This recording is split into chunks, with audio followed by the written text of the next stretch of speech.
96.5 The Fan. KFNC FM and AM, HD1 and HD2. The Drive with Carrington Harrison on your home for Chiefs football. Touchdown, Kansas City! And your home for Royals baseball.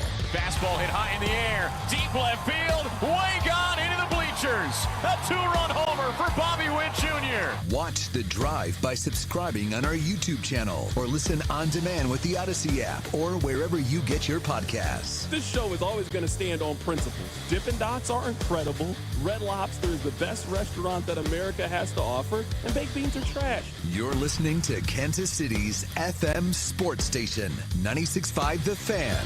Here's C-Dot.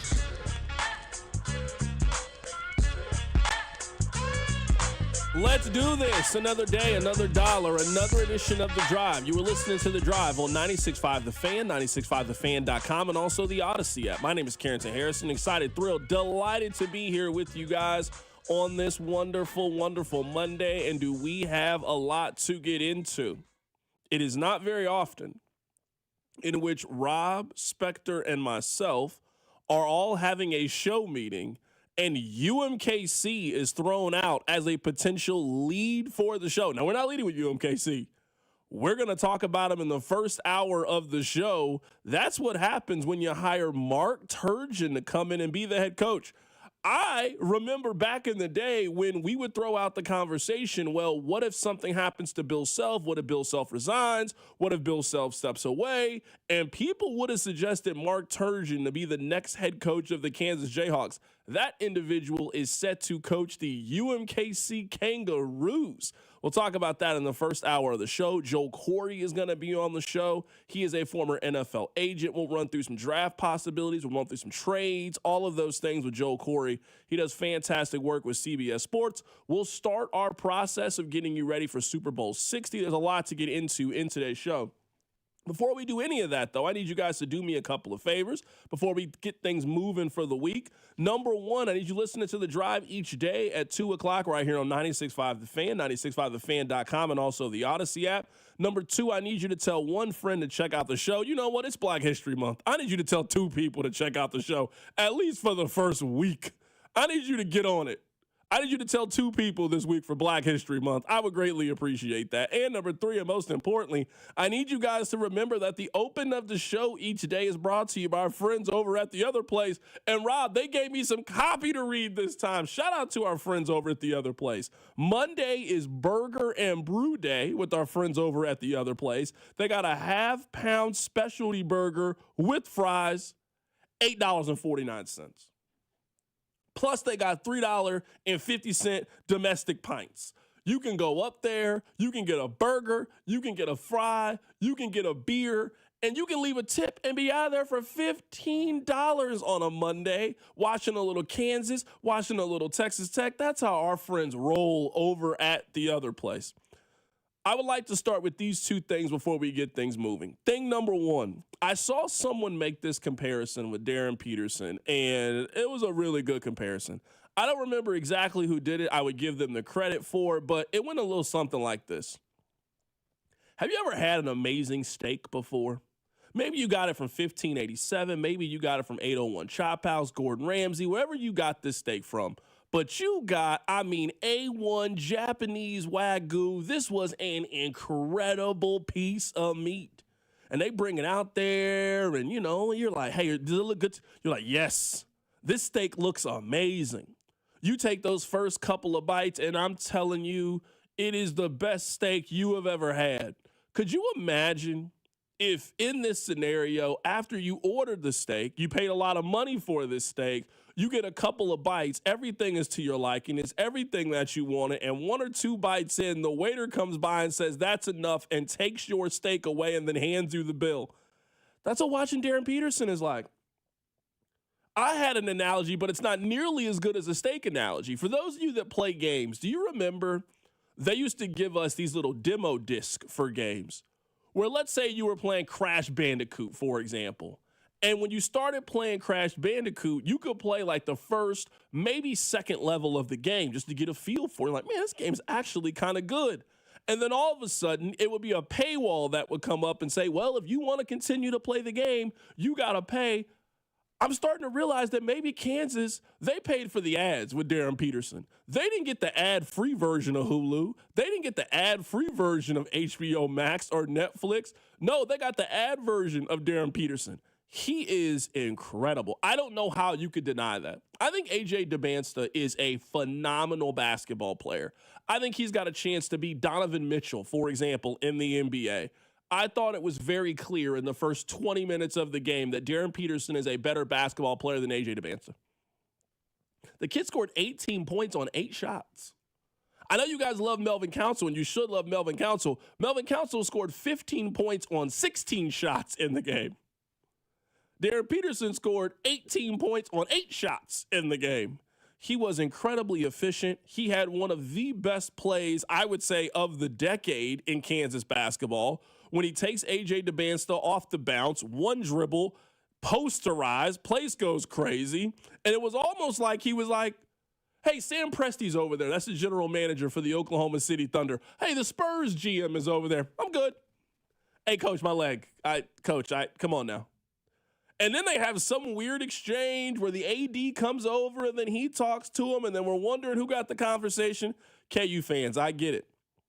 Now, it's not nearly as bad as I think you guys paint it on a day-by-day, game-by-game basis, but I can understand how you see that kid play in the first half. He is as talented of a player that Bill Self has ever recruited to the University of Kansas. Next thing you know, it's over. Like in the middle of the game, it just happens out of nowhere. It's like you got a calling card and you don't know how many minutes there are, and then the phone just disconnects in the middle of the conversation. It was just starting to get good. That's what watching Darren Peterson is like. Rob, you finally went to your first Kansas basketball game of 2026, even though you have season tickets. I mean, in true fair weather fashion, you showed up to the biggest game of the year. They got College Game Day there. I mean, it's a sold-out crowd. The tickets are worth $200, $250 a piece. Building rocking, number 1 and number 2 overall pick. Of course you're going to be in attendance for that one. What was the energy like? What was the commotion around you as Darren Peterson checked out of the game and never returned? It was essentially, at least in my section, because we have an angle in our section of the bench. So there were at first, he just got the leg warmers on. He's had the leg warmers on ever since he retired the Theragun. So it was, okay, this is par for the course. And then you kind of realized he's not really in the huddle during TV timeouts. That's weird. And then you realize he's kind of just hanging out and hasn't really moved much. That's kind of weird. And you were noticing slowly the lead was dwindling and Self kept going to anyone else on the bench, and it became clear, he's not checking back in today. And it was confusion because, you're at the game, you check social media, no one's reporting on it because it's just like, hey, he hasn't checked back in. You're kind of noticing it, you're kind of feeling it, and there's this energy in the crowd of, because he's not in, and now Richie Saunders could not miss in the second half. He absolutely killed KU to the tune of 30+. It was just, I don't want to say it's becoming normalized, but it was confusion followed by this is just how it has seemed to go. The first half, though, electric. And then they came out of the locker room, and it was just business as usual. And business as usual, Darren Peterson usually involves sitting on the bench.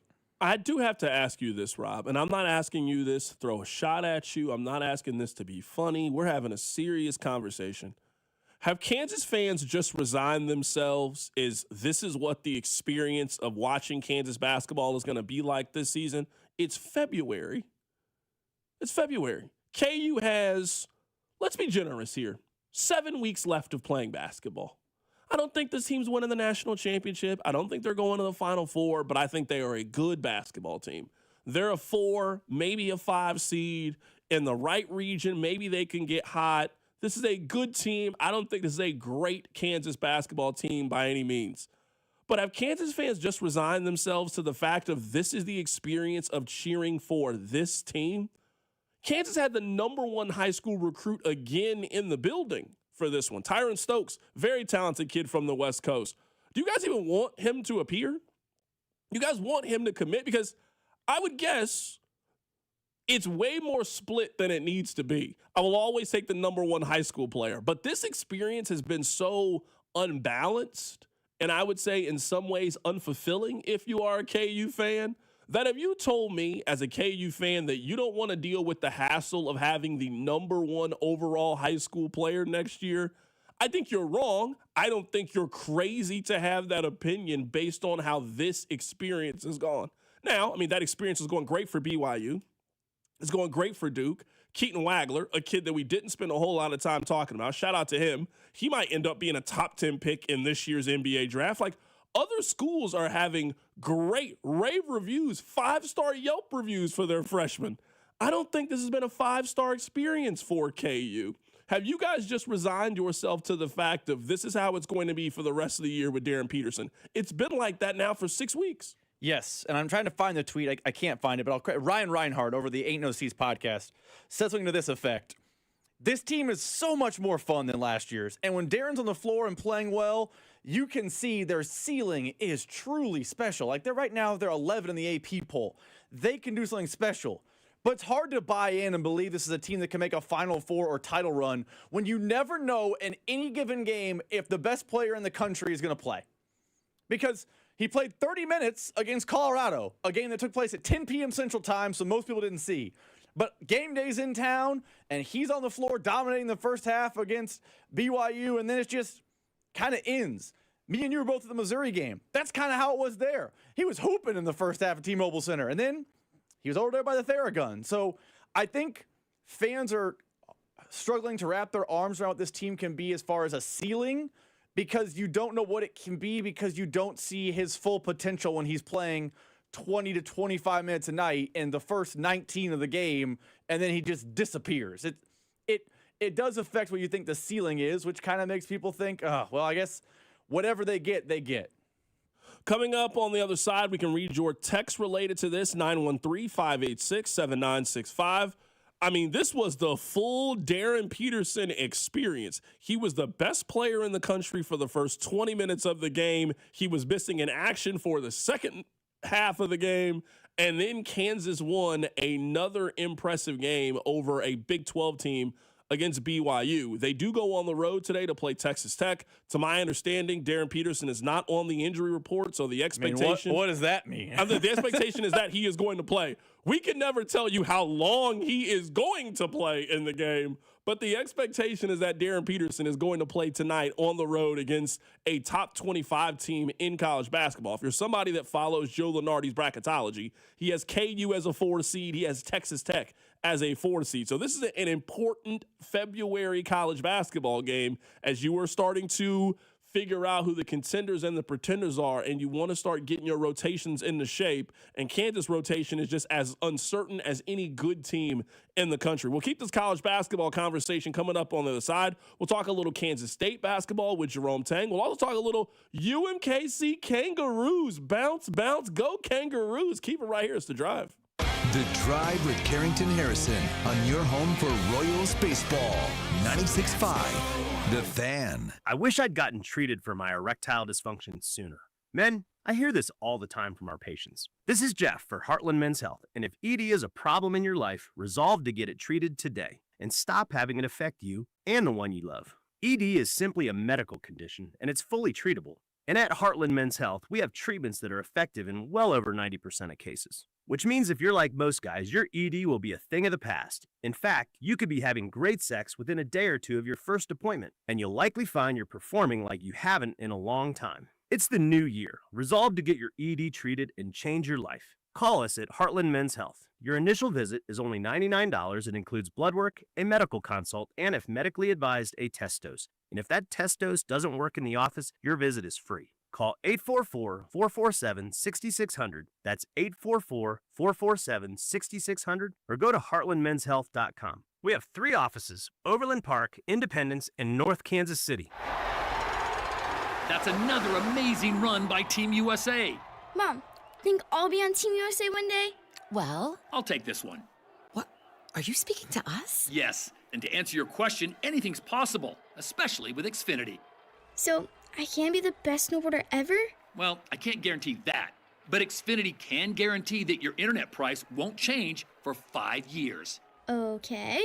What if I practice every day? Then maybe you'll be snowboarding for Team USA at the next Olympic Winter Games. And Mom, you'll still be paying the same price for Wi-Fi. Ooh, really stuck the landing there. It's the Xfinity Gold Medal Celebration. Now through February 22nd, get our best price on gig Wi-Fi for 5 years guaranteed, just $50 a month. Plus, get Peacock Premium included for 2 years. That's a $10.99 value per month. Xfinity. Imagine that. Proud partner of Team USA. Restrictions apply. Requires paperless billing and auto pay with stored bank account. Taxes and fees extra. Actual speeds vary.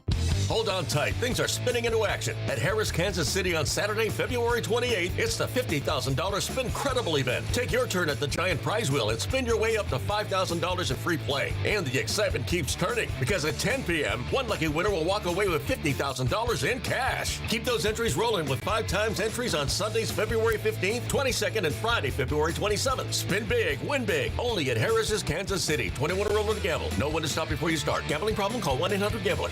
Super Bowl 60 deserves a sportsbook built for the moment. DraftKings Sportsbook, an official sports betting partner of Super Bowl 60, puts you right in the center of the biggest game of the year. And when anything can happen during the Super Bowl, DraftKings has your back with early exit.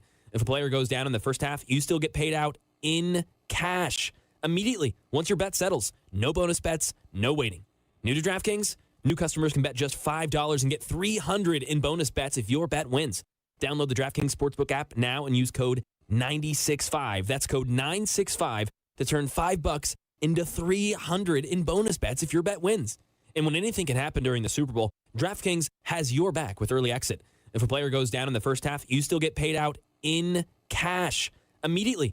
In partnership with DraftKings, the crown is yours. Gambling problem? Call 1-800-GAMBLER. 21 plus, physically present in Missouri. Eligibility and restrictions apply. Bet must win to receive bonus bets, which expire in 7 days. Minimum odds required. For additional terms and responsible gaming resources, see dkng.com/audio. Limited time offer. $5,000. That's the average amount of money people in the U.S. are now spending on gas in a year. $5,000. That's crazy. If you drive, you have to download Upside, the free app that gives you cash back every time you get gas. That's right. You can earn real cash back with Upside just by buying the gas you're already buying. You can literally start earning cash back today. I use Upside every time I fill up, and I've already made around $200-$300. You're putting gas in your car anyway. Why not get real cash back? If you like free money, download Upside. I'm saving the cash I earn from using Upside to help pay for a vacation later this year. Download the free Upside app now to earn cash back every time you buy gas. Use promo code FRESH to get an extra 35 cents per gallon on your first tank. You can cash out anytime right to your bank, PayPal, or a gift card for Amazon and other brands. Just download the free Upside app and use promo code FRESH for a 35 cents per gallon bonus on your first tank. That's code FRESH for a 35 cents per gallon bonus. The NFL playoffs are here, and Heed the Call NFL podcast with Dan Hanzus and Mark Sessler is your destination for coverage of every round, from Wild Card Weekend to Super Bowl Sunday. Heed the Call covers every game, every storyline, everything that matters, and we have fun. No fake hot takes, just entertaining football talk from your favorite buds at the bar. Wait, Mark, which bar? Well, like the typical neighborhood bar. We're the witty sports guys at a place like that. Ah, I like that. Follow and listen to Heed the Call wherever you get your podcasts. You're listening to 96.5 The Fan from the DM Injury Law Studios. Mike's got this. Car, truck, or motorcycle wreck? Remember, Mike's got this. 816-888-7500. Mike's got this. Subscribe to 96.5 The Fan on YouTube to watch the show from wherever you are. Text line 913-586-7965. If you missed it, we led the show today talking about Darren Peterson. Darren Peterson played about as well as a college basketball player could play for the first 20 minutes of the game and then opted out of the second half. Bill Self did an interview after the game. Here's what he said about Darren Peterson. It's just cramps. His quad started cramping, and when they do, it's hard for him to come out of that.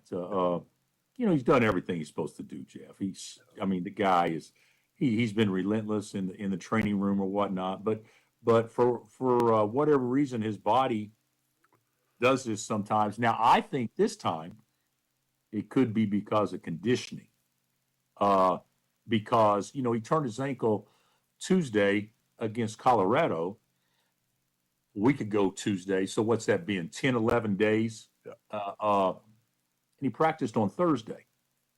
Right. Now, was he out there doing 1-on-0 shooting and doing that stuff? Yes. But as far as getting winded, he practiced on Thursday. And on Thursday in practice, I said, "Ooh, you're kind of gassed a little bit, aren't you?" So I wonder if that could be part of it. But and he'll get that back quickly.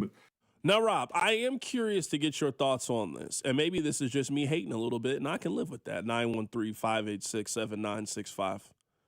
I'm really curious to see how they look today. This Kansas team has been a great team at home. They've been a very, very good team at Allen Fieldhouse, where they have the best advantage of any team in American sports.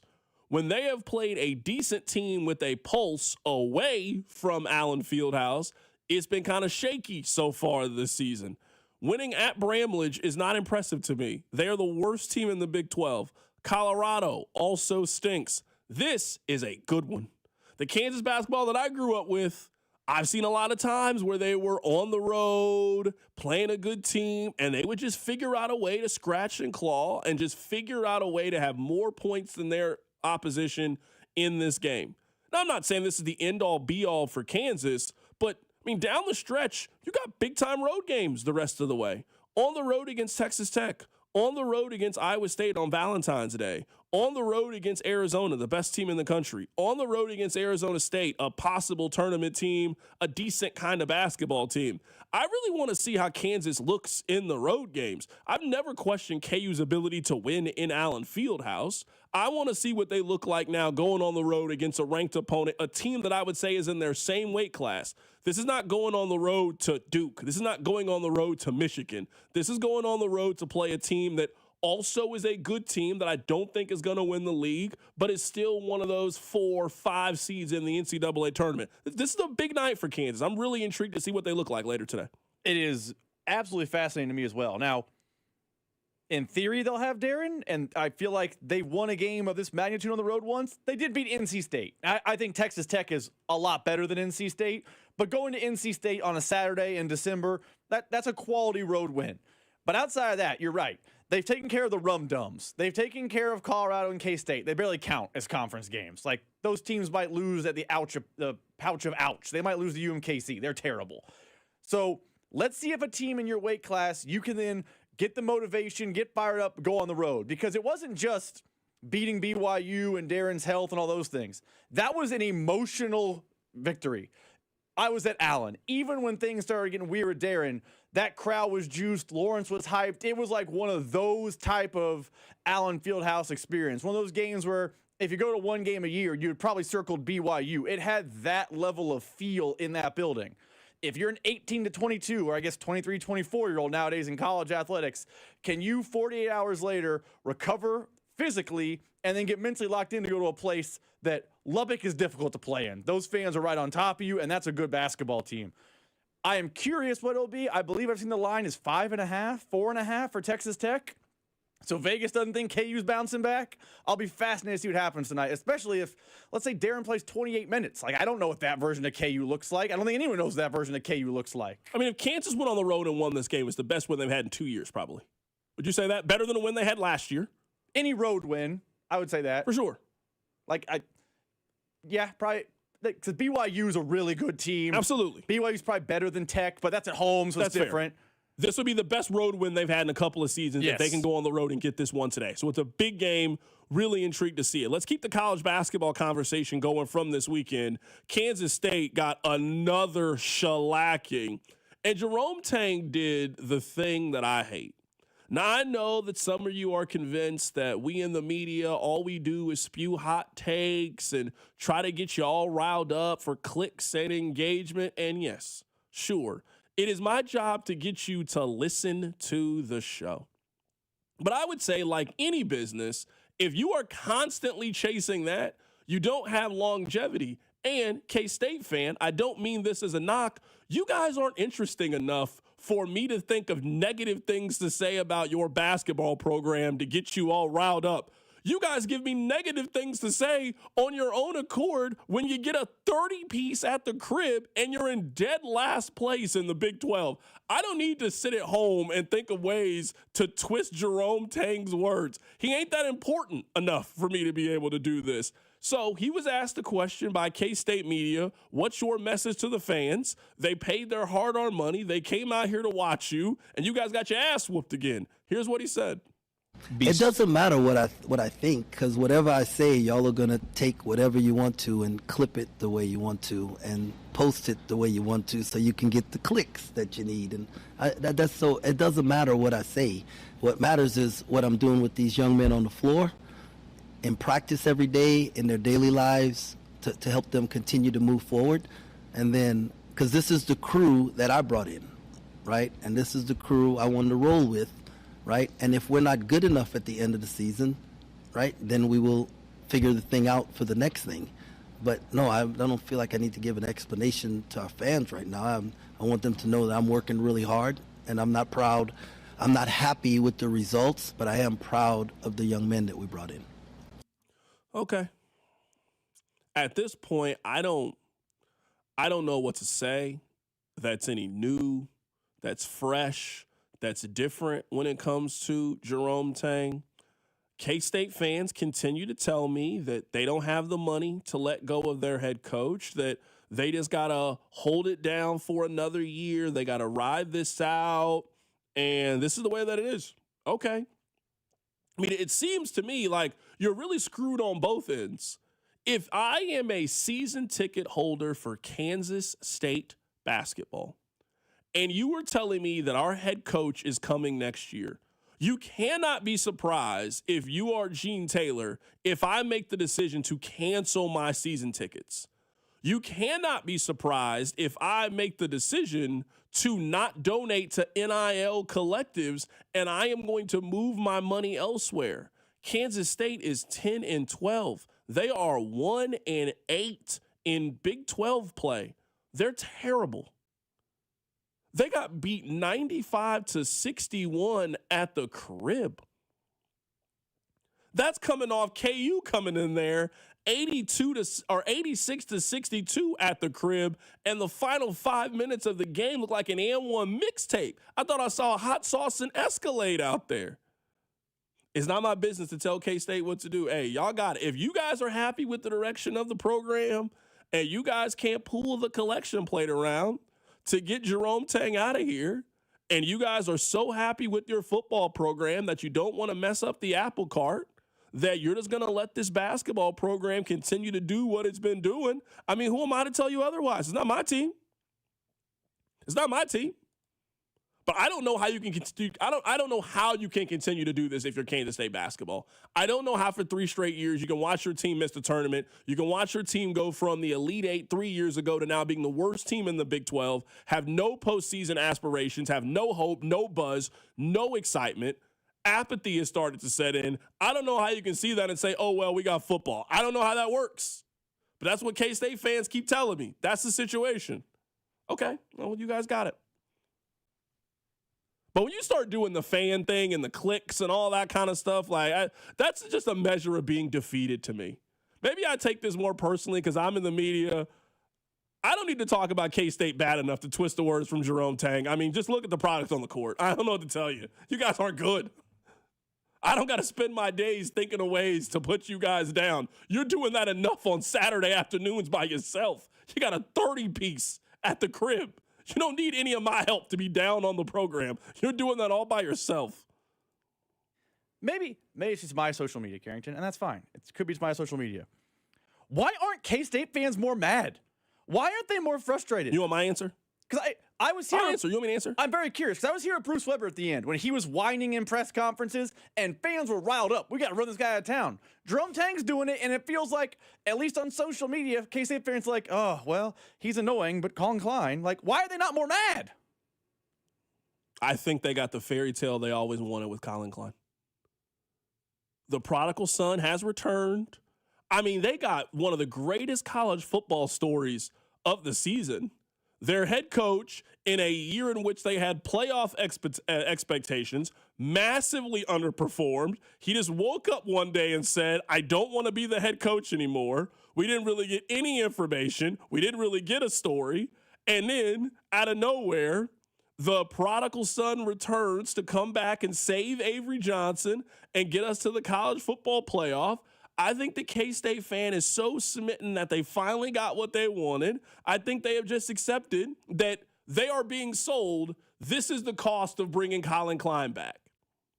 If you guys want Colin Klein and you guys want a chance at the college football playoff, we got to accept that our basketball program has completely, we look like the Jim Wooldridge days. I think they've just bought into it. I think they are being sold an incredible fantasy about the football program, and they are being told that the price for that fantasy is we can't do anything about basketball right now. If that's true, and I'm not saying you're wrong, I do think that's happening. K-State better be 10-2 next year in football. You and I agree with that. Because they were 6-6 last year. They're bringing back the same quarterback, and I know they have a new coach, but it's not like they pulled some wow player out of the portal. They've made nice additions out of the portal, don't get me wrong, but they haven't done a move where me and you are stopping the show to talk about, man, K-State just got this guy out of the portal. They can't be 7-5, 8-4 if you're going to tell me the fan base is just ho-hum on basketball, but don't worry, football's coming. It can't look like what it's been looking like. And that's no disrespect to Chris Kleiman, but 6-6, and you're telling me that's where all the interest and all that money has to go? What are we doing? You and I agree. I don't think they agree. And again, you and I are not paying for it. If this was Missouri and they were this bad, they'd figure out the money to get rid of the basketball coach. You want to know how I know they've done it before? Year 4, 10-12, 1-8 in conference play, Missouri would figure out the money. I think Kansas would figure out the money. I think most of the big-time programs that we talk about, if their basketball program was in the current state and they have invested in the way that I believe K-State has invested in basketball, we wouldn't be having this conversation. But instead, we got K-State media saying, you can't, it's financially irresponsible to fire the guy. Staring down the barrel of a third straight missed NCAA tournament, which is exactly what happened with Bruce Weber that ultimately got him fired. So I understand the conversation, but if there's a buyout there that can't be negotiated down, like if they truly want to do it, it requires $18.7 million. I just don't think that's financially responsible in this climate where we don't financially. God is not financially responsible. Okay, well, where's their money? K-State, I know we don't have to like the current state. They gave it to Joshua Manning. We don't have to. We don't have to like the current state of college athletics. I have some frustrations with it. But if you're going to be a big-time player in a Power 4 conference in 2026, you can't be talking like you're broke all the time. Where's the money? KU football is not a great product. I love KU football. It has not inspired the fan base with confidence. But you know what they're doing? Building a new stadium, and they gave Lance Leipold, who could be on his last season, some money to make it work. K-State basketball can't find $18 million. It's just, hey, we got no other option than to get smacked around every weekend, and that's just the way it's going to go. Where's your money? You don't have, hey, Wagyu Booth Creek guy, give me some cash. Veneer family, money please. Why are you broke? Rob, you just got to leave him alone. Have you ever told your boy that his girlfriend was whack? Like, hey, bro, she's cheating on you, and he don't want to hear it. You just gotta let him find out for his own. I see it, you see it. I would like to think they see it. They don't got the money, so let them be broke boys.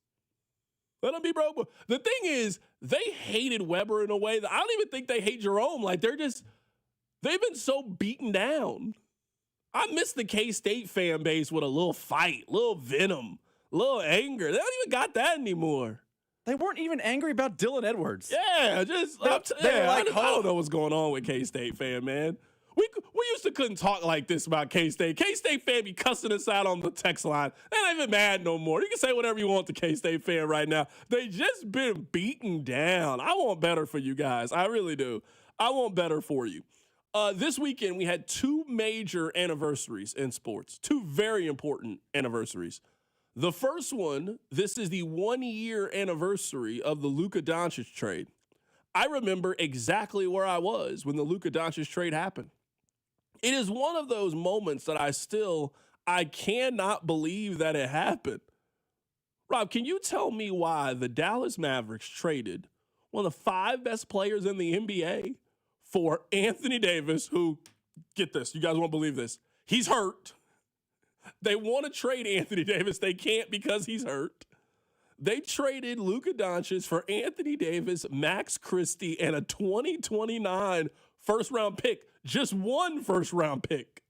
Not 4, not 5. They just gave him to the Los Angeles Lakers. Still makes absolutely no sense to me how this happened. I still think that's the biggest story in the league. A year later, every time I see Luka in a Lakers jersey, I'm just watching the game and I'm just, how? How did this happen? How did you get here? How did the NBA let this happen? How did the Mavericks let this happen? How is Luka not available to every team? It blows my mind. So yesterday was the 1-year anniversary of the Luka Doncic trade. Rob, it also was the 11-year anniversary of the Malcolm Butler interception in the Super Bowl. You guys remember the Marshawn Lynch should have handed the ball off. I actually don't think the play call was bad. I just think that the Patriots made a better play. That happens. But the most important anniversary that happened yesterday is a star was created 18 years ago when Stephen A. Smith did this.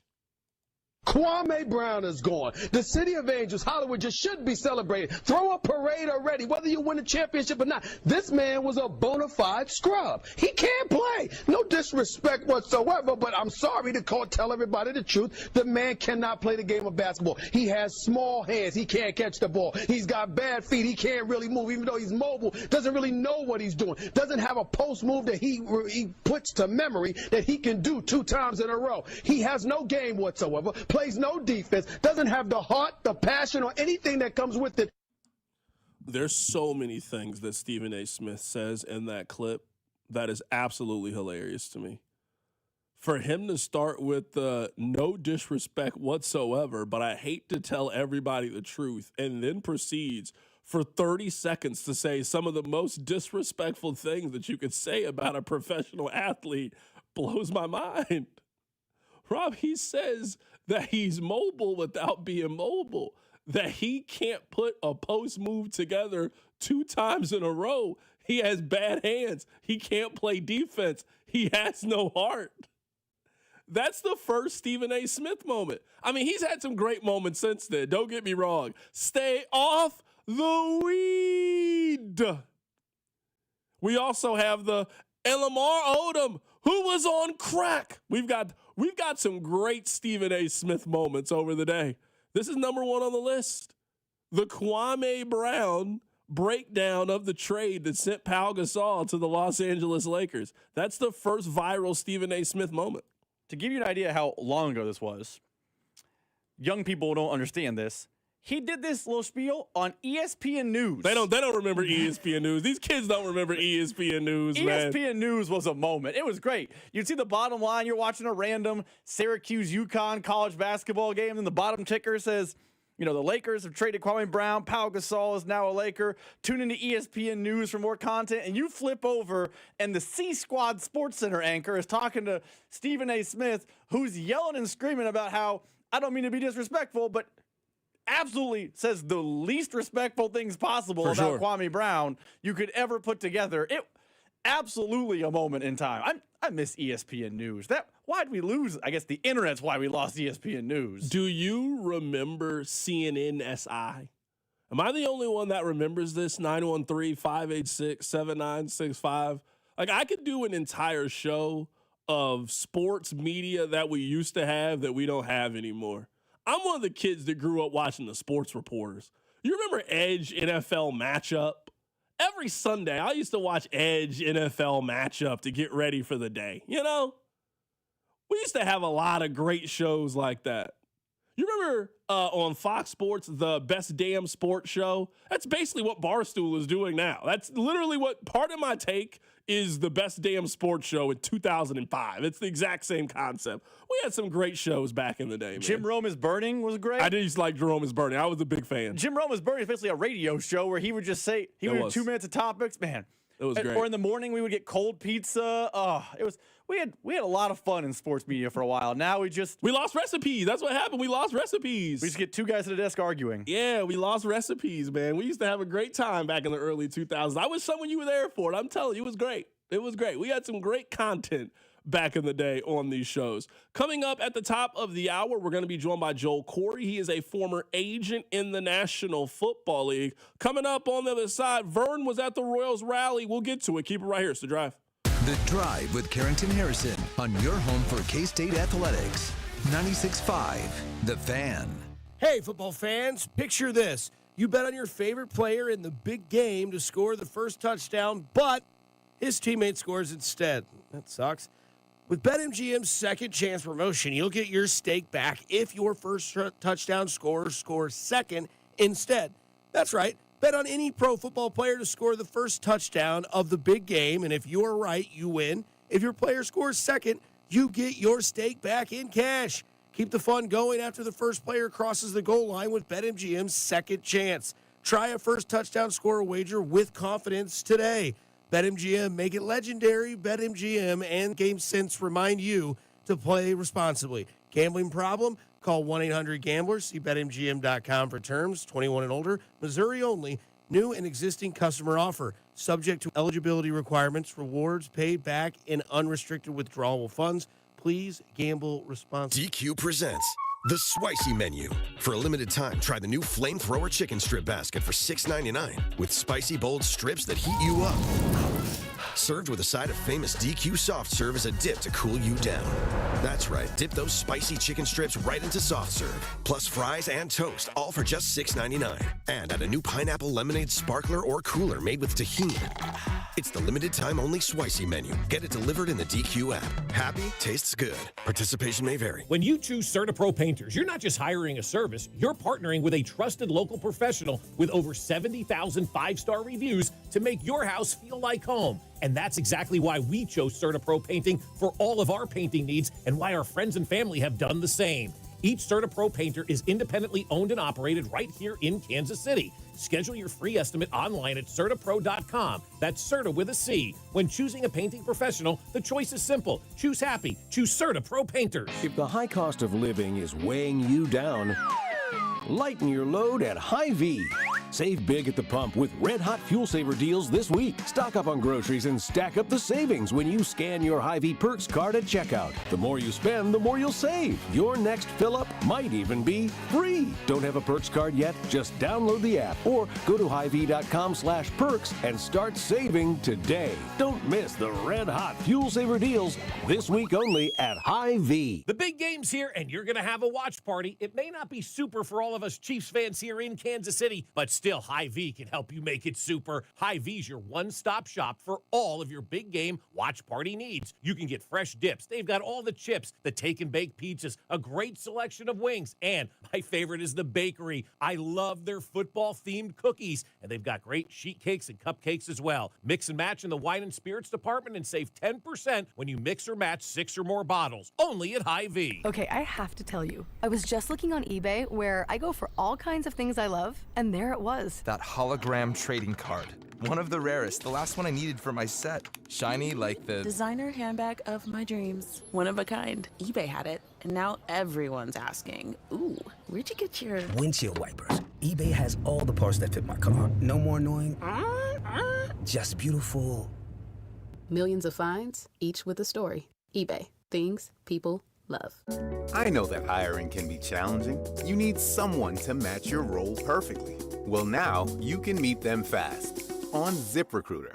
Build your team, build it sooner. Meet your match on ZipRecruiter. Just head to ZipRecruiter.com/free right now to try it for free. That's ZipRecruiter.com/free. Meet your match on ZipRecruiter. Try it free. Shopping with your parents can be embarrassing. Why would they sell jeans with holes in them? I'm going to speak to the manager. Mom! That hoodie is giving. You should get it. YOLO. Thanks to the Chase mobile app, your kid can shop independently while you keep an eye on their spending. So you can go from we can be twinsies to how was shopping? Saw you stayed on budget. Thanks, Mom. Freedom for kids, control for parents. That's family banking from Chase. Account subject to approval. Chase mobile app is available for select mobile devices. Message and data rates may apply. JP Morgan Chase Bank N.A. Member FDIC.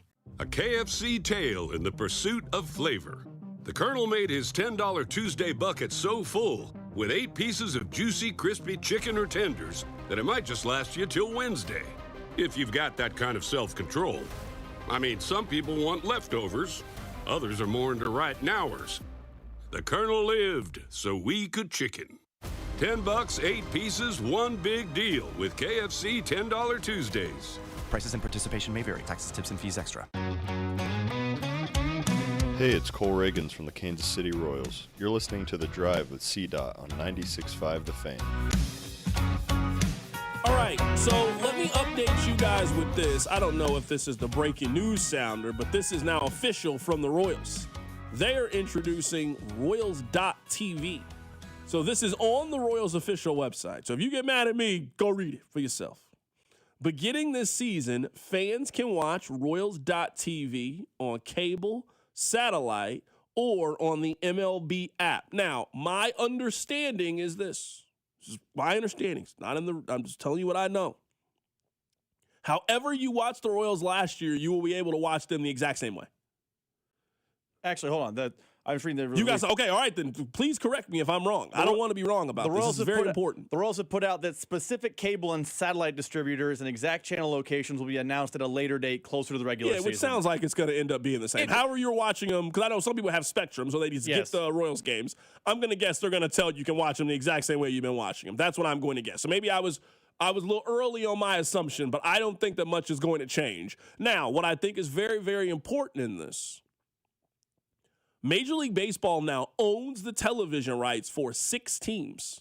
They own the rights outright. I think Major League Baseball is in the process of buying up teams' rights or letting their deal with the FanDuel network fall to the side, which will then give you the opportunity to create your own streaming package. And as they are negotiating a new CBA, I believe that Major League Baseball is going to go to one of these streamers and then offer the streamer the opportunity, the chance to buy the package. The same way that you have Sunday Ticket through YouTube TV, I think that baseball is trying to do the same thing. The same thing that the MLS has with Apple TV, I believe that's what baseball is trying to do. Now, this is important. Maybe you think this is too much money. They're offering the streaming package for $100 for the year. I don't think that's a bad price, honestly. I know what you guys are going to say. I don't think that's that bad. For 150 Royals games, they're giving them to you at basically 75 cents a game. I don't think that's a bad price, honestly, for the games. I don't think that that's unfair. So if you want the ability to stream them and you're frustrated with your ability to watch the Royals, for $100 for the entire season, you can have access to the Royals game. I don't think that's that bad. Honestly, I really don't think that's that bad of a price. You're tired of dealing with it. You got to pull it up. I hate whenever we have these conversations and then these people, they try to give you this contra code to unlock the Royals games. Or it's like ordering it in and out. Oh, man, well, you're not getting the right thing in and out. You got to go up and you got to whisper to get the animal style. And you got to have them cook it. Bro, I don't have to do this anywhere else. If you want a simple way to follow the Royals this season, listen to 96.5 The Fan, especially when they play those day games. The night games and whatever. I mean, I can't really tell you what to do. But when they play during the day, you shouldn't do anything else but listen to this radio station. Nothing else. You shouldn't just turn on the radio station and listen to the game from start to the post game, everything. Or if you don't want to do that, I would get the Royals TV for $100. I think that's a fair amount. Honestly, I really do. I think that's a fair amount to watch every Royals game this year, $100. The more I'm reading about this, and I'm doing this in real time, the Royals are putting out tweets that are also part of all this too. Fans who watch the Royals game on the FanDuel Sports Network will continue to do so in 2026, so you're correct there. Other cable and satellite providers could be added to the fold. Exact channel locations will be announced at a later date. Please give me YouTube TV for the Royals. Please, please, please. I'm begging for it. But on the off chance they don't, because it seems like YouTube TV is killing me more often than helping me nowadays, $100 for 160 Royals games, no blackouts. You can sign up and put on your computer, your smart TV, whatever. It's not a bad deal at all. It's just not. Now, people are saying, hey, what about the MLB TV app? I can't speak for the MLB TV app. I know they got their own problems there. But this is a fair amount to me for the Royals games. You guys know I'm on your side. You know that when it comes to these. I hate that they got us doing all this kind of stuff.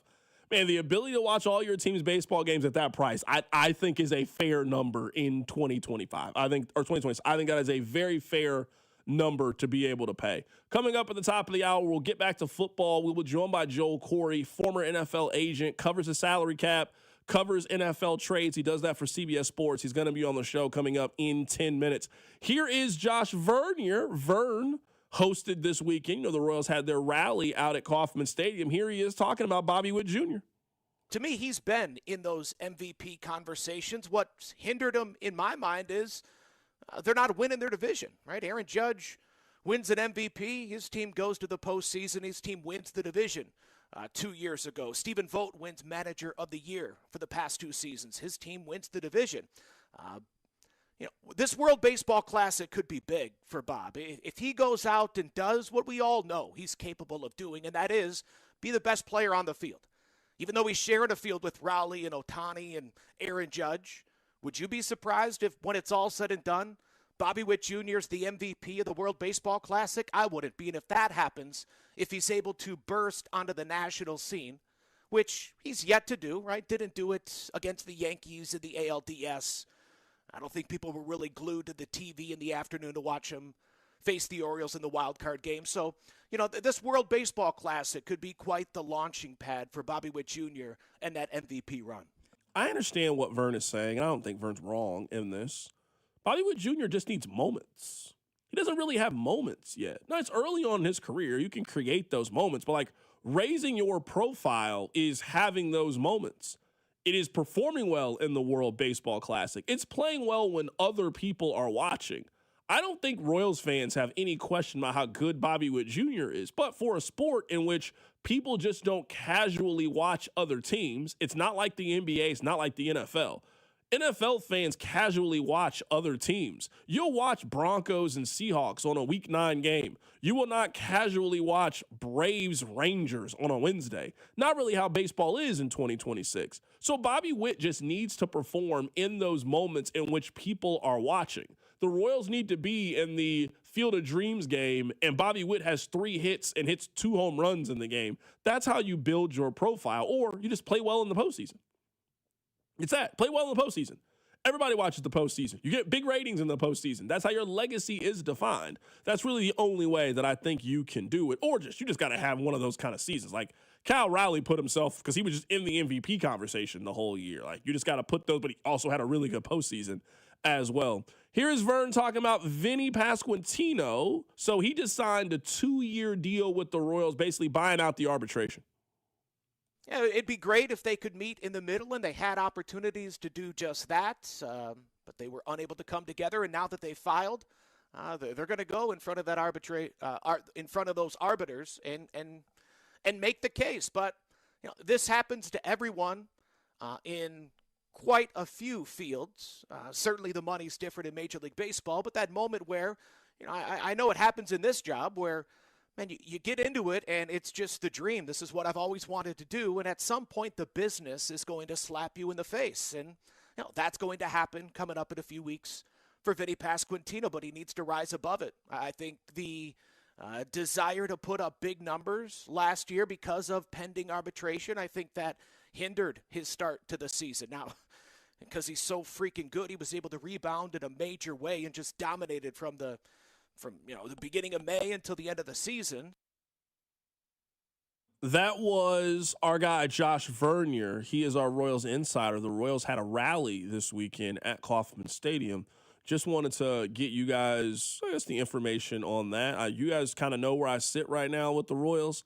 I think we're all just waiting for something to happen. If this is it, if the Royals are done making moves, this will be a very underwhelming offseason. It feels underwhelming. It doesn't feel like they've taken a big step forward to me, and they are going to probably have a lot of the same issues this season that they had last season. I am still holding out that I think there's another move left for the Royals. I think a lot of other people are in that same boat and just kind of waiting to see what the Royals do and how they address some of the needs that they have on their roster. We'll see what they do. But the baseball season, next thing you know, we're going to look up and blink, and it's going to be baseball's going to be here. We are not that far away. Vern goes to spring training next weekend, so I've kind of got to get things going, at least when it comes to the baseball offseason. Coming up at the top of the hour, Joel Corey of CBS Sports is going to join us on the show. He is a former NFL agent. He knows the salary cap backwards and forwards as well as anybody. We'll go through some of the trade possibilities with the Kansas City Chiefs. That's all coming up. Keep it right here. It's The Drive. You're listening to The Drive with Carrington Harrison. I mean, come on, guys. What are we doing here? On your home for Chiefs football, 96.5 The Fan. When severe weather hits, tune in to 98.1 KMBZ for Operation Stormwatch. Brought to you by Century Roofing. Proudly voted the #1 roofing company in all of Kansas City. CenturyRoofingKC.com. This afternoon, expect partly sunny skies with a high temperature of 44. Weather brought to you by Staples. Staples has hot deals and low prices on everything for your business, like up to $125 off your print order. Ends 4/18. Exclusions apply. Visit staples.com/print for details. The big game is here, and it's time to elevate your game with Circa Sports. Dana Hughes here, and Circa Sports isn't just sports betting, it's sports betting the way it should be. The big game requires a big betting menu, and Circa Sports has you covered. From player props to game scenarios, Circa Sports has it all, including our fan favorite Circa Squares menu. Instead of picking your big game squares randomly, choose your numbers and place your bets. Download your new bookie today and visit circasports.com. Must be 21 or older. Gambling problem? Call 1-800-GAMBLER. Don't let winter catch you off guard. Keep your family cozy with a $69 heating system tune-up from Hamilton Plumbing, Heating, AC, and Rooter. We have pros available 7 days a week to keep your system running at peak efficiency, helping prevent costly breakdowns, lower energy bills, and keep your home warm all winter long. Over 40 years experience and more than 8,000 5-star reviews are great reasons to trust Hamilton. Visit callhamilton.com/radio for details, terms, and conditions. License number 2025-11121. Cashback is not available on gas in New Jersey and Wisconsin. Couponing. Wow, you didn't strike me as the coupon type. Just trying to stay ahead of inflation. Gas, groceries, everything. It's all more expensive. I need to save wherever I can. Have you tried Upside yet? Upside? What's that? It's a free app that I use that pays cash back for every gallon of gas I buy. You've got to buy gas to get around anyway. Might as well get paid for it. Come on, does that really add up to anything? I've already made around $200. The extra cash helped pay down my bills, and I even had a little extra left to treat myself. And the Upside app is free? Totally free, and the cash back is real. You can transfer the cash right to your bank account. I'm downloading Upside right now. Download the free Upside app now to earn cash back every time you buy gas. Use promo code BOOST to get an extra 25 cents per gallon on your first tank. You can cash out anytime right to your bank, to PayPal, or a gift card for Amazon and other brands. Just download the free Upside app and use promo code BOOST for a 25 cents per gallon bonus on your first tank. That's code BOOST for a 25 cents per gallon bonus. At Casey's, when someone asked for a cup of coffee that wouldn't put them in debt, but still had freshly ground beans, rich flavor, and a price that starts with a 9 and ends with a D9 cents, we were too nice to say no. Now get a small coffee, just 99 cents. Limited time only. See store for details. Football's biggest game is right around the corner, and you can get in on the action with Underdog right now in Missouri. Not an Underdog yet? Well, then you're in luck, because new customers score $75 in fantasy bonus entries when you play your first $5 fantasy entry. Playing an Underdog is easy. Just head to the app, make all the entries on if a player will go higher or lower on the game, like touchdowns, rushing yards, receptions, and more. Get them right, and you can win up to 5,000 times your cash. Plus, new promos dropping daily in the app, so if you like making entries and winning money, then Underdog is your place for the big game. What are you waiting for? Download the app today and use promo code TAPP, T-A-P-P, to score $75 in fantasy bonus entries when you play your first $5 on fantasy. That's promo code TAPP. Underdog, make plays, win money. Must be 18 plus and present in Missouri. Terms apply. See assets.underdogfantasy.com/web/playing terms _DFS_.html for details. Concerned with your play, call 1-800-GAMBLER. Visit www.ncpgambling.org. What if your instincts could pay off? With Robinhood Prediction Markets, you could put your knowledge to work on the events that matter to you. Prediction Markets isn't just sports. It's the Fed rate decision, your favorite award show, and so much more beyond the playing field. Trade events with Robinhood. Visit Robinhood.com/predict. That's Robinhood.com/predict. Futures and cleared swaps trading involves significant risk and is not appropriate for everyone. Event contracts are offered by Robinhood Derivatives LLC, a registered futures commission merchant and swap firm. Oh, hello. It's me, the calculator that lives inside of TaxSlayer. I love numbers. Like 100, as in 100%, as in TaxSlayer's 100% accuracy, guaranteed. And 0, as in $0, as in it costs $0 to file and get the refund you deserve with TaxSlayer Simply Free, if you qualify. Simply Free is available to a limited number of taxpayers with age, income, credit, and deduction restrictions. See TaxSlayer.com for eligibility requirements. TaxSlayer. File fearlessly. Be sure to follow us on Instagram at TheFan965 for behind-the-scenes videos like MVP Monday, Chiefs Take Tuesday, and Best Bets. This is your home for Kansas City sports. 96.5 The Fan, KFNZ, FM and AM, HD1 and HD2, Kansas City, an Odyssey sports station.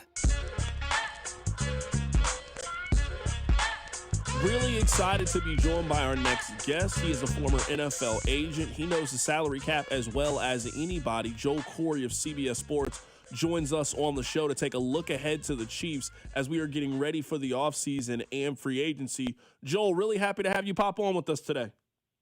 Well, thanks for having me. So let's just start with this. Let's start with a 1,000-foot view, and then we'll narrow it down just a little bit. Where are the Chiefs at from a salary cap perspective heading into the offseason? One of the worst situations in the league. If you use NFLPA data, there were a little over $358 million in cap commitments for the upcoming league year. Had the least amount of carryover from the 2025 league year, just a shade under $350,000. So you're looking at an overage, depending upon where the cap is set, in the low 50s million, that is. Joel, from a capologist standpoint, how do we get here with the Chiefs? Is it Patrick Mahomes' contract? Is it a combination of that? Plus, you've also paid out some big deals over the last couple of years. Like, how do we get to a point in Kansas City that you were saying they have one of the worst salary cap situations heading into a very important offseason for them? It's rectifiable, but anytime you are in a Super Bowl window, not anytime, but a lot of times, you tend to look at how to extend the window, and you don't necessarily care about long-range cap planning like you would in other scenarios. But you got Mahomes with the second highest cap number in the league, so you're obviously going to restructure that because you're not going to carry him at $78.2 million this year. So, Joe, let's go through some of the restructure possibilities and what they could potentially do. It seems like they have two major guys that would fit this criteria. One would be Patrick Mahomes. Let's just start with him. His contract is super flexible. They've done this a couple of times with him. I imagine that's going to be the case. How much cap space could that provide the Chiefs? How much relief could it provide? Well, if you do what you did last year, where you chop his base salary down to its league minimum, which would be $1.3 million, keep the $1 million workout bonus intact, then you're going to convert $54.45 million into signing bonus, which is going to give you $43.56 million of cap relief. So that takes care of a lot of the overage right there. Let's talk about Chris Jones. Some Chiefs fans have kind of suggested trading him. I don't really think that that's a very realistic option for the Chiefs. They're obviously not cutting him because of the dead cap space. I also don't think that you can really restructure his contract either. I think the Chiefs kind of got to take their medicine, so to speak, and you just got to ride out this final year and then make a decision at the end of this next season about what you want to do with Chris Jones' contract. That's hard from the standpoint that he has a $44.85 million cap hit. That's the second largest cap hit for a non-quarterback and the largest one for a defensive player. Ideally, what you're saying makes sense. You want to carry him there and then next year decide what to do. But I suspect there may be some sort of restructure, maybe not on a grand scale, but you may eventually come to him for cap relief if you don't do it initially. What does that mean, I guess, long term? Because just looking at it, and that's why we like having you on here, I mean, the Chiefs can get out of this contract in 2027. They will save $19 million. They'll save $35 million in 2028. I don't know if you want to lock yourself into more years with Chris Jones, but you do want the salary cap relief. What could a restructure mean financially for the Chiefs, and could it lock them in longer to Chris Jones? Well, if you do a modest restructure, don't do the full conversion or the max conversion, then you're going to preserve your flexibility. But you look to go other places first where you can get cap relief and come back to him, I would think, if you need it. If you're going to do a massive restructure of him, then you're counting on him most likely being on the roster in 2027 instead of having the flexibility to get out of the contract after the 2026 season. Right now, we're talking to Joel Corey, former NFL agent. He currently breaks down the salary cap for CBS Sports. Let's start with Trent McDuffie. I think we know from an extension standpoint it's going to be very expensive. The Chiefs are going to have to entertain the possibility of moving on from him. They've never really entertained giving a corner this kind of money. What do you think a trade scenario looks like for Trent McDuffie? Because we saw Sauce Gardner go for 2 number ones this past season. What do you think a contract extension looks like for Trent McDuffie? Yeah, you're right that cornerback hasn't been a position where the Chiefs have made significant investments.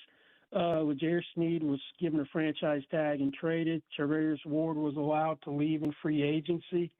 You're not getting 2 first-round picks for Trent McDuffie. And if he was looking for, we'll say, Deron Bland money, which is $22.5 million per year, he would have been signed before the 2025 season started. I suspect he's going to want top-of-the-market money. Highest 2 paid cornerbacks, both are over $30 million per year or more. Derek Stingley Jr. and Sauce Gardner. I would think trade package would be the equivalent of a first-round pick, whether it's a straight first-round pick or a package of picks at a minimum. But you got to decide whether you want to invest that much in a cornerback, and it may be an either-or proposition because Jalen Watson is an unrestricted free agent. I don't think both are on the roster for 2026. Right now, we're talking to Joel Corey. You mentioned Jalen Watson. I'm looking at 2 guys, and I would be stunned if either Jalen Watson or Brian Cook were back. Now, maybe the Chiefs end up choosing Jalen Watson and they move on from Trent McDuffie and they just get the corner at the cheaper price, and that's how they end up doing it. But just seeing what I think those guys are going to command on the open market and free agency, I'd be really surprised if the Chiefs brought back Brian Cook or Jalen Watson for next season. Yeah, it's possible they could price themselves out of Kansas City in free agency. You got to look at Zion McCallum as a potential price point is really a minimum. That's $16 million a year for Jalen Watson. Brian Cook is going to command significantly more than I think Justin Reed did, who was a little bit older last year. That was $31.5 million over 3 years. So you could see massive changes to the secondary. You drafted Jaden Hicks in the 4th round to become a starter. This year, he didn't take the step forward that people are anticipating, but he could potentially be a cheap replacement as a safety. From a contract perspective, what are you projecting for Watson? What are you projecting for Cook? Well, if I'm Watson, I'm looking at $16 million per year north of that is my target. And if I'm Brian Cook, I'm looking at a couple of safeties last year in free agency who did fairly well. You had Cam Bynum and Javon Holland, who were in the $15 million per year range. So I'm looking to target that. Targeting something and getting it are 2 different stories. Right now, we're talking to Joel Corey, former NFL agent, breaks down the salary cap for CBS Sports, going through some of the major talking points for the Chiefs as we are heading into the offseason. Joel, we haven't talked about Travis Kelce. The Travis Kelce thing is very interesting because it's twofold. Number one, it's does he want to come back and play football? We'll see his answer to that. And then number 2, it's at how much is that going to cost for Kansas City? He is currently not under contract. He is a free agent and could technically do what he wants. Now, I don't think he's going to play for the Carolina Panthers just for example. I think he's only coming back to play for Kansas City if he's back. What does a Travis Kelce one-year contract look like if he decides to come back? Well, that's a tough one because he is clearly not the Travis Kelce of the previous years. He's on decline, but his decline is very productive. In terms of tight ends, his 76 receptions were sixth at the position. His 851 receiving yards were fourth. Now, is he at the point where he's like, I've made all my money, I'll come back and give the team a huge hometown discount if I decide to play? Or is he someone who's like, hey, I know what I'm worth. If I'm going to play, it's going to be for X amount. According to NFLPA data, the average salary for starting tight end not on a rookie contract was $12 million, basically $12 million per year, slightly a little less than that, but right around $12 million. So would that be a number he'd be interested in playing for as opposed to the 17.125, which was the value of his last contract? So that's a really interesting one. It all depends on, one, does Travis want to play? And two, is he going to play for less than what he feels is his market value? I don't think the Chiefs would do this, but if I'm a team that the Chiefs just need to get younger and more explosive, I think, at the position. We all got all the respect in the world for Travis Kelce. He's going to be 36 years old next year. I'd much rather invest that money in Kyle Pitts or invest that money in a guy like Isaiah Likely and think that in a new offense, he could kind of take that next step. I don't think that's what Kansas City is going to do. But let's talk about those two guys. How much do you think Likely is worth in free agency? How much do you think Kyle Pitts is going to be worth? Because I'm guessing there's going to be a team that just buys into, his rookie year and all of those physical traits. And I'm thinking that Kyle Pitts gets paid this offseason. I don't know if Kyle Pitts gets out of Atlanta. He was the second most productive tight end this past season, and he may get a franchise tag, which will be right around $15 million. If he does hit the open market, I think he's represented by David Mulugheta, who is Micah Parsons' agent, among others. He's going to be looking not necessarily Trey McBride money, but probably north of T.J. Hawkinson, who's probably going to get released at $16.5 million per year. Now, my understanding is Isaiah Likely was the first choice for the Ravens in terms of an extension, but they had sticker shock. They ended up re-signing or giving an extension to Mark Andrews at a shade over $13 million per year.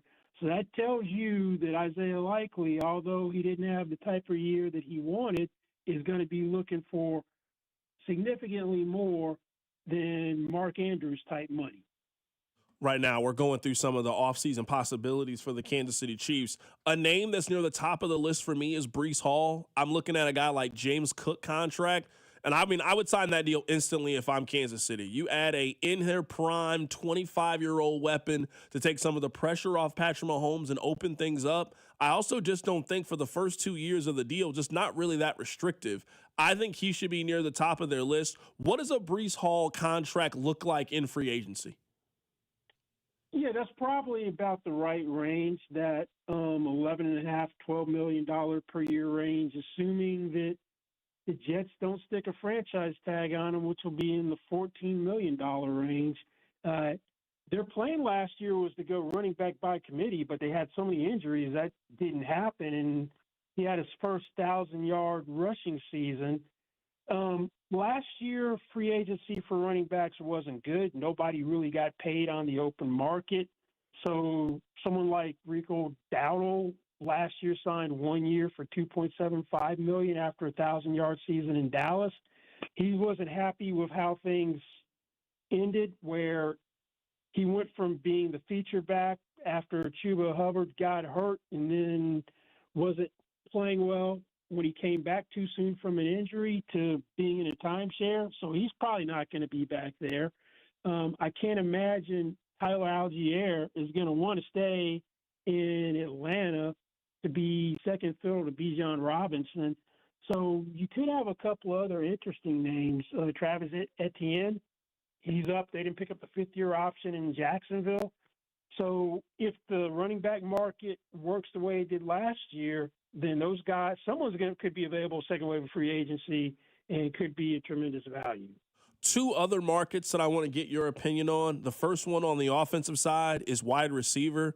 I think the Chiefs are going to have to sign a veteran or two at wide receiver. No Juju Smith-Schuster, no Hollywood Brown. Right now, you just got the two guys on the rookie contract, Rashee Rice and Xavier Worthy. We're heading into a really important offseason for Rashee Rice as well, as we are entering the fourth year of his contract. I guess let's start with Rashee Rice. How would you kind of play this? He's had some off-the-field stuff. He's been productive, but he's been injured. He's heading into a final year of a contract. How do you play it with Rice this offseason?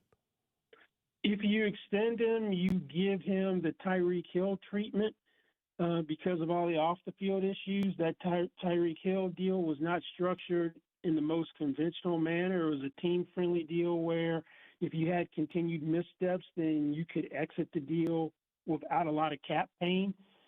He's got to be looking north of Jameson Williams from Detroit, and that was a $26 million per year deal. Let's talk about the wide receiver market that is there. I really like Mike Evans. If he gets out of Tampa Bay, just signing him to a 1 year, let's say it's a $14 million deal, but he's played for one organization. Certainly no guarantee if Mike Evans is going to change teams.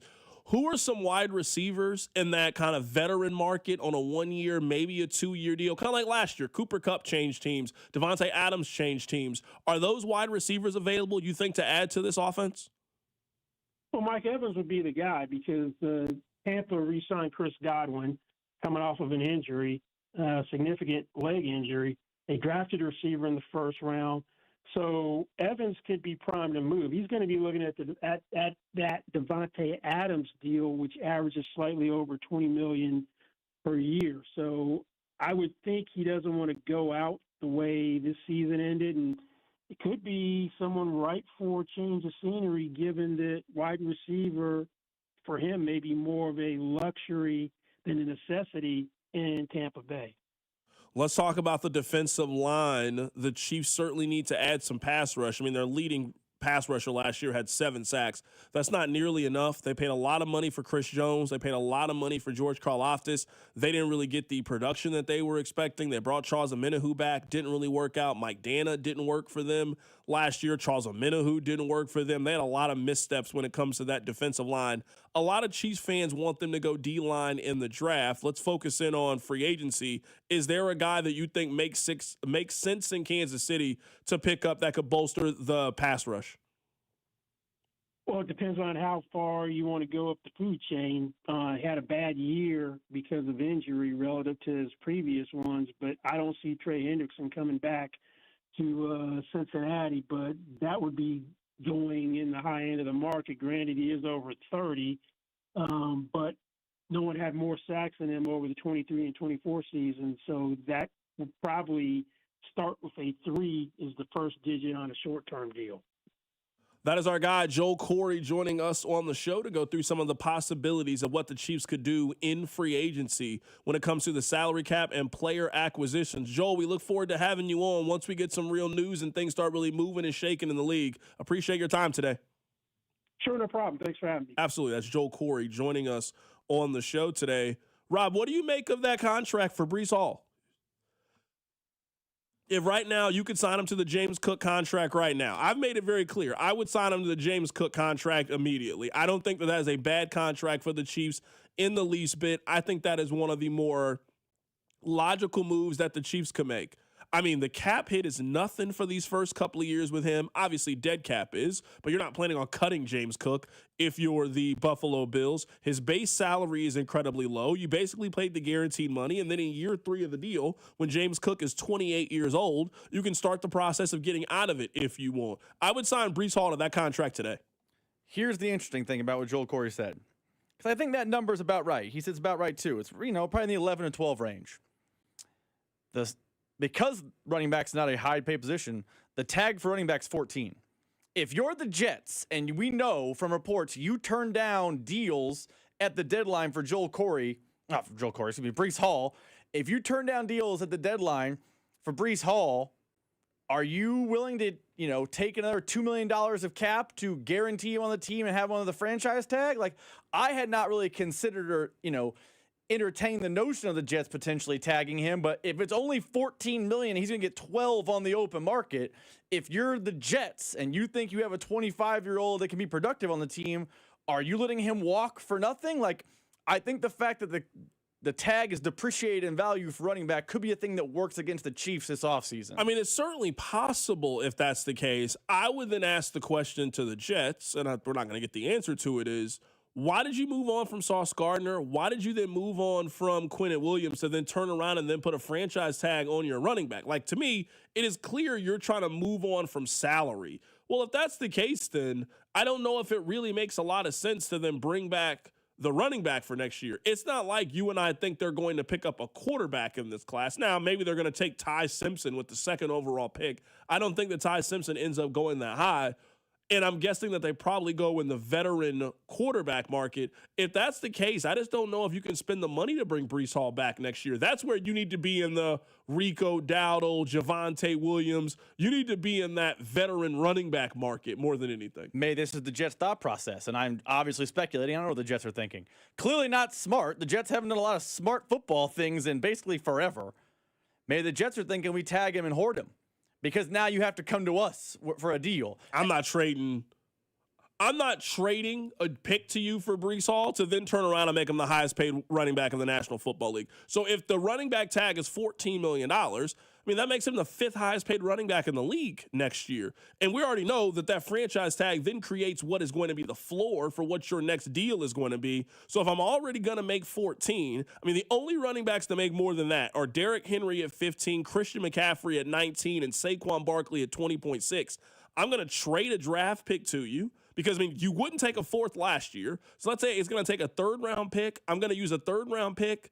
And then I got to turn around and give that guy $16 to $18 million to make him a top 3 paid running back in the league.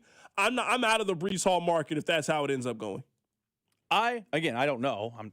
I'm not in the meetings for the Jets, so I have no idea. But the Jets have operated these last 2 years of, we're going to do whatever we can to accumulate picks. That is how they have operated at every single turn.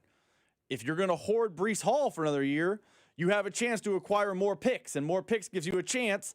Even if they're 3rd and 4th round picks, even more picks give you a chance to get that quarterback in next year's draft. I don't think there's more than one quarterback in this draft. I don't think Nussmeier's that guy. I don't think Ty Simpson's that guy. We can go through the names in this upcoming draft. I think there's one quarterback in the draft, and it's Mendoza. Next year, though, there could be more options. On paper, we believe it's going to be a great class. If you're the Jets, do you hoard Breece Hall to maybe steal a pick from someone, or at the very least, you just kick the can down the road and deal with Breece Hall when he's a year older, and Breece Hall would be the reason you sell tickets in 2026? I do not know how you could justify giving Rashee Rice a contract extension this offseason. I don't know how you could do it. Like he mentioned, you could sign him to a Tyreek Hill structure where if, hey, one more strike, you're out. We can void this deal. We can get out of this money, and it cannot hurt us from the salary cap. Man, Jameson Williams got 3 years, $80 million, got a $15 million signing bonus, and got $66.5 million guaranteed. I don't know how you can turn around and give that money to Rashee Rice. From an on-the-field standpoint or an off-the-field standpoint, when was the last time that Rashee Rice wasn't in some mess? Or wasn't hurt? One of the two. 3 years ago was the last time we had this conversation. Week 1 of 2024 was the last time that you felt going into it. But even then, he got into trouble off the field. It's been a while since we had. I just don't know how you could do it. I know you could structure the deal in a way, and you could try to. I don't get it. I don't know how you could do it if you're the Kansas City Chiefs. I mean, you will not hear any pushback from me. You can even take the off-the-field stuff to the side. He on the field has not been productive enough to justify the Jameson Williams contract. And if that's the baseline, if Rashee Rice's agent, whomever it is saying, hey, Jameson Williams was doing this, we want that number to start the conversation, I would laugh on Brett Veach. Conversation over. You've never had 1,000 yards. You haven't been you've been healthy once in your NFL career. No. I think more and more as time goes on, it's looking like Rashee Rice is a 4-year guy and done in Kansas City. Maybe they trade him. I just don't know, but I don't know, the league looks very highly at him, so why would I take a 5th-round pick when I can just ride out the 4-year contract and restart the shot clock? I mean, at this point, I just think you got to ride out this rookie year. I think you got to see how it goes, and you can franchise tag him at the end of the season if you absolutely feel like you got to do something with the deal. I don't know how you could do it. I really don't. It doesn't make any sense to me. I have no interest in doing that when it comes to him. I also think, and it sounds crazy because I think I've kind of labeled myself as the Trent McDuffie guy. I don't think that Trent McDuffie is worth nearly as much as Chiefs fans think he's going to be worth if he was really available in a trade. I think he's a very good player. And maybe you're saying that you would take the 41st overall pick and an additional pick that the value would equal a first-round pick. Maybe you'll say that. I do not believe there is a team right now that would offer you a first-round pick for Trent McDuffie. And I think he is a fantastic player. But I don't know if the league sees him as the true number one on the outside, can shadow any receiver in the league, lockdown kind of guy. I don't think the league sees him as that. I think they see him as a very good slot corner. I don't know if you're trading a first-round pick to then turn around and make that guy the highest-paid corner. Like, that's also some of the conversations, too, when it comes to this. It's not just what you could get in a trade. It's also that player now has all the leverage for a second deal. I'm not giving the Chiefs the 16th overall pick to then make Trent McDuffie the highest-paid corner in the league. I just think a trade for him is maybe a little bit more difficult than I think people are giving credit. Coming up on the other side, Rob and I want to launch our own investigation. We need you to be a part of it. We'll get to it next. Keep it right here. It's The Drive. The Drive with Carrington Harrison on Kansas City's only FM sports station, 96.5 The Fan. Well, it's a last call for football. FanDuel is giving you a daily profit boost every single day leading up to the big game. Today is a 30% profit boost on passing yards, over, under, and alternate passing yards. So you can take the over on Drake May. Maybe you like the over for Sam Darnold. Or maybe you're not feeling so sure, but you want to take a 200-plus passing yards from either quarterback. You can do so and get that 30% boost today. All you have to do is opt in each day and place an eligible bet to use that day's profit boost. So whether you're locking in some early lines, you're riding your favorite props, or taking that last big swing before the final whistle of the NFL season, FanDuel is giving everyone something extra to cheer for during football's final week. So play your game with FanDuel, an official sportsbook partner of Super Bowl 60 and also 96.5 The Fan. 21 in President, Missouri. Opt-in required. Bonus issue, non-withdrawable profit boot token. Restrictions apply, including all token expiration and max wager amounts. See terms at sportsbook.fanduel.com. Gambling problem? Call 1-800-GAMBLER.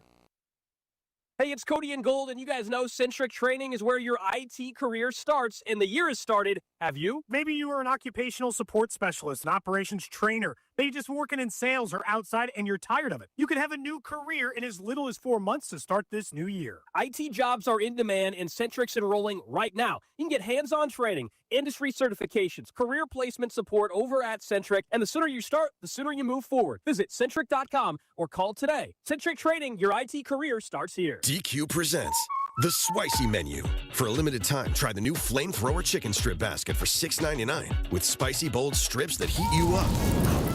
Served with a side of famous DQ Soft Serve as a dip to cool you down. That's right, dip those spicy chicken strips right into Soft Serve, plus fries and toast, all for just $6.99. And add a new pineapple lemonade sparkler or cooler made with tahini. It's the limited time only Spicy Menu. Get it delivered in the DQ app. Happy, tastes good. Participation may vary. Jeff Montgomery here from Amoeba Medical. The new year is all about turning the page and feeling your best. Men, if better sleep and fewer bathroom trips are on your list, an enlarged prostate could be the reason. I decided not to carry that problem into another year and contacted Dr. Brown at Amoeba Medical. Their non-surgical treatment was fast, simple, and came with minimal recovery time. And it's covered by insurance. Start the year more comfortable and well-rested. Schedule a visit with Dr. Brown and the team at Amoeba Medical in Kansas City. Amoeba Medical, MIVA-medical.com. Hey, Mom. It's me. Oh, my gosh. You'll never believe what I just opened for Valentine's Day. A sapphire ring from Helzberg. Just like the one I lost years ago. Remember how excited I was when you gave it to me? I cannot believe you remembered that story. I guess you were right. I really found the one. This Valentine's Day, create a moment that means something with up to 40% off gifts at Helzberg. Shop in store or at Helzberg.com. I'm Piera Palazzolo, VP of Digital Marketing for the American Management Association, a company focused on the management training skills needed to enhance the careers of business professionals. We did our research when it came to the best companies for website development and chose AmericanEagle.com. And we couldn't be happier. AmericanEagle.com worked closely with us to understand the front and back end requirements needed to launch an e-commerce website that could handle the complexities of running thousands of seminars nationwide. Our robust new website and improved SEO saw immediate increases in site traffic and web revenue. If you're in need of managerial effectiveness and success, visit our website at amanet.org. If you're in need of a website that provides an unparalleled consumer experience, I highly recommend AmericanEagle.com. Transform your business today. Dial 877-WebNow1 for a free digital consultation with AmericanEagle.com. Anthony Plumbing, Heating, Cooling, and Electric. Visit AnthonyPHC.com today. Keep your home warm and your furnace running strong with expert HVAC care from Anthony. Celebrate our 75th anniversary. Get $75 off a furnace tune-up. Book now at AnthonyPHCE.com. Here's your traffic report on 96.5 The Fan. Crash downtown 71 southbound just past Paseo. Scoot to the right. It is the left lane blocked. Shawnee, that's a stall now. The wreck is gone, but then you got a stall in the backup. 35 southbound at Antioch. Off to the right shoulder. Still some onlooker delay. I'm Bound with traffic on 96.5 The Fan. You're listening to 96.5 The Fan from the DM Injury Law Studios. Mike's got this. Car, truck, or motorcycle wreck? Remember, Mike's got this. 816-888-7500. Mike's got this. Welcome to your home for Royals baseball. 96.5 The Fan. All right. We will talk about UMKC coming up in just a little bit. Bink might join us in studio. We'll talk a little NFL draft. We're just having a little fun here as we are kicking off Super Bowl week. So I would like to have a drive investigation, 913-586-7965. So let me tell you where this investigation starts from. There is a story right now in The Athletic where they anonymously asked current NFL players their feeling on Bad Bunny doing the Super Bowl halftime show. So in this survey, it was basically 55-45. They approved of Bad Bunny doing the halftime show. They then went on for people to give their answers on why they don't like Bad Bunny or why they don't think Bad Bunny should do the halftime show. Now, my stance on this is very clear. I would not have picked Bad Bunny to do the halftime show. I don't listen to Bad Bunny, but all the halftime shows don't have to be for me. I understand that right now, I would say we live in a very fractured time in music. We all don't listen to the same kind of music. We don't all watch MTV. We don't all listen to the radio that kind of shapes our pop culture sense for music. There are very few artists that would make all of us happy. So picking the people that are the most popular and just, hey, we got to do what we got to do is fine with me. I plan on doing other things with those 15 to 20 minutes of the halftime show. I don't need to listen to Bad Bunny, but I'm not protesting Bad Bunny. I don't have any issues with them doing it. Great, have at it. I don't know any of your songs, but I'm sure it'll be a great time for those who enjoy it. This is what I want to investigate. I want to go through this quote, and I want to figure out who we think this is. A few respondents did weigh in. Quote, I don't even know who Bad Bunny is, said an unknown NFC offensive player. I think that the person doing the halftime show should be an American. I think the NFL is trying really too hard with this international stuff. Now, we don't have to get into all the things that are wrong with this paragraph. You should know. Who do you think said this? This is an unknown NFC offensive player. Rob, who would you suggest in our drive investigation? Who do you think said about Bad Bunny? I don't even know who that is. I think the person doing the halftime show should be an American. I think the NFL is trying too hard with this international stuff. It is an unnamed NFC offensive player. Because I'll tell you who I think. This has Brock Purdy vibes. This has Brock Purdy vibes to me. I think Brock Purdy's the culprit here with this. Who do you think it is? Who do you think is the unnamed NFC offensive player? That is a great question. Now, I was looking this up real quick because we were talking in the newsroom about this, and the boss, Steven Spector, made a good point. If they're going to start interviewing NFL players anonymously about Bad Bunny, where is this happening in the offseason? It's probably the Pro Bowl. So you think it's a Pro Bowler? So I think an NFC offensive Pro Bowler is who weighed in. Now, this is going to stun you. I have no idea who's in the Pro Bowl. I don't even know when the Pro Bowl is. I don't know what the Pro Bowl is. So it's really hard for me to say, oh, so-and-so's on the roster. He's an NFL Pro Bowler. But I'm going through NFC offensive teams in the Pro Bowl. Somebody said Cooper Kupp. They think this is a Cooper Kupp quote. Cooper Kupp's not a bad guess. There's a punter from the Commanders, Tress Way. He's in the Pro Bowl. Does that not count as offensive? I don't know.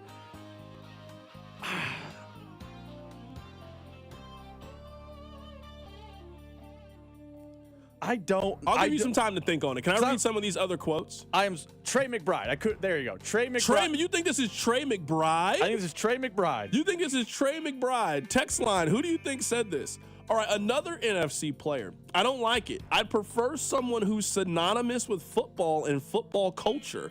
I think there's a ton of artists out there who are fans of the game. Originally, when this happened, I thought Post Malone made a lot of sense. They've gone hip-hop for the last couple of years.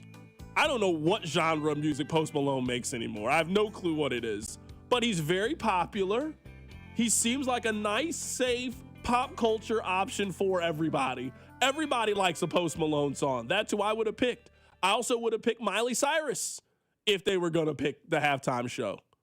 I thought they would have picked Miley Cyrus. But I don't have any issues with Bad Bunny. I just know that Bad Bunny, that's just time to go to the bathroom.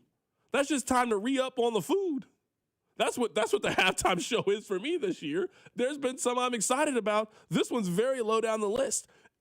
Listen, hold on. This was an AFC offensive player. There are better examples of character and morality than Bad Bunny.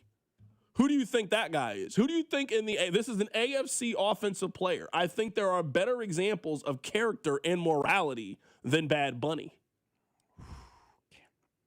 I'm trying to think who would hate Bad Bunny. Because you got to figure, the average NFL locker room is far younger than, it's like 22 to 29-year-olds, probably the baseline of age. For sure. You got to think it's going to be a veteran. Because I don't like Bad Bunny either. He's just not my kind of music. 22 to 29-year-olds probably like Bad Bunny. So is there a veteran player in the AFC that's been around for a while and just doesn't like that music that would lead them to say this? That's my logic on how I'm trying to figure out what player it could be. Text line is saying that they think the first quote is from Jared Goff, which is not a bad option. He's a Cal guy though, man. Like, it seems like Bad Bunny comes down a political divide, and based on where Jared Goff went to college, I don't think he would fall on that side of the political divide, but I could be wrong. Also, Jared Goff's a Pro Bowler? That's very surprising to me. Shedeur Sanders is a Pro Bowler. That's true. Shedeur Sanders is one. We don't know. We have no clue who it could be. I also would like to let you know that in this survey, I don't know how serious we can take this because they asked those same people who would their dream performer be for the halftime of the Super Bowl, and they said Michael Jackson. So I also don't know how serious we can take these people answers if they want Michael Jackson to the halftime show. A, he's already done it before, and B, he's dead. So Brock Bowers. Someone on the text line says Brock Bowers is an AFC guy. You think Brock Bowers did it? That's a guess I'm seeing on the text line. Oh, my goodness. He's an AFC Brock player. Bowers? We know that he's tried in the Pro Bowl. Brock Bowers, that's a good guess. That's crazy. You throwing this on Brock Bowers? Balding Bowers is my guess. That's crazy. I can't believe you would do this. By the way, what a wild survey. Yeah, we hate Bad Bunny. We want very dead Michael Jackson. He was the most popular option. He was the most popular option for people to do it. It was Michael Jackson. Did they at least say it could be dead or alive, or was he just name an artist? Right here in the story, none of the respondents seemed to be under the impression that Jackson, who died in 2009, was a potential halftime performer. That's what it said. I'm guessing the players they didn't know. The players watched that trailer and they were like, Mike's just on the mind. That's what it was. They didn't know. Shout out to Bad Bunny, man. I mean, you know who else I would have thought would be good for the halftime show? Chris Stapleton would be good. Are you just picking country artists you know? Is that what you're doing right now? Miley makes country music? It's hard to tell. She's everything now. I don't know what she is. Some of these people, it's just hard to know what version they make. When I started listening to Post Malone, he was singing White Iverson. Wasn't that long ago that Miley Cyrus was wearing Jordans and rap. I don't know what genre of music they make anymore. I know Chris Stapleton makes country music. I like him. I could live with Chris Stapleton if that's who they pick next year. I could live with that. I, selfishly, because San Francisco, the whole deal, wanted Metallica, I knew that was never going to happen. This may shock you. I bet you don't know this. I'll just tell you. You probably do. You're very up to date on Metallica. They're from San Francisco. Oh, I didn't know that. Yeah. I'd rather have Bad Bunny than have Metallica. Metallica had their chance to do the halftime show. You're 70. You got to get us to the young guns. You got to get us to the young guns. No, you're too old to be doing the halftime show. I'd rather have Bad Bunny. I have little interest in either one of them, but if those are my two options, I'd rather have Bad Bunny. I don't know what Bad Bunny's going to be saying. I do know it's going to knock. I do know it's going to sound good. I do feel very confident in that for the halftime I know show. we're about to break. Have you seen videos of John Hamm at Bad Bunny's concert? No, I'm not. No one. Look up at the break. No one on earth likes Bad Bunny more than John Hamm. Yeah, of course. He went down to Puerto Rico multiple times for the concert. That's because music doesn't need words. Music is a rhythm. It's a vibe. I don't understand what they're saying in reggae songs, and it sound good. You start listening like, oh, man, it sounds amazing. This is great. That's what I'm saying. The Bad Bunny might not be for me. I bet you come away thinking, oh, man, I kind of want to hear this song. I bet you it's going to knock a little bit. Are you going to the Post Malone Jelly Roll concert? That seems like that's your kind of vibe. I mean, little Post Malone Jelly Roll at Kaufman? Oh, you're definitely going to that. I mean, the company's definitely going to text like, what's our ticket situation? Okay, I'm just asking. I didn't know. I know you saw that. I know you got excited. You got a text from the wife immediately. Is what you got. A text immediately saying, babe, are we going to this? And you said, we can't go to the World Cup and this. We got to pick which one we're going to. Babe, you're going to watch Tanzania play soccer is what you told her. That's what you told Caroline. You think you're going to see Jelly Roll? No. You're going to watch the Netherlands soccer, and you're going to like it is what you told her. Your pronunciation on Tunisia was incredible. Okay, my bad. I didn't know. Well, shout out to them. They're playing at Arrowhead, right? You knew who I was talking about. You knew exactly who I was talking about. All right, coming up on the other side, UMKC making moves. Keep it right here. It's The Drive. The Drive with Carrington Harrison on your home for Kansas City sports. 96.5, The Fan. Hey, folks, it's Carrington Harrison from The Drive here. Many men remember their first time. Not that first time. I'm talking about the first time that erectile dysfunction ruined that special moment. And if you're over 50, then the chances are then you've experienced this before. That first time can be frustrating. It can be a little bit embarrassing. But here's the good news. At Heartland Men's Health, that first time can also be the last time.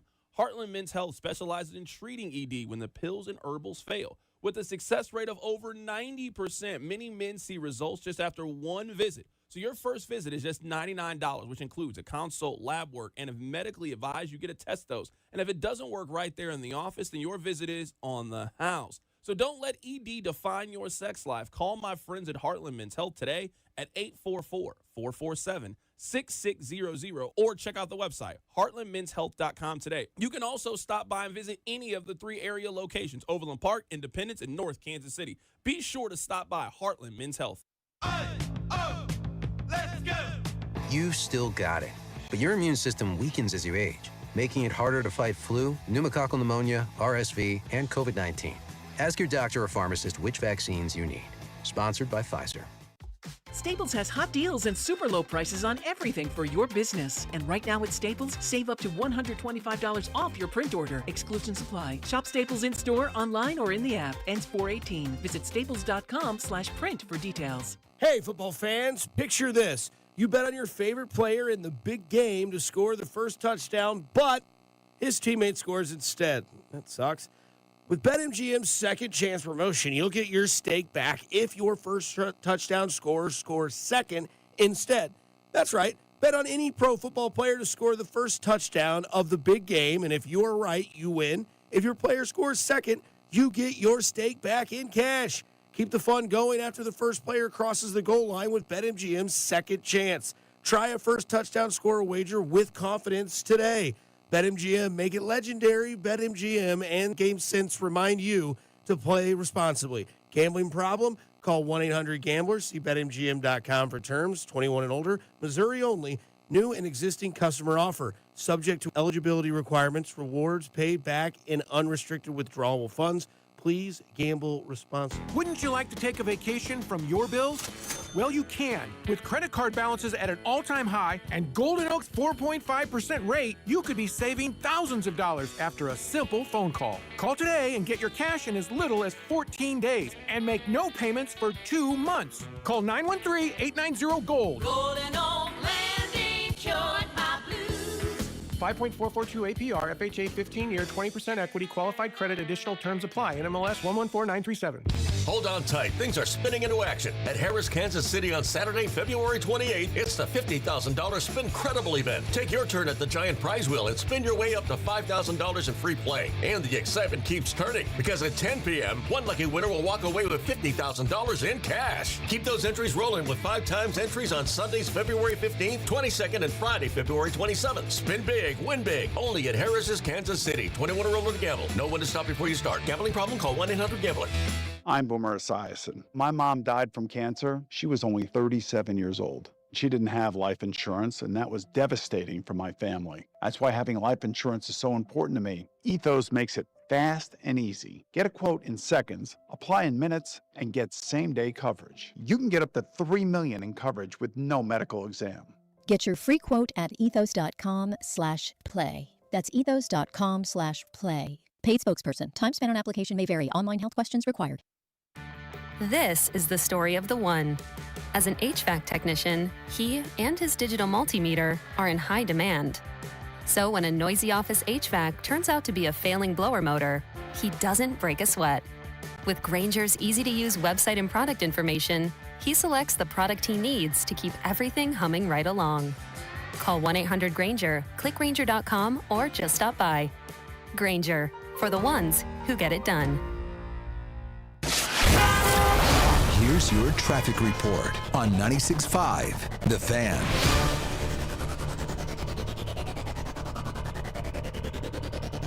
Coming out of downtown, you've got 71 southbound at 39th. You'll tap your brakes. That's a stall off to the right shoulder. We'll call it Parkville. Looks like 635 northbound just before 29. Right lane blocked there. I'm down with traffic on 96.5 The Fan. The only place in town to hear the hypothetical button game is on The Drive with Carrington Harrison. You know what? I am excited to talk about UMKC basketball. They hired Mark Turgeon to be their next head coach.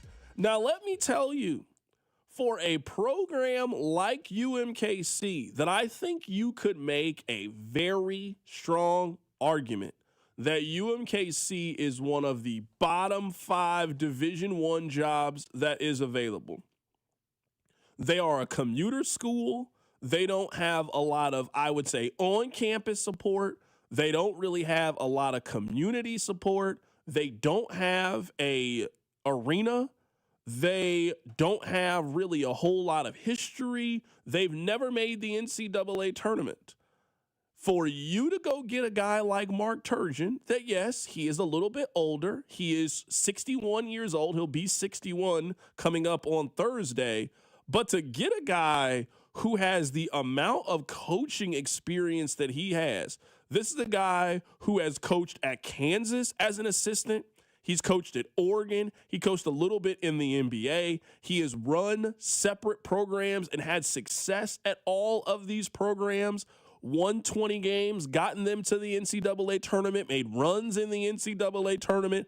To bring that guy Mark Turgeon in, and let's say you have him for 4 years, I expect one of these years, I expect UMKC to be good. I expect UMKC to be a team that wins 20 games, to be a team that can win their league and be in the conversation to make the NCAA tournament. This is an incredible hire. Here is Mark Turgeon. He was on the Midday Show talking about his goal to recruit Kansas City. It is important. I think there's a lot of pride in that area about basketball.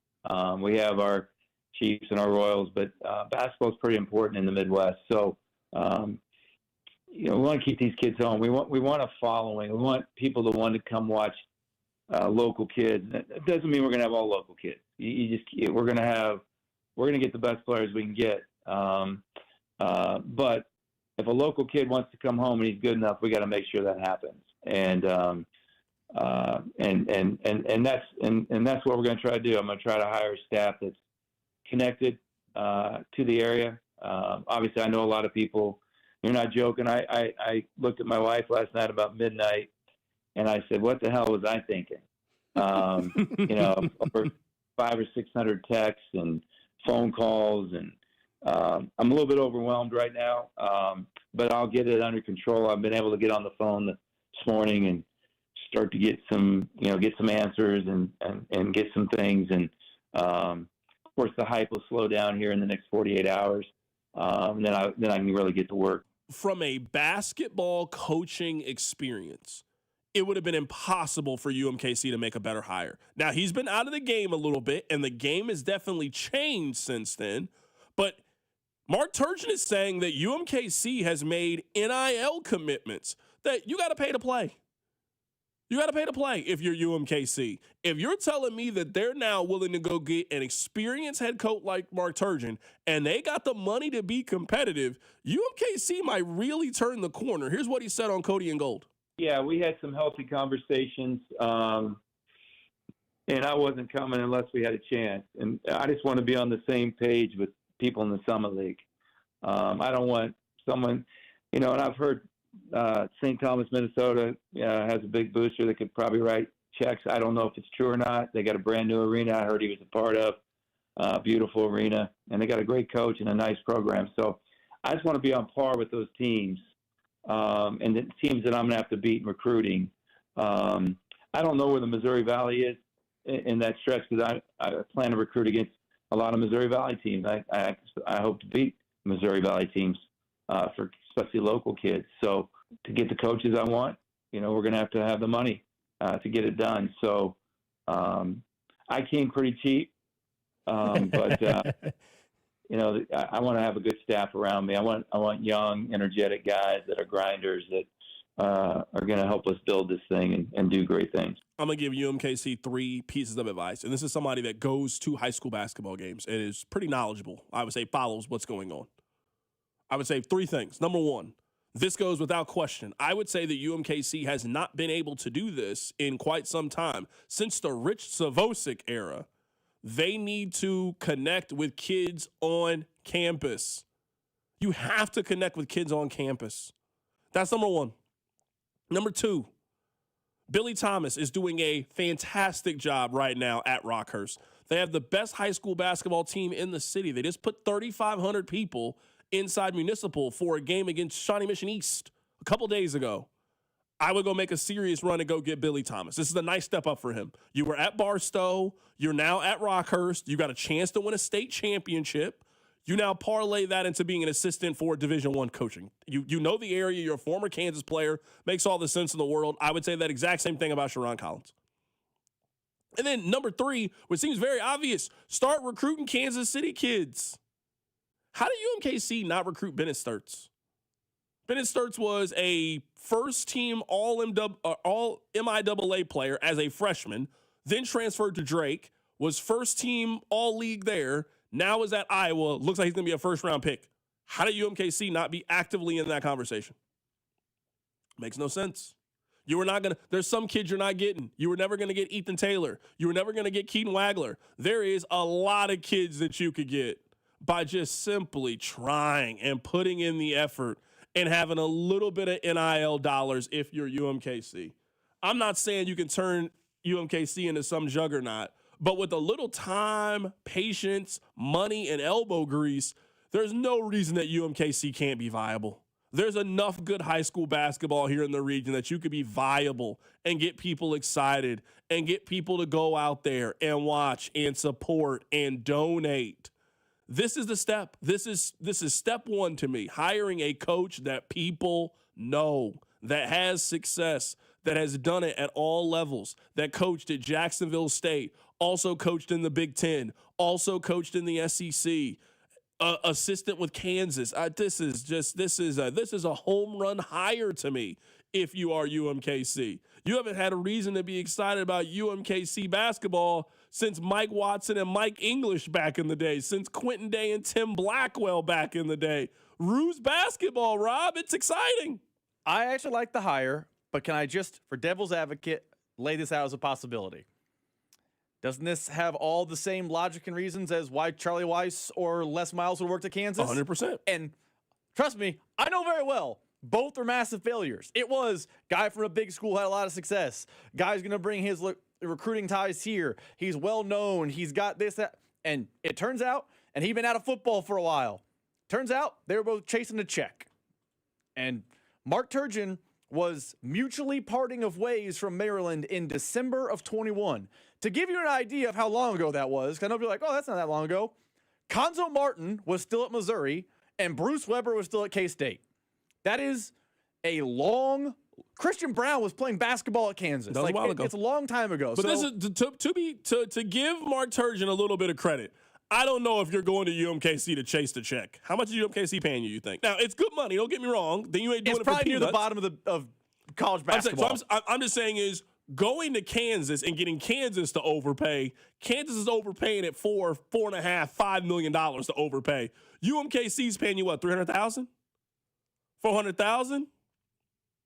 So I'm gonna say chasing a check is all relative if you are UMKC. Now, I don't think that Mark Turgeon's gonna be there a long time. He's 61 years old. But I think if you get a young assistant, let's say you get a Billy Thomas, let's say you get a Sharon Collins who's at Oak Park, it goes well, it goes successful for Mark Turgeon. You hand the thing off and you give it to a coach who's got great ties in the community, knows it, you've gotten the ball rolling, and you give it to him at 41 years old and you feel like you're set up. There is a path here to UMKC to be viable. There's a pathway here. But you got to nail this hire. And you also just got to have the financial backing from people that support UMKC athletics.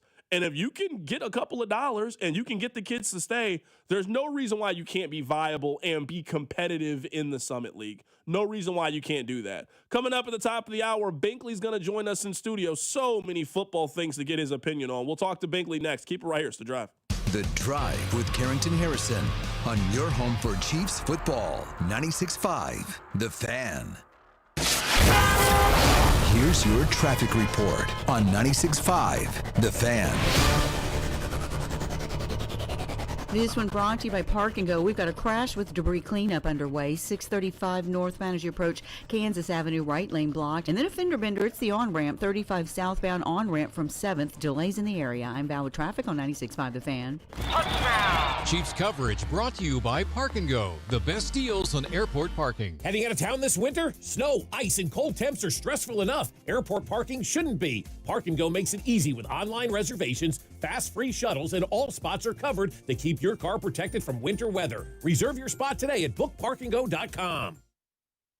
It's the last call for football, and FanDuel's giving you a daily profit boost every single day leading up to the big game.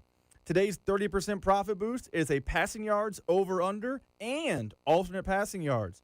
So if you think it's a defense-first type of Super Bowl, and maybe Sam Darnold is going to go under, or Drake May, who has not had a good postseason, is going to go under, today is your day. All you have to do is opt in each day and place an eligible bet to use on that day's profit boost.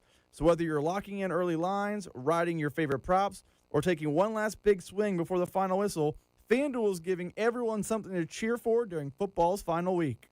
Play your game with FanDuel, the official sports book of Super Bowl 60 and 96.5 The Fan. 21 and present in Missouri. Opt-in required. Bonus issued as non-withdrawable profit boost tokens. Restrictions apply, including any token expiration and max wager amount. See terms at sportsbook.fanduel.com. Gambling problem? Call 1-800-GAMBLER. Fellas, listen up. It's 2026, and this is going to be your best year yet when it comes to sex. You know why? Because you're finally going to take the advice and try chewable tablets from Blue Chew. Blue Chew's tablets help you feel and perform at your best, stronger, harder, longer lasting, like someone gave your downstairs a pep talk in a gym membership. Be more confident where it counts. Blue Chew is a small chew for a big difference. You'll have flashbacks to your glory days and dating that's just got longer and better for everyone. Blue Chew's licensed medical providers work with you to find the right ingredient for your individual prescription. Just like how we love to watch the athletes that we root for show up during the game's most exciting moments, you should be able to show up when it matters during life's most exciting moments. You can discover your options at BlueChew.com and get your first month free when you use the promo code KFNZ at checkout. You just got to cover $5 for shipping. That's it. Go to BlueChew.com, use the promo code KFNZ, and get your first month free. Then you'll be ready to chew it and do it. Hi, this is Toby Tobin along with Jason Goodenkoff from Lewisburg Ford in Lewisburg, Kansas. Hi, Jason. Hello, Toby. Let's talk about the buying experience at Lewisburg Ford. It's the best anywhere. Just ask all our customers, Toby. It is hands down the best experience you can have buying a new car. We have the no-hassle Toby Tobin price that we've had for over 45 years now. Nobody else can say that. We've been saving Kansas City thousands and thousands of dollars for a lot of years. I have been buying Ford cars and trucks from Lewisburg Ford for over 30 years. And I know personally this is the best place to buy a Ford car or truck. Great prices, but there's a whole lot more than that. It doesn't just stop at price, Toby. No. There's other factors to this equation, and it's trade-in allowance, financing, and the experience of how knowledgeable the people are that you're dealing with. And we surpass everybody in all those areas. We always have. We always will. That's why calling us is important. Do you have that new pickup? Absolutely. And it's dynamite. Okay. Lewisburg Ford is your best place to buy a Ford car or truck. What's your toll-free number? 816-444-2300. Lewisburg Ford or LewisburgFord.com. And Doug. Oh, what a horrible call. Hey, ref, open your eyes. Ref, you're really not going to call that? Come on. Hey, ref, why don't you customize your car insurance with Liberty Mutual and save money? I don't think you get what we're doing. Sure I do. We're all just giving him advice. You guys on sports, me on saving money. Nope, that's not it.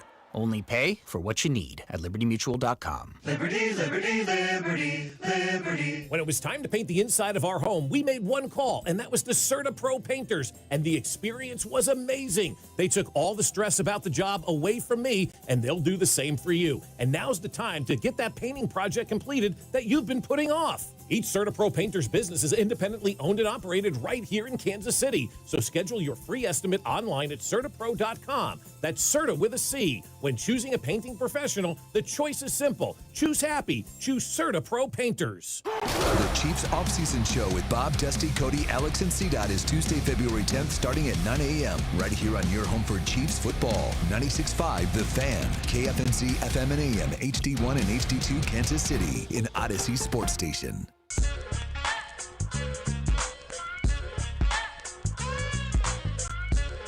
We got our guy Binkley in studio, repping the Northmen of Oak Park, man. That's right.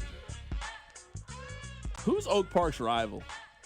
Well, it used to be Park Hill back in the day. And Well, Park Hill, they got Park Hill South.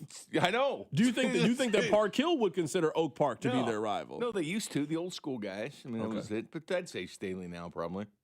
But when I was in school, it was Park Hill. Okay. Just seems like you might be a Winnetonka. Like, that's who you guys hate the most. No. Nobody has beef with Winnetonka. I don't know why. They've never challenged for anything. We went like 30 years beating both Northtown and Winnetonka. But Park Hill is that one team always out there. All right, so let's start with this, Bink, because there's a lot of things I want to talk to you about, a lot of things I want to get your opinion on. How are you feeling heading into this offseason? I asked that question because a couple of days ago, Rob and I were talking about going to get Mike Evans. And the reports are that Mike Evans wants to play for a contender. So I'm like, this is perfect then. The Chiefs should go get him. I was surprised at how many people on the text line were like, are the Chiefs really contenders? I don't think the Chiefs are really that far off. Now, I don't want to make it seem like they're in the same place that they were a year ago today, but next year, a real run game, having Rashee Rice there for week one, and I just think just having better luck. I think everything that could go wrong for the Chiefs in 2025 went wrong. From basically the moment that they landed in New Orleans until Patrick Mahomes' ACL tear, everything went wrong for the Kansas City Chiefs. I just don't think their luck's going to be as bad in 2026 as it was. I think they're going to invest in the run game this year. They're going to add a top 10 pick and a top 40 pick. I think there's a lot of reasons to be optimistic about the Chiefs heading into this offseason. Where are you at? I think so, and the NFL can flip on a dime, right? Teams can be terrible and then be in the Super Bowl. Hence, the New England Patriots, right? You get the right schedule, you play no quarterbacks, you get to an AFC title game and you play at Jarrett Stidham. Sometimes luck breaks your way. So a team can go from bad to the Super Bowl in 1 year. Could a 6-win Chiefs team, let's face it, they played terrible this year, but they were had a chance to win most of those games. A field goal at the end here, a field goal at the end there, picking that ball off that hit 5 players in Jacksonville, stopping Trevor Lawrence. I mean, there's so many things that could have gone their way, and they could have continued to, ride this stretch out. So it's kind of good that it happened now because they would have just kept trying to ride that thing out from last year. Because I felt this year was all about riding it out from last year. Just keep it going until you collapse. Well, it did. They're going to reset, but they're still going to be in it. Vintage Chiefs, I was watching, on NFL Network, they show the previous Super Bowls and stuff. The vintage Chiefs would have absolutely rolled the AFC this year. Hell, they don't even, to me, needed to be the vintage Chiefs. If they just could have been okay. Like, even those Alex Smith-led Chiefs would have had a chance in this year's in this year's AFC. Like, if you're telling me New England, and they deserve it, right? They won the 3 games. They made it to the Super Bowl. They've been one of the best teams in the AFC from start to finish. That New England Patriots team that made it this year is not drastically different than the final year of Alex Smith's Kansas City Chiefs. That is this. We're not talking about a remarkable team that came out of the AFC. This is one of the weaker teams that come out of the AFC probably since Flacco. It's a byproduct, and really weird deal is, would you consider the New England Patriots offense, would you consider it deadly? Would you consider that offense good? I think their offense is good. That's it. When you watch it, you're sitting there going, huh? They finished second in the NFL in points per game. And you're sitting there going, how did that offense, as dysfunctional as they look, finish second in the NFL in total offense, in points per game, not total offense, points per game. And, the Seahawks are right there at third. I mean, they were just right there behind them. But, yeah, I think the Chiefs can compete. I mean, you get a good draft going for you. Select free agents. We'll see what they do with managing the salary cap when they get to that point. But, yeah, the NFL teams are real bad, and they turn around. Monday Night Football went on like a 7-year stretch or something back in 99 with the Ravens, where they didn't have the team that won the Super Bowl on Monday Night Football, because this is back in the day, but they couldn't figure it out because teams are flipping that quickly. Right now, we got Binkley joining us in the studio. Another point that I've made on the text line, I'm interested to get your thoughts. I've been hammering the run game. I feel like for the last 18 months that you just got to be more balanced. You have to have the threat. I think a lot of people kind of push back like, oh, Andy's not going to run the football. I don't really need the Chiefs to run the ball more than what they currently do. I need them to be efficient when they run the football. They had 2 guys, their number 1 and number 2 running backs, had less than 4 yards a carry. Isaiah Pacheco had 40 more rush yards this season than Patrick Mahomes did. So I don't need the Chiefs now to adopt some ground and pound, 3 yards in a cloud of dust offense, but there has to be some explosiveness when it comes to it. And that's why, at least for me, I got Breece Hall number 1 on my list. I think you can acquire Breece Hall and a very manageable, very reasonable contract for basically what teams are giving up for number 3 wide receivers. You can get a true dedicated RB1 that can catch the ball out of the backfield and has been healthy, and a contract that's not really going to hurt you. Like, if you sign him right now to the exact same contract that James Cook signed, that's a great deal for the first 2 years of that. And then when you get to the 3rd year, you can make a decision on what you want to do. I put Breece Hall at the top of my wish list. Yeah, I mean, obviously, it's going to cost you, about $12.5 million a year? Is it kind of where you're thinking with the Breece Hall? Yeah, if somewhere they got around a contract. Rico Dowdle, I'd be okay with that. I've been a fan of Tyler Algier going back to the year he was drafted. I wouldn't mind at that either. And the thing is, he's a big-bodied guy from BYU. Obviously, there's an Andy Reid connection, so he knows the coaching staff there and the players that went around him. And he's not going to command big money. And Algier just kind of got stuck there because he goes and runs for 1,000 yards his first year. Here comes Bijan. And then they get a top 5 running back. Yeah, I mean, they had an opportunity to get Bijan. So it was a really weird deal what happened to Algier, but he's still a good running back. He just has a lot of low wear and tear. It's kind of like Priest Holmes when he's in Baltimore before he came to the Chiefs. He was a good running back, but he had low wear and tear on his body before he got to the Chiefs. But as a team, Mahomes did 422 yards rushing this year. It was way too many. But they fell line 106 yards a game. The average is 109 since Mahomes has been a starter with the Chiefs. They've won a Super Bowl averaging 98 yards a ground for their running backs, all of them together. And Mahomes, 115.9 back in 22 and 104.9 in 2023. So 2 of those 3 Super Bowl wins that they had, they actually averaged more rushing yards this year than they did those yards. But I think the league has changed from then, though. Like, I feel they're like, harder nerds. For sure. I feel like the league changed. You remember a couple of years ago, they had that big Zoom meeting, And remember, the running backs were all unhappy about the way they were getting paid. The running back and you meeting. remember the sentiment from fans was don't pay running backs, dime a dozen. We don't need running backs. You can find one in the 7th round. I feel like since that Zoom meeting, we have seen teams really start to invest and really start to just prioritize running the football. That my big point has been, you don't got to spend the 9th overall pick on Jeremiah Love. Fantastic running back. Do what the Rams did. Kyron Williams is a good back. Blake Corum is a good back. You've got a good system and a good scheme that you trust that you can run the football effectively. No one thinks the Rams are some ground and pound kind of team, but they have the ability to run the football to create manageable passing downs for their quarterback. That's what I want the goal of the run game to be in Kansas City. Well, it's a running game that can manipulate what the defense does because it backs them up. You can't be always in the line, so they'll start going towards the line of scrimmage with the dominant running game. And when you can't run, I always thought you should be able to run the ball perfect with the Chiefs. It's not to be a place where running backs want to come. You got Mahomes here. He's gonna back safeties up. There's gonna be open running lanes, and there's not as much concentration on the running game and the passing game. This would have been the perfect place. But yeah, I mean, the running game. I think Saquon Barkley and Derrick Henry kind of took it to the next level because when Saquon goes from the Giants to the Eagles, then he gets those 2,000 yards. They go to the Super Bowl and win. And Derrick Henry putting up that monster year in Baltimore show when he still had some in the tank. I mean, I think the running backs are trending that direction. I think that put it over the top with those two guys in what they did. But no, you don't need to draft one in the first round. Matter of fact, you take the top 10 rushers out of the NFL this year, only 4 were first rounders. That's it. 4 of them. And you look at the running backs who made the playoffs, just 4 out of the top 10 rushers in the NFL. So 6 of them weren't even in the playoffs. They were, but running well as a team, running solid, a good scheme to keep that defense honest is something they haven't done. But I'm more on the lines of Rashard Smith is in your backfield. I would take a chance on a guy like Tyler Algier, and then I would draft somebody. So it wouldn't be Breece Hall kind of, talent coming in here. I get it if people like him. I get it, but it'd be Rico or Tyler. It'd be that level of running back plus Rashard, plus you draft one. That would be the running back room. Right now, we're joined in studio by Jay Binkley. Bink, let's get your thoughts on the offensive coordinator hire. I wanted the Chiefs to go in a different direction. I just wanted new and fresh. I wanted the Chiefs to kind of find potentially the next Andy Reid, find the 41-year-old rising star, up-and-comer. In a couple of years, we think he can be a head coach. The Chiefs obviously decided to go with someone more familiar, decided for someone with a very different skill set. What do you make of the Chiefs' new offensive coordinator hire?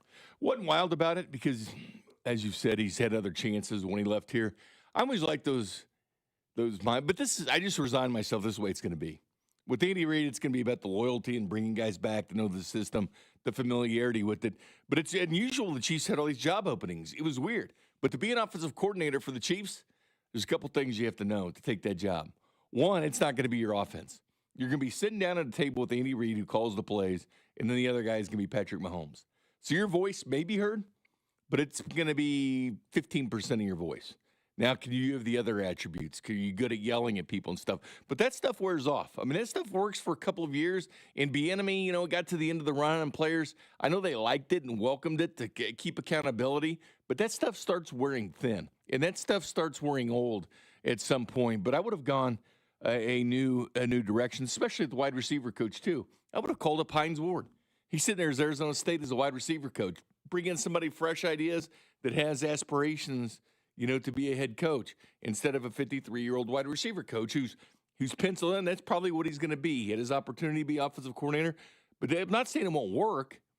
I'm just saying not the direction I'd go. And I always bring up Hayden Fry, right? He was at Iowa, and he had Bob Stoops and Barry Alvarez and Bill Snyder's assistants, and all those guys went off and turned programs around. Alvarez completely flipped Wisconsin. Bill Snyder, you know what he did in Manhattan. And Bob Stoops, Oklahoma was getting 70-balled by Kansas at that point. Remember when Oklahoma sucked and Bob Stoops turned it around? But he only hired coaches that he could see advancing. Like, I want that wide receiver coach to want to be the offensive coordinator. I want my offensive coordinators to be a head coach. You kind of want that system, but this is kind of the way they run things. But no, it's not the direction I would have gone. I will say this about EB, and I've tried to make this a point, where if you were going to tell me that EB is somebody who you think can really challenge guys and get the best out of guys, and there's 3 guys on their offense that I'm pinpointing that I'm holding him responsible for. If you're telling me that he's not the play calling guy, but he's the accountability, I'm going to get the most out of you, Rashee Rice, Xavier Worthy, and Brashard Smith. Like, some of the issues to me with Xavier Worthy are just football IQ things, not really a talent or ability thing. If I'm looking at Brashard Smith, I don't really think he was used. Man, if you can't get the most out of this offense with EB now as your running back coach, then it just wasn't meant for you to make the transition from going to wide receiver to now helping at running back. With Rashee Rice, I mean, it's really all of those things. It's discipline off the field in your personal life and how that could potentially translate to your discipline once you get onto the football field. Like, those are three guys. If you were telling me that Andy is in charge of the play calling and those things, and EB is to keep everybody in line, man, I've given you three guys right there. Hey, try to elevate their play and see how that elevates the rest of their offense by just getting those guys to be more productive than they were last season. Yeah, he's got three big projects to work on right now with Rashee Rice specifically, with Xavier Worthy and his progress, and Brashard completely of getting back because he's very limited running back ability. You know, he just did it that 1 year at SMU as a wide receiver at Miami, so it's his second year, and he did it in the National Football League. So looking for EB on that, and I think through the draft, with these draft picks, it's going to be imperative for Eric Bieniemy to get these guys up to the Kansas City Chiefs way of kind of doing football. But yeah, there has been some disappointing performances. You want to see more development. You know, I know Kelsey was drafted here during the Eric Bieniemy time in Kansas City. You know, Mahomes was, but you really pinning, you know, their success on EB. The most successful guys in this team, I can't really pin it on him. Do you want Travis Kelce back? From a football standpoint, because this would be my argument. This would be my argument. If I just did a say it out loud test, remove how you feel about him, remove anything. We're talking about a 36-year-old tight end, like, who doesn't really give you a lot of big explosive plays and doesn't really run past people. Like, I'm hearing a lot of people talk about he's still very productive. Man, he got 100 targets last year. If you give a lot of players 100 targets, I get 800 yards out of them the way that you did last season.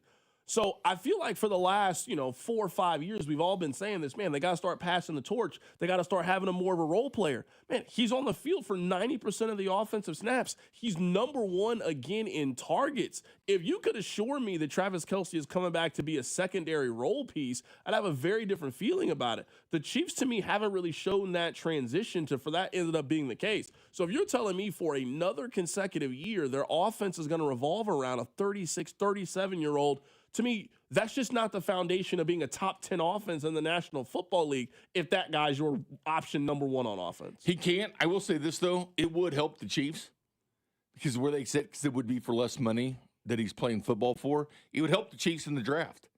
It would help the Chiefs in free agency. It's not necessarily an area you go out and say, okay, Kyle Pitts, Isaiah Likely, come in here, here's what we're going to pay you. Because drafting a tight end, if you start drafting a tight end early, because you need to get within basically the first and second round to get a quality tight end, because the depth of tight end is not really out there as much of just guys, just average guys for your offense at that point. But you can spin your draft picks other ways. Defensive line, edge, wide receiver. So many things hinge upon him coming back. That's why I think it's the most important person that can come back for the Chiefs so they don't have to waste draft capital if he agrees to come back. And it's embarrassing how they run their offense through him. And they've tried to groom Rashee Rice in that role because Rashee Rice, even though they're different positions, he runs a lot of the same routes. Like Rashee Rice does that tough, middle of the field, those dirty kind of routes is what Rice runs. I mean, it's Travis Kelce type stuff that Rashee Rice is running with this offense. But it's embarrassing that his 850 yards this year led this team in yardage. The 900 something last year led this team in yardage. It's embarrassing when a mid-30s tight end is leading your team in receptions and yardage. They have got to change philosophies on who and what carries this offense. Listen, he's fine to this point to come back, and I will say this. If he comes back, he 100% loves football because he could make more money than playing sitting in the booth. He could. He's marrying a billionaire. He's got hundreds of millions of dollars in the bank. You got to really love football to come back, but also I think a big part of it is Mahomes' health. I think a lot of his decision is based on Patrick. Meaning if Patrick's going to miss the first 4 or 5, I could see Kelce kind of backing off, and they would maybe make his decision to retire. But if Mahomes is like, hey, I'm playing game 1, I think it makes it easier for Travis Kelce to come back. But I think his decision is based a lot on Patrick Mahomes when he really feels like he's coming back or not. I want to get your opinion on the draft here coming up in a bit. Let's transition a bit to the Super Bowl, and we'll kind of take our first look on it with you. I guess my initial thought when we get the matchup, I think it's hard to pick New England on paper. I'm not saying New England can't win the Super Bowl, right? Like, this is a neutral site game. If this game was in London in Week 11, no one would be stunned if the Patriots won this game. I think it's hard based on how we've seen these two teams play for the last month. I think it's hard right now to come up to me and communicate a game plan or a scheme in which you think New England can win the game. They could. You force some turnovers any given Sunday, all of those kind of things. I think this is a massive mismatch on paper between these two teams. No, it is. But you look at statistically, I mean, they are both top 5, teams basically on offense and defense. Like, New England's very good. Like, we talk about Seattle being number 1 in points against. They're like 4th. And I get it, the quarterbacks they played, the competition, but you can only play who's in front of you. I do think Seattle is more talented when you look at it, but statistically, they're both top 10 offense and defense. They're both very good at both those issues. When's the last time you watched the Patriots and thought they were great? I think it's been a while since that's been the case. I brought them up a lot this year because they lost the Raiders on opening day, because that game should have been in Foxborough, but they lost to the Raiders. Imagine that. A team that's in the Super Bowl lost game 1. That shows you how much of a myth game 1s are in the NFL. The Raiders went on the road and won in New England. They're picking first in the draft, and New England's in the Super Bowl. They haven't blown me away. Drake May has exactly one 300-yard game. I mean, we're talking about giving the MVP to him. When have you seen an MVP quarterback win the MVP throwing for just one 300-yard game?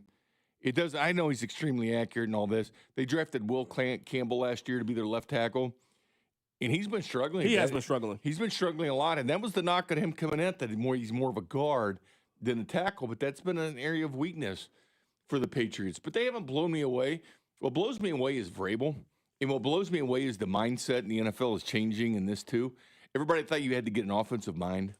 You had to go out and get an offensive mind to work with the quarterback, and that's the way they go. When you're looking at this, 2 defensive-minded guys in the Super Bowl.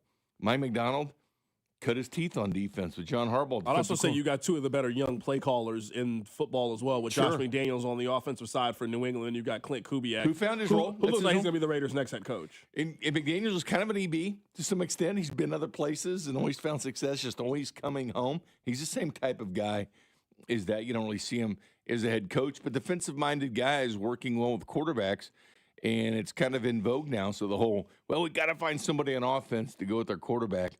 Well, it's not necessarily the case with these two teams, but no, they haven't blown me away. Seattle has. I'm really intrigued to see how much the weather has played a factor in for New England's offense. I mean, you're playing these games outdoors in New England or outdoors in Denver. The weather certainly had a factor in the AFC Championship game.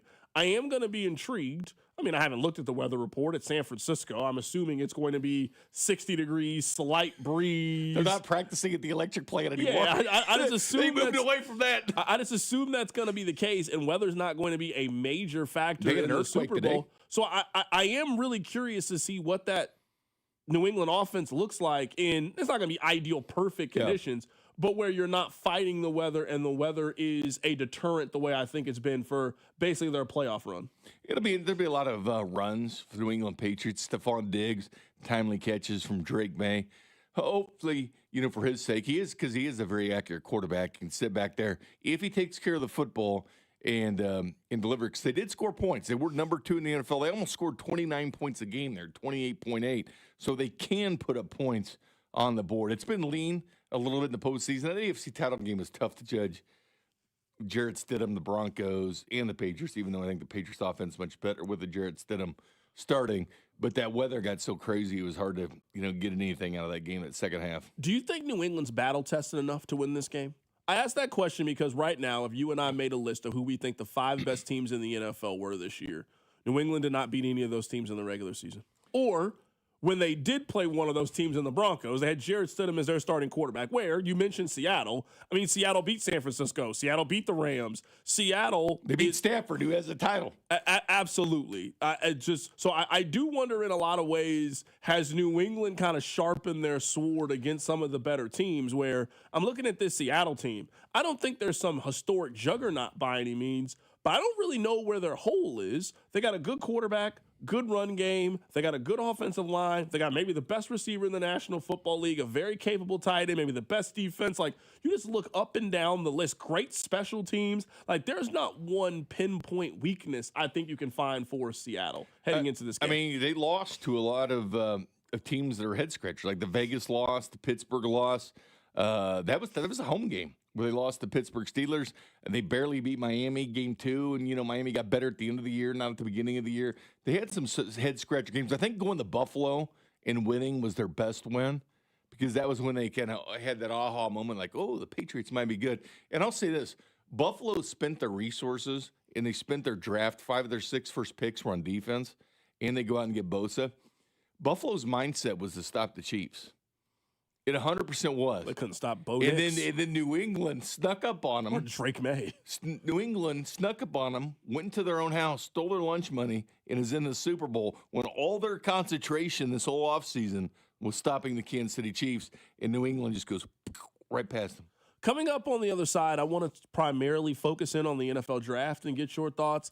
It feels like, and it's very, very early on, it kind of feels like there's 4 players I think you can kind of pinpoint early on to Kansas City. You look at these mock drafts, they all kind of have a theme. It feels like there's 4 players that make sense. I want to get your opinion on that. We got Jay Binkley joining us in studio for the 4 o'clock hour. Keep it right here. It's The Drive. The Drive with Carrington Harrison and Rob Brenton. You losers is what you are. On your home for Kansas City sports. 96.5 The Fan. Well, it's a last call for football. FanDuel is giving you a daily profit boost every single day leading up to the big game. Today is a 30% profit boost on passing yards, over, under, and alternate passing yards. So you can take the over on Drake May. Maybe you like the over for Sam Darnold. Or maybe you're not feeling so sure, but you want to take a 200-plus passing yards from either quarterback. You can do so and get that 30% boost today. All you have to do is opt in each day and place an eligible bet to use that day's profit boost. So whether you're locking in some early lines, you're riding your favorite props, or taking that last big swing before the final whistle of the NFL season, FanDuel is giving everyone something extra to cheer for during football's final week. So play your game with FanDuel, an official sportsbook partner of Super Bowl 60 and also 96.5 The Fan. 21 in President, Missouri. Opt-in required. Bonus issue non-withdrawable profit book token. Restrictions apply, including all token expiration and max wager amounts. See terms at sportsbook.fanduel.com. Gambling problem? Call 1-800-GAMBLER. This is the story of the one. As the purchasing manager at a manufacturing plant, she knows the only thing more important than having the right safety gear is having it there when you need it. That's why she partners with Grainger for auto reordering, so her team members can count on her to have cut-resistant gloves on hand, and each shift can run safely and efficiently.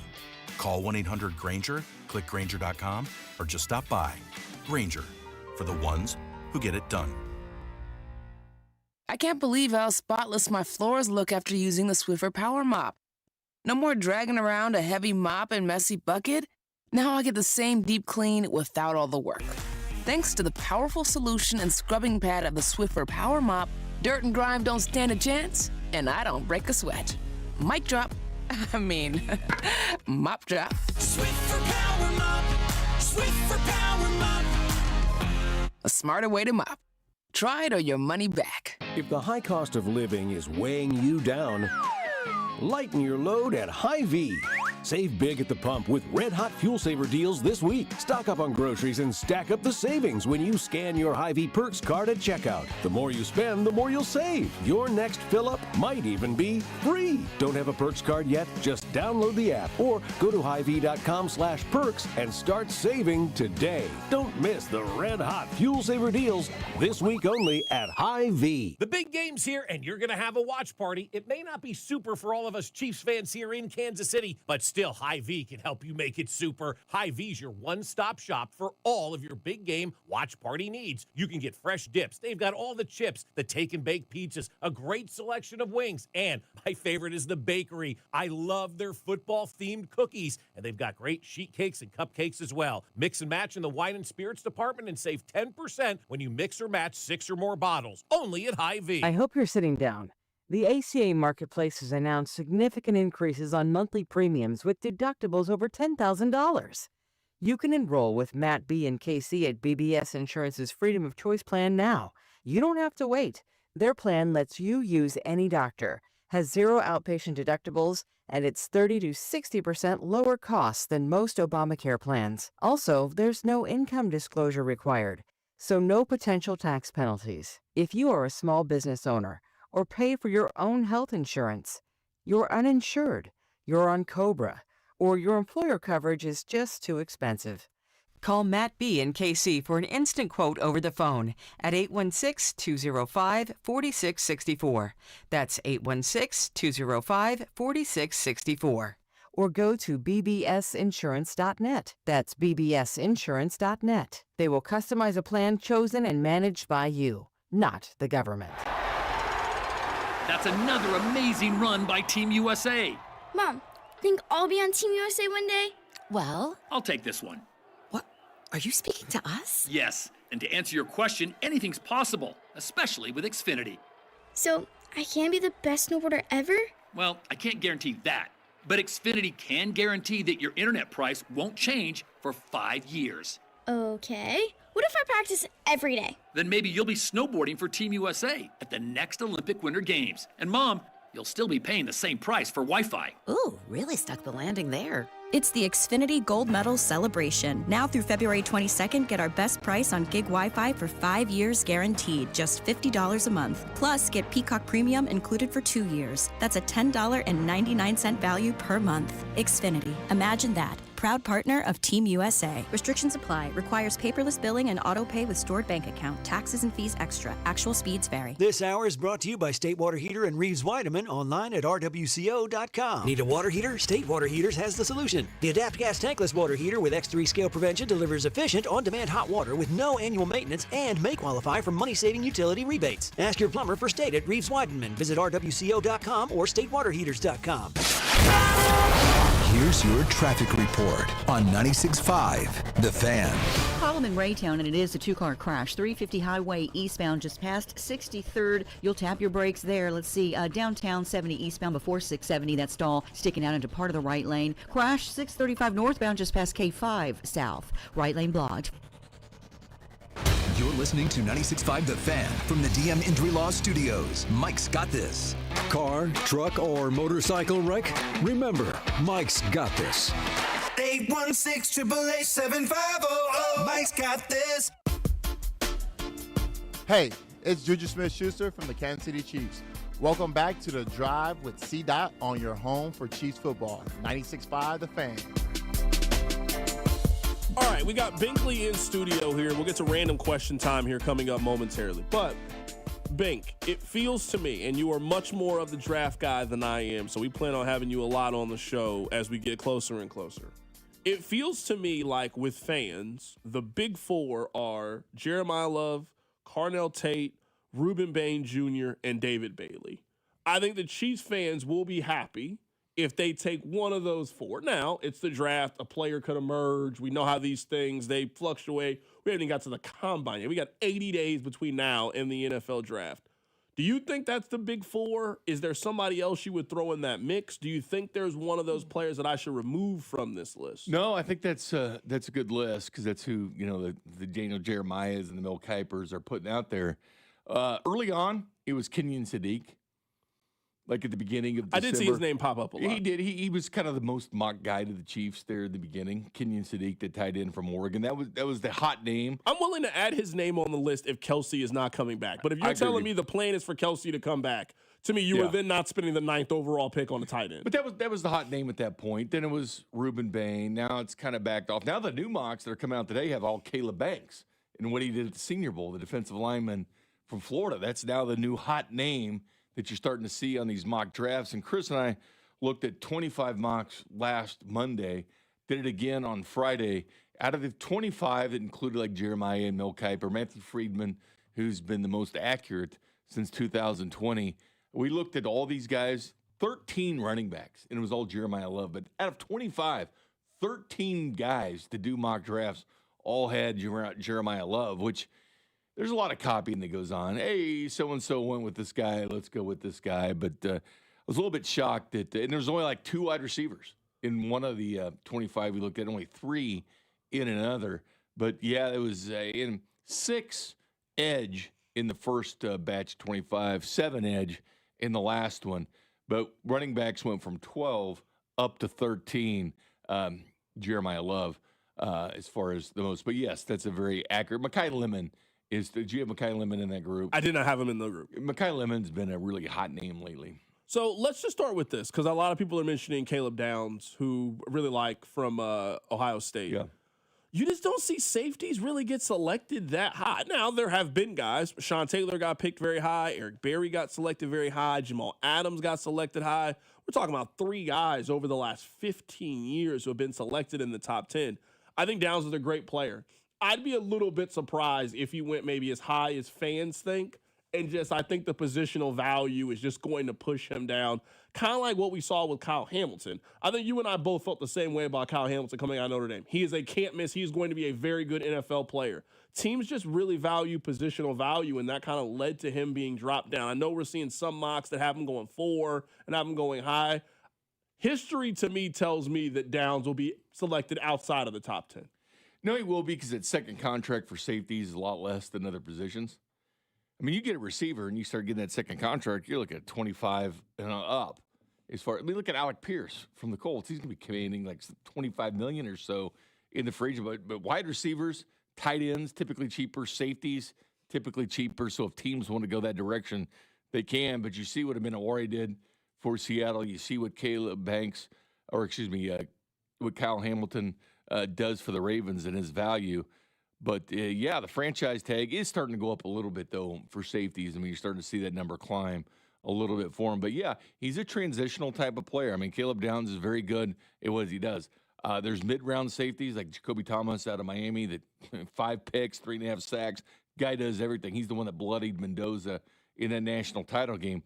I mean, that's a guy you can get in the 5th, 6th, and they don't have a 7th round, or 5th and 6th round and beyond. I'd be surprised if Downs turned out to not be a good NFL pro. Oh, he's going to be great. Like, if you're a guy who can instantly step in as a true freshman and make a difference at Alabama and then transfer and then have a difference at Ohio State and doing that, you're going to translate to the NFL. You're going to be a very productive player as well. Now, just the question is, what kind of impact does that have? And let's say if he's the 3rd best safety in the league, is that warranted you spending the 9th overall pick on him? Like, that is a legitimate question to me. Yeah, we'll see what I still think they need weapons. I do. I'm still on team weapons. And, yeah, we could look at Seattle and how good that defense is. It is good. But they are 3rd in points per game in the NFL. They do have a 1,000-yard rusher in Kenneth Walker. And they also have JSN, who is the NFL leading yardage man in the NFL. So they do have offensive weapons. We can talk about their defense all we want, but they also have elite skill position players on offense as well. I heard this through the grapevine. I don't know if this is accurate or not. You and I have not talked about this. You don't like Bain? You got some questions about the arm side? Just so I don't want to put words in your mouth. I'm just telling you what the text line has told me that you said. You don't like Bain. No, and this is not the arm length, but I always ask the people on the show. I said, all right, which game during the regular season should I watch for Ruben Bain? Weeks 3 through 10, he had 1.5 sacks. Akeem Mesidor had more sacks than Ruben Bain this year on the same defensive line. He had a phenomenal playoff. I'm just saying, you're looking at drafting a guy, and you know this, the text line knows this, you have to be cautious. If you have 2 first-rounders on a defensive line, you better watch who gets more attention to him during the game. But people can't answer it. He went on a 6-game stretch where he only had a half sack. He had 1.5 weeks, 3 through 10. Yeah, he looked great in the playoffs. He only had 9.5 sacks this year. Mesidor actually led the Miami Hurricanes in sacks this year. And Ruben Bain's going to be more moved to the inside. I mean, it's kind of more his fit in the 3 technique than outside. Listen, the guy's a great player, but you have to ask yourself, do you take games off? Do you take games off? Because nobody wants to draft somebody in the top 10 that takes games off. Look at this. For example, Week 3, USF, no sacks. Following week, Florida, half sack. Florida State, 0 sacks. Louisville, 0 sacks. Stanford, 0 sacks. SMU, 0 sacks. Syracuse, he had 1. The following week against Virginia Tech, 0. So he goes week 3 through 10 with a half sack. That should be cautious. Like, why didn't he show up against Stanford? Why didn't he show up against Louisville? If he's that good, why isn't he showing up in these games? You like Bailey more? I do. I like Bailey more. And this wasn't even talking about Ruben Bain's arm length. And I'm cautious to do that because he hasn't officially measured yet. because he skipped out on the Senior Bowl. He was going to do the Senior Bowl, and he played, football to the end. But we saw some guys like Kalen Black, the running back from Indiana, play in the Senior Bowl and go down and get measured. But he didn't do the measurements in the Senior Bowl. He could have gone down there for interviews. We'll see what he does at the Combine. Maybe he backs off, which he probably should, and not measure the arms. They'll have the Miami Pro Day and see where he sits. But, yeah, it's a concern for people. And arm length, as silly as it sounds, teams do look at it, Caleb Banks, I bring up him, he's got 35-inch arms. Andy Reid has only drafted one guy in his history, offensive tackles with less than 34-inch arms. It was Josh Simmons with 33-inch. Baines, a little over 30. Miles Garrett, I know it's hard to compare anybody to him, but his arm length's about a half a foot longer. It's over 5 inches. I get it. He's Miles Garrett, but we're talking about top 10 pick here in Reuben Baines. So we'll see what it is. It's not officially been measured, so we'll see what it is when it's officially measured. I think he's more in line to be moved to the inside than sit on the outside where he is. I'm not saying that Cardinal Tate can't become a good NFL player. I'm not saying that. We're talking about a guy whose career high in yards was 875, being the 9th overall pick in the NFL draft. This feels a lot to me. Ohio State has been so good at wide receiver, and he is now an Ohio State wide receiver. It's like, okay, well, we got to take him. He might have the number 1 pick next year in Jeremiah Smith. It worked for Chris Olave. It worked for this guy, so we got to take him. If you just did a snapshot of Cardinal Tate and I didn't tell you what school he went to, you would tell me this guy's a late first-round pick kind of prospect.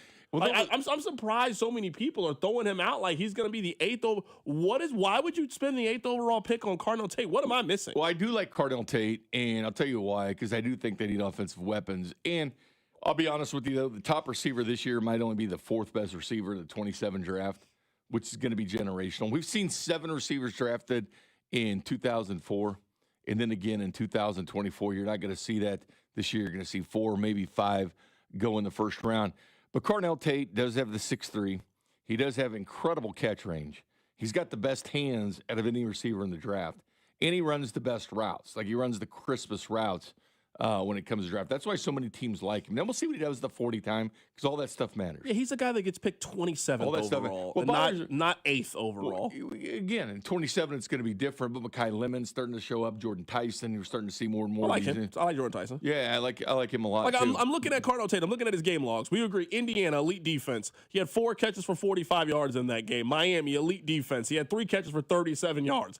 This guy's a top 10 prospect in this year's draft class. His touchdowns are good. Again, Jeremiah Smith got a lot of that attention on there. So I understand the concern when it comes to him. My biggest thing is, through the years, the Chiefs have thrown one dart at wide receiver. Like Sky Moore, you're it. Rasheed Rice, you're it. Hardman, This year, Jalen Reynolds, you're it. Didn't even get on the field when he had a receiver suspended 6 weeks of the season. And another guy, he was your first-round pick last year, missing the first 3 games after play 3 in Brazil. He couldn't even get on the field. I have a problem, and I think the Chiefs should have thrown more darts at wide receivers. Because you know what happens?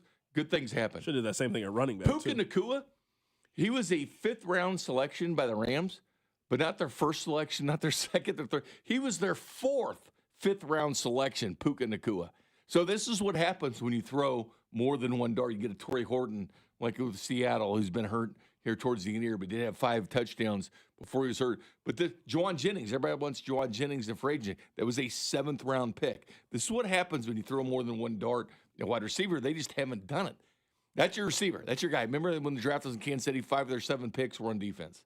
And they spent that one night, but they got Rice and Wanye Morris. That was it. But they don't throw those extra darts at wide receiver. But, yeah, I mean, Tate does have the skill set. We'll see what he does when he runs, because that's the important thing. Right now, we're joined in studio by Jay Binkley. Binkley, the most important thing is coming up between you and I can't wait to do it. I'll tell you what it is. Keep it right here. It's The Drive. The Drive with Carrington Harrison on your home for Royals baseball.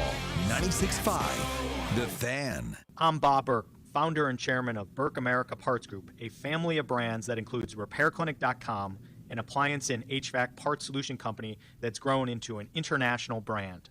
Before AmericanEagle.com, we partially launched a new technology platform developed by another firm. American Eagle helped take our technology to a whole new level with digital marketing, software development, and business insights into our key markets, appliances, HVAC, and outdoor power equipment, and did so both on time and on budget. AmericanEagle.com has the resources, experience, and talent needed to produce solutions. Our new technology platform, developed by AmericanEagle.com, has produced tremendous results with higher traffic, conversion, engagement, and online revenue. If you have any home repairs you need to take care of, check us out at RepairClinic.com. If you need a world-class website or technology project, then I would highly recommend AmericanEagle.com. Call AmericanEagle.com at 773-NETWORK. That's AmericanEagle.com, 773-NETWORK. Can I take your coat? Oh, you noticed. Yeah, I found it on eBay from a seller in Vegas. Pre-loved and perfect. She listed it and jackpot. Italian leather, classic trench silhouette. And did you see the braided buckle? Hang on to your claim ticket. Oh, I'll hang on to this forever. Have you been on eBay? There's so many finds. And I bet that diving watch would sell fast. Just saying. Find what you love, sell what you don't. eBay. Things people love. A KFC tale in the pursuit of flavor. The Colonel made his $10 Tuesday bucket so full with 8 pieces of juicy, crispy chicken or tenders that it might just last you till Wednesday. If you've got that kind of self-control. I mean, some people want leftovers. Others are more into right nowers. The Colonel lived so we could chicken. $10, 8 pieces, one big deal with KFC $10 Tuesdays. Prices and participation may vary. Taxes, tips, and fees extra. Men, it's the new year, and for many of us, it's a time of deciding to make positive changes in our lives. This is Jeff for Heartland Men's Health, and if you're suffering with erectile dysfunction and are tired of the frustration and embarrassment ED causes, you should call Heartland Men's Health today, because there probably isn't a better resolution you can make than to be done with ED. You see, ED doesn't just affect you, it can also affect your partner, even if they don't talk about it. But here's some great news. If you're like most guys, the treatments at Heartland Men's Health will give you back your sex life, because our protocols have success rates that work in well over 90% of cases. Seriously, you might even find you're performing like you haven't in years. So, make an appointment and get ED out of your life. Your initial visit is only $99 and includes blood work, a medical consult, and if medically advised, a test dose. And if that test dose doesn't work in the office, your visit is free. Call 844-447-6600 or go to heartlandmenshealth.com. That's heartlandmenshealth.com. We have 3 offices, Overland Park, Independence, and North Kansas City. Hi, I'm Brian, your friend and jeweler at Shane Company, and we've partnered with Cupid to bring you the best Valentine's Day gifts, even if you forgot. We won't tell. From heart necklaces with sparkling diamonds to stylish gold hoops, every piece is made with love. Plus, there's still time to propose. We make it easy to create their dream engagement ring. We have meaningful gifts for every budget. It'll look like you've been planning this for months. Come see us in store or at shaneco.com. Shane Company, your friend and jeweler. What if your instincts could pay off? With Robinhood Prediction Markets, you could put your sports IQ to work on the games you know best. It's not you against the house. It's you participating in a live market. Buy or sell your predictions all game long. Trade every play with Robinhood. Visit Robinhood.com/predict. That's Robinhood.com/predict. Futures and cleared swaps trading involves significant risk and is not appropriate for everyone. Event contracts are offered by Robinhood Derivatives LLC, a registered futures commission merchant and swap firm. DQ presents the Spicy Menu. For a limited time, try the new Flamethrower Chicken Strip Basket for $6.99 with spicy, bold strips that heat you up. Served with a side of famous DQ soft serve as a dip to cool you down. That's right, dip those spicy chicken strips right into soft serve, plus fries and toast, all for just $6.99. And add a new pineapple lemonade sparkler or cooler made with tahini. It's the limited time only Spicy Menu. Get it delivered in the DQ app. Happy, tastes good. Participation may vary. Chiefs coverage brought to you by Park & Go, the best deals on airport parking. Heading out of town this winter? Snow, ice, and cold temps are stressful enough. Airport parking shouldn't be. Park & Go makes it easy with online reservations, fast free shuttles, and all spots are covered to keep your car protected from winter weather. Reserve your spot today at bookparkandgo.com. Here's your traffic report on 96.5 The Fan. This one brought to you by State Water Heaters. We've got a crash, 635 northbound. It is just past K5 South. Move to the left through here. A Shawnee, that's a new crash, 635 northbound at Miriam Drive, left lane blocked. I'm Val with traffic on 96.5 The Fan. Follow the station on Instagram at TheFan965 for giveaways and behind-the-scenes content. We got about 8-9 minutes left in the hour. You know, we're always appreciative, man. We love talking football with you, man. NFL, college. Love getting your thoughts on things. But there's nothing I love more than 913-586-7965. What time is it, Bink? 4:47, almost 4:48. Or it's random question time. Hit it, Rob. Bink, what show are you watching right now? I'm not. There's nothing that I haven't seen. I've watched them, man. I've watched some of that stuff. I'm just saying, as football's winding down, you're going to need something that's going to take that place of, you know, every Sunday, every Monday, every Thursday, you had an activity. Landman's done. You've seen all those, you know. I mean, there's not a lot going on right now. But things are going to kick up with sports here, though, with the Olympics, the Super Bowl. We got the World Baseball Classic coming up. There's some good stuff. PGA Tour is back in shape. So been watching a lot of that, but not, I wouldn't say a show, so to speak, because I've watched all those. Binkley, have you seen the new trailer for the Michael Jackson movie? I have not. Is it a series or a one movie? It's a movie. It's a biopic they are releasing. It's called Michael. It comes out in April. I like bios. They got Jermaine, you know Jermaine Jackson, his son, Michael's nephew is playing Michael in this. Someone wants to know if you watched the Royal Rumble.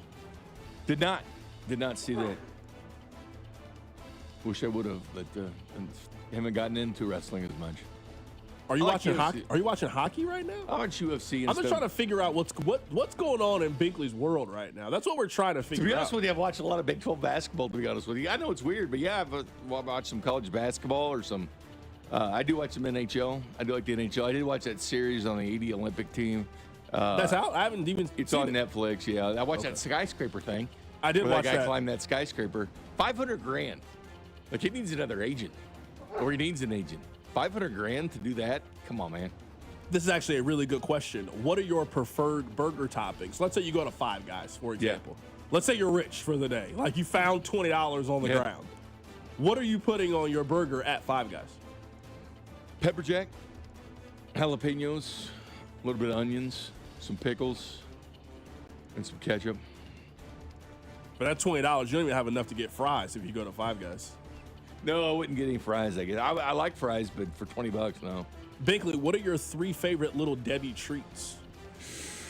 During Christmas time, I love those Christmas tree cakes. I mean, how can They you go are wrong with tasty. those? How can you go wrong with those? So whatever replaces those during the Swiss cake rolls. Okay. That's up there as So you're well. going Christmas trees, Swiss cake rolls, and what else? I can't even think of that's basically all I get with Little Debbie. All right, you know what? I'm going to... The zebra cakes, those are good. Okay, those are good. I'm going to give you mine. Rob, I'd love to hear yours. Fudge rounds. Okay. I'm going to go. I like the cosmic brownies. And nothing just beats a nice honey bun. The Star Crunch, too.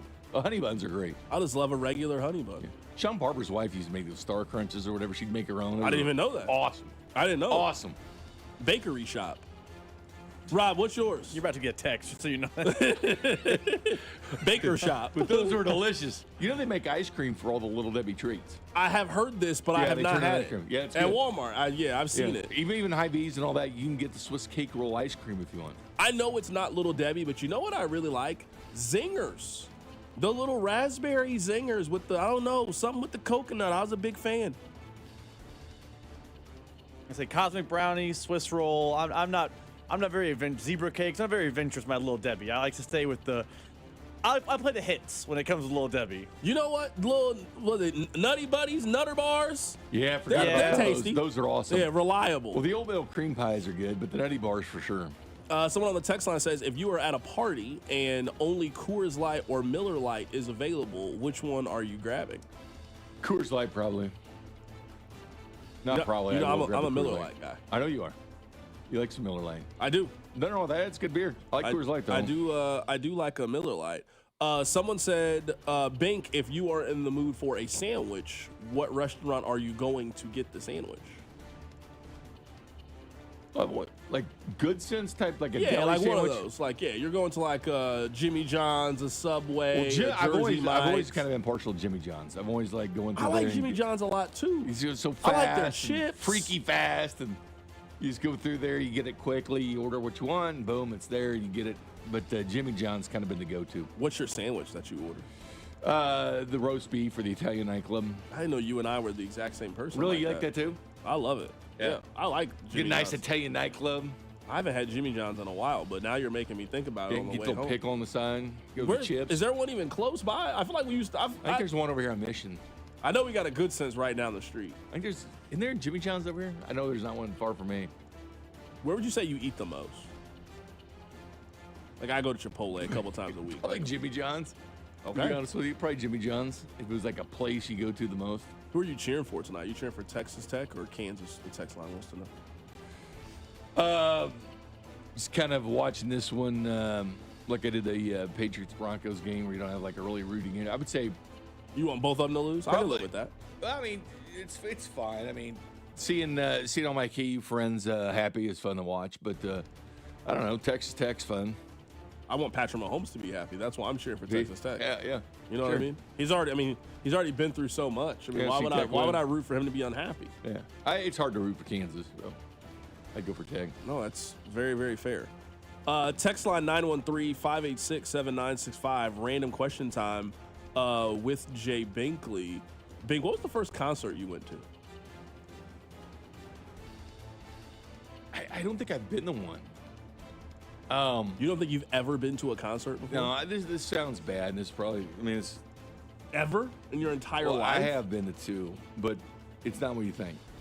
I went because of ladies that would be there. No, that's. I took my daughter to a couple concerts. Okay, of some that's fair. people she wanted to watch because. Who'd you go see? There'd be some moms there.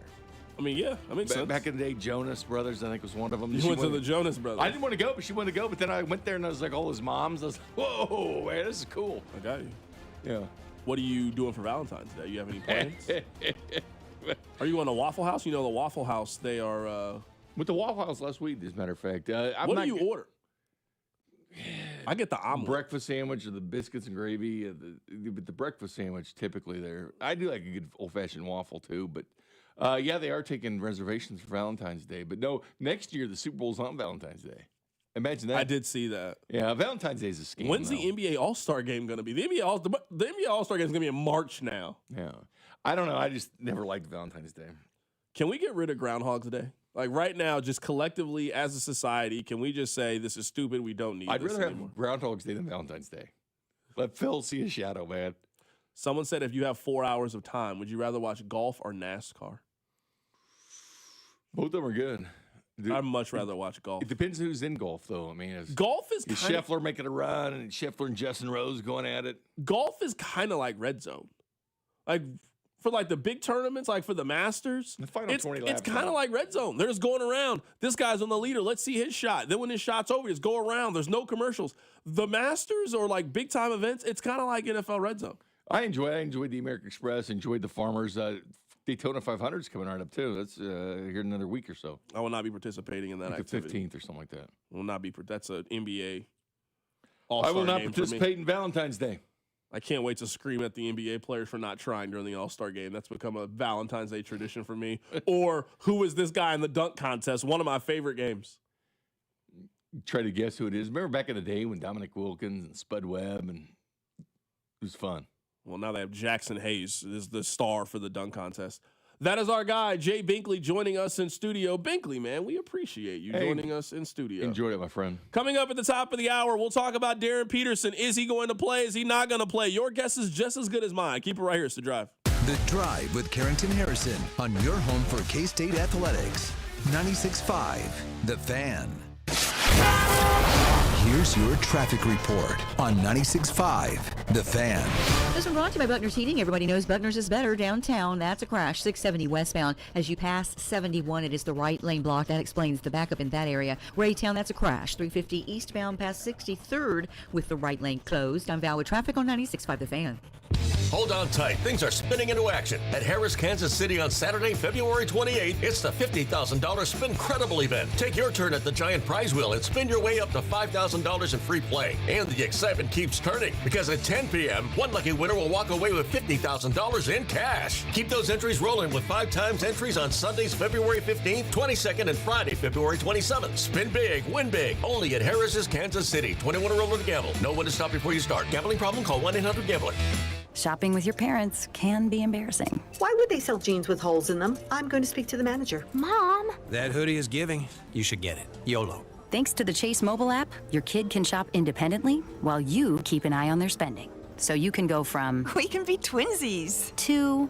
How was shopping? Saw you stayed on budget. Thanks, Mom. Freedom for kids, control for parents. That's family banking from Chase. Account subject to approval. Chase mobile app is available for select mobile devices. Message and data rates may apply. JP Morgan Chase Bank N.A. member FDIC. You've got a big day, so you use Unstoppable scent boosters to give your laundry non-stop freshness. So no matter how long the day goes, you can't stop this power, this walk, this pose, this strut, this look, this talk. Your clothes will be so fresh you can confidently strut into that end of the day meeting like a boss, boss, boss, boss, boss, boss, bosses. Let's talk business in my office. Add new Unstoppables beads to your wash for 24-hour non-stop freshness so you can smell unstoppable.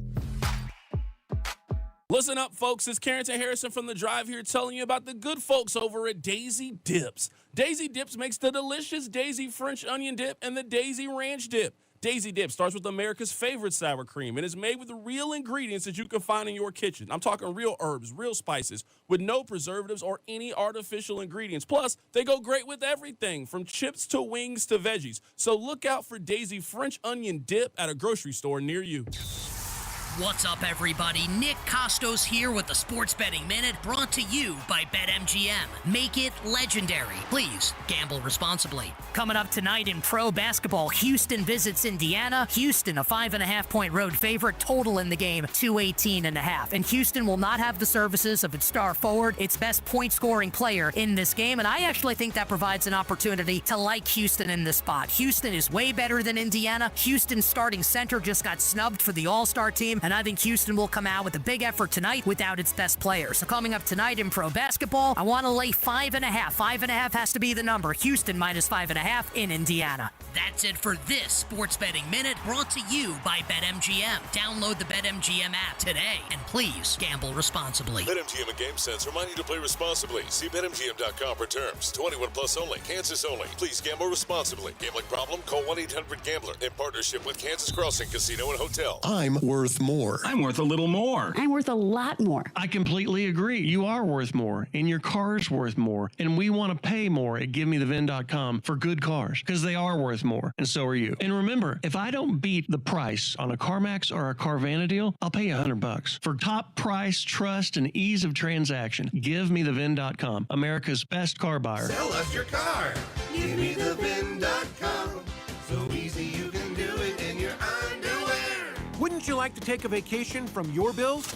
Well, you can. With credit card balances at an all-time high and Golden Oak's 4.5% rate, you could be saving thousands of dollars after a simple phone call. Call today and get your cash in as little as 14 days and make no payments for 2 months. Call 913-890-GOLD. Golden Oak Landing cured my blues. 5.442 APR, FHA 15-year, 20% equity, qualified credit, additional terms apply. NMLS 114937. Do you owe back taxes or have unfiled tax returns? The IRS won't quit until they get your money. Here's great news, fresh from those in the know. Major changes have happened at the IRS. If you owe more than $10,000, you may be eligible for a 99% reduction of what you owe. Haven't filed a return for a while? Their happy clients are talking. The IRS was going to levy my bank account, but Guardian was able to prevent that and fix all my IRS issues. Thanks again, Guardian Tax. Need relief from crushing tax debt? The IRS now has special programs. Guardian Tax knows all about them. Personal or business, this is the fresh new brick you've been hoping for. We aren't the company you call when you need a hug because you're scared of the IRS. Guardian Tax is the company that wins when you need it most. Guardian Tax Service is really great to work with. They really help me out. I'd recommend them highly. Call now for a free confidential consultation. 800-499-6623. 800-499-6623. 800-499-6623. DQ presents The Spicy Menu. For a limited time, try the new Flamethrower Chicken Strip Basket for $6.99 with spicy bold strips that heat you up. Served with a side of famous DQ soft serve as a dip to cool you down. That's right, dip those spicy chicken strips right into soft serve. Plus fries and toast, all for just $6.99. And add a new pineapple lemonade sparkler or cooler made with tahini. It's the limited time only Swisey menu. Get it delivered in the DQ app. Happy tastes good. Participation may vary. Make sure to subscribe to our YouTube channel to watch all your favorite shows, shorts, and clips. This is your home for Kansas City sports. 96.5 The Fan, KFNC FM and AM, HD1 and HD2 Kansas City, an Odyssey sports station. Rob, can you tell me the truth about something?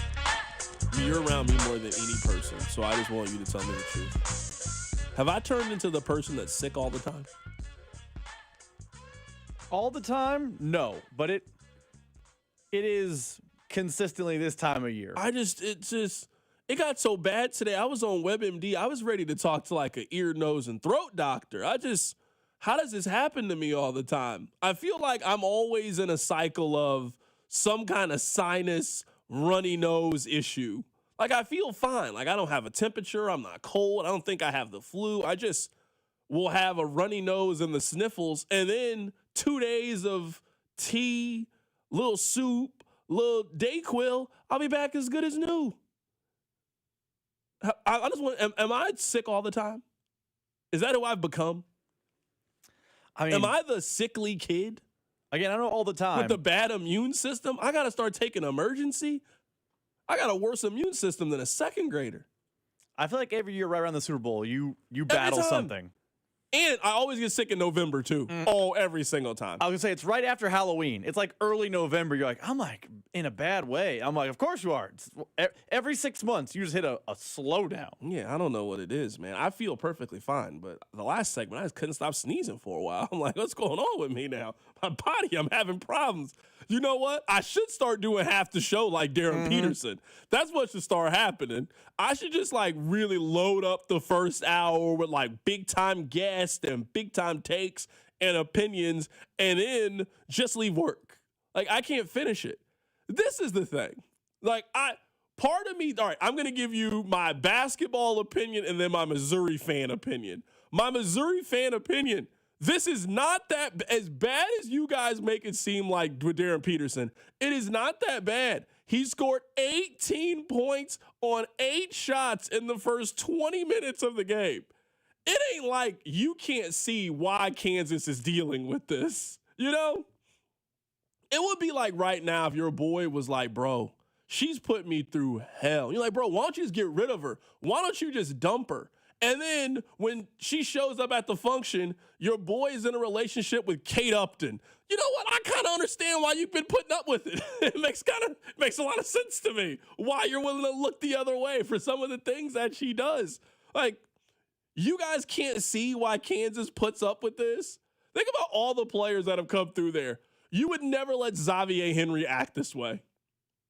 Never. You would never have Josh Selby.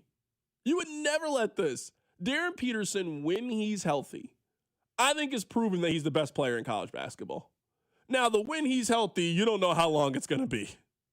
He might be the best player for 27 minutes. He might be the best player for 18 minutes. You have absolutely no clue. But all I know is when he's on the floor, he is amazing.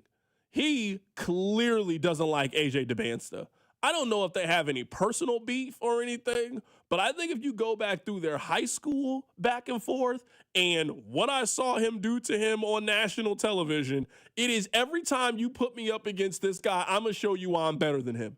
And I think AJ DeBansta is amazing. I really do. I think he is a multiple-time All-Star, could be in the conversation of one of the top 10 players in the league. He looks like the future of the NBA. That's what he looks like to me. It is obvious that Darren Peterson is a better basketball player at this stage than he is. Now, I don't know what that looks like when they're 24. I don't know what that looks like when they're 27. But I'm telling you today, it is very obvious to me that Darren Peterson is a better basketball player than he is. I made this analogy earlier. I saw it from somebody else. It is honestly like someone gave you the best steak that you have ever had. They let you take 2 or 3 bites of it, and then they say, no, you're good. Wait, hold on. I don't get to finish it. I want to finish it. No, you don't get a chance to finish it. No, that's not what it's like. We've never seen anything like this. Like, I don't think this is NIL. I don't think this is his handlers. I don't think it's any of that. I don't know what to make of it, honestly, at this point. We've never seen anything like this. Darren Peterson is not the first one-and-done player that we have ever had. He's not even the first one-and-done player that's getting paid. There's other ones. There was another one in the game that we just watched. He is the only one that he is a part-time player. I don't know how you build for it or how you prepare for it if you're Kansas. How can you prepare for your best player just isn't going to play in the second half? And it really, at any moment, can just point to his leg and say, yeah, I'm good. At any point, we've all seen him do it at this point. Isn't he making it up? Darren Peterson will be fine. He'll be playing like he's Kobe Bryant, and then all of a sudden he'll just look at Bill and point to his leg, and I'm done for the day. It's like, all right, I mean, you had 21 points in the 9 minutes you were on the floor. I mean, I can only be so mad that you're not going to play, but I mean, you're right. Just think about this. I mean, Darren Peterson had 18 points on 8 shots. Melvin Council, who you guys love, who you should love, he had 16 points on 16 shots. Like, he did half the work, but did it less effectively or more efficiently and more effectively than Melvin Council. We've never seen anything like this with Darren Peterson. I mean, I don't envy the position that KU was in, but I don't think it's nearly as bad as KU fans are making it out to be when it comes to Darren Peterson. I also, maybe the whole part of it is this. I don't know if it's going to get any better. I mean, it's February 2nd. The Super Bowl is on Sunday. They've been playing college basketball now for 3 months. They've been playing college basketball for a while. They were playing college basketball since before Thanksgiving. It's Valentine's Day coming up next Saturday. And the Darren Peterson situation is no better now than it was a month ago. It's no better now than it was. It's better than it was in December. He wasn't even playing in December. We've gone through half of conference play, and they are in the exact same position when it comes to him. So I don't know what advice to give you. I don't know how this situation gets any better. It's something you just got to manage. That's what it is. You just got to manage it at this point. And KU's continuing to win. Now, I'll be very curious to see what that looks like on the road. I'm not throwing any shade at KU. I've never questioned their ability to win games at Allen Fieldhouse. They've been doing that since they built the thing. I've never questioned their ability to beat anybody. I think the right KU team could beat the New Orleans Pelicans in that building. That's how they've played. Going on the road and doing that against Texas Tech is a different deal. Going on the road and doing that against Iowa State is a different deal. Going on the road against Arizona, the best team in the country, is different. I've never questioned if they could win big games at Allen Fieldhouse. They've been doing that all of our lives. I want to see this team go on the road and beat somebody, and not K-State, who's terrible, or Colorado, who barely has a basketball program. I want you to go do this on the road against a like opponent, and Texas Tech is a like opponent. So I'm excited to watch KU tonight. I'm excited to see what this team looks like with some adversity. I'm excited to see if Darren Peterson is going to play 30, 31 minutes in this game. I'm excited to see this KU team, who clearly looks better.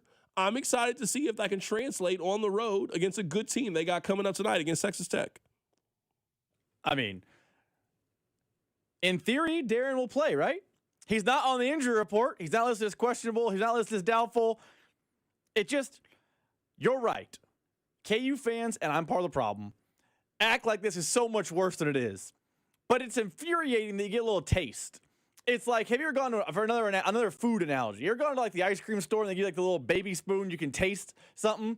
You're like, oh man, that tastes incredible. I like a full scoop. And they went, no. Yeah, for sure. You're like, no. This cookie dough ice cream tastes incredible. I want to buy a full scoop. And they're like, no, all you get is a taste. That's all you're allowed to have. That's it. That's what it's like. Because for the text line who was like, I don't know that Darren Peterson's worth all the drama. Trust me, for 20 minutes of basketball, you saw why. I just don't know how you can watch that and not think that he's worth the drama. He literally multiple times, well, he had demands on him, was like, he's food. I'm about to cook him. That one pull-up mid-range jumper, and then he pulled up to the bench, pointed to his quad, and he was done. I mean, that's the best KU dunk since the Xavier Henry dunk in the Big 12 tournament. That's the best KU dunk since then. Off the dribble, two guys, poster. That's an elite basketball play. If Darren Peterson said right now, I am done playing basketball for the rest of the season, I'm going to make sure I'm 100% healthy, I would draft Darren Peterson with the number 1 overall pick. I've seen enough. I don't need to see any more. You don't got to play any more of these games in college. I'm done. So I do understand why it's frustrating. I will say, for as bad as you might think it be, KU fan, you can always be these guys over at K-State. It doesn't matter what I think, because whatever I say, y'all are gonna take whatever you want to and clip it the way you want to and post it the way you want to, so you can get the clicks that you need. And that's so. It doesn't matter what I say. What matters is what I'm doing with these young men on the floor, in practice every day, in their daily lives, to help them continue to move forward. And then, because this is the crew that I brought in, right? And this is the crew I wanted to roll with. Right? And if we're not good enough at the end of the season, right, then we will figure the thing out for the next thing. But no, I don't feel like I need to give an explanation to our fans right now. I want them to know that I'm working really hard, and I'm not proud. I'm not happy with the results, but I am proud of the young men that we brought in. I want to go back and correct it. I meant Wayne Selden when I was talking about the dunk. When his uncle, the Flavor Flav clock, that was the one I meant. So my apologies. I got my KU players mixed up. That's the best KU dunk we've seen since the Wayne Selden dunk at the Big 12 tournament. This might just be a media pet peeve, and you guys don't care, and that's perfectly fine. I hate when people say this about people in the media.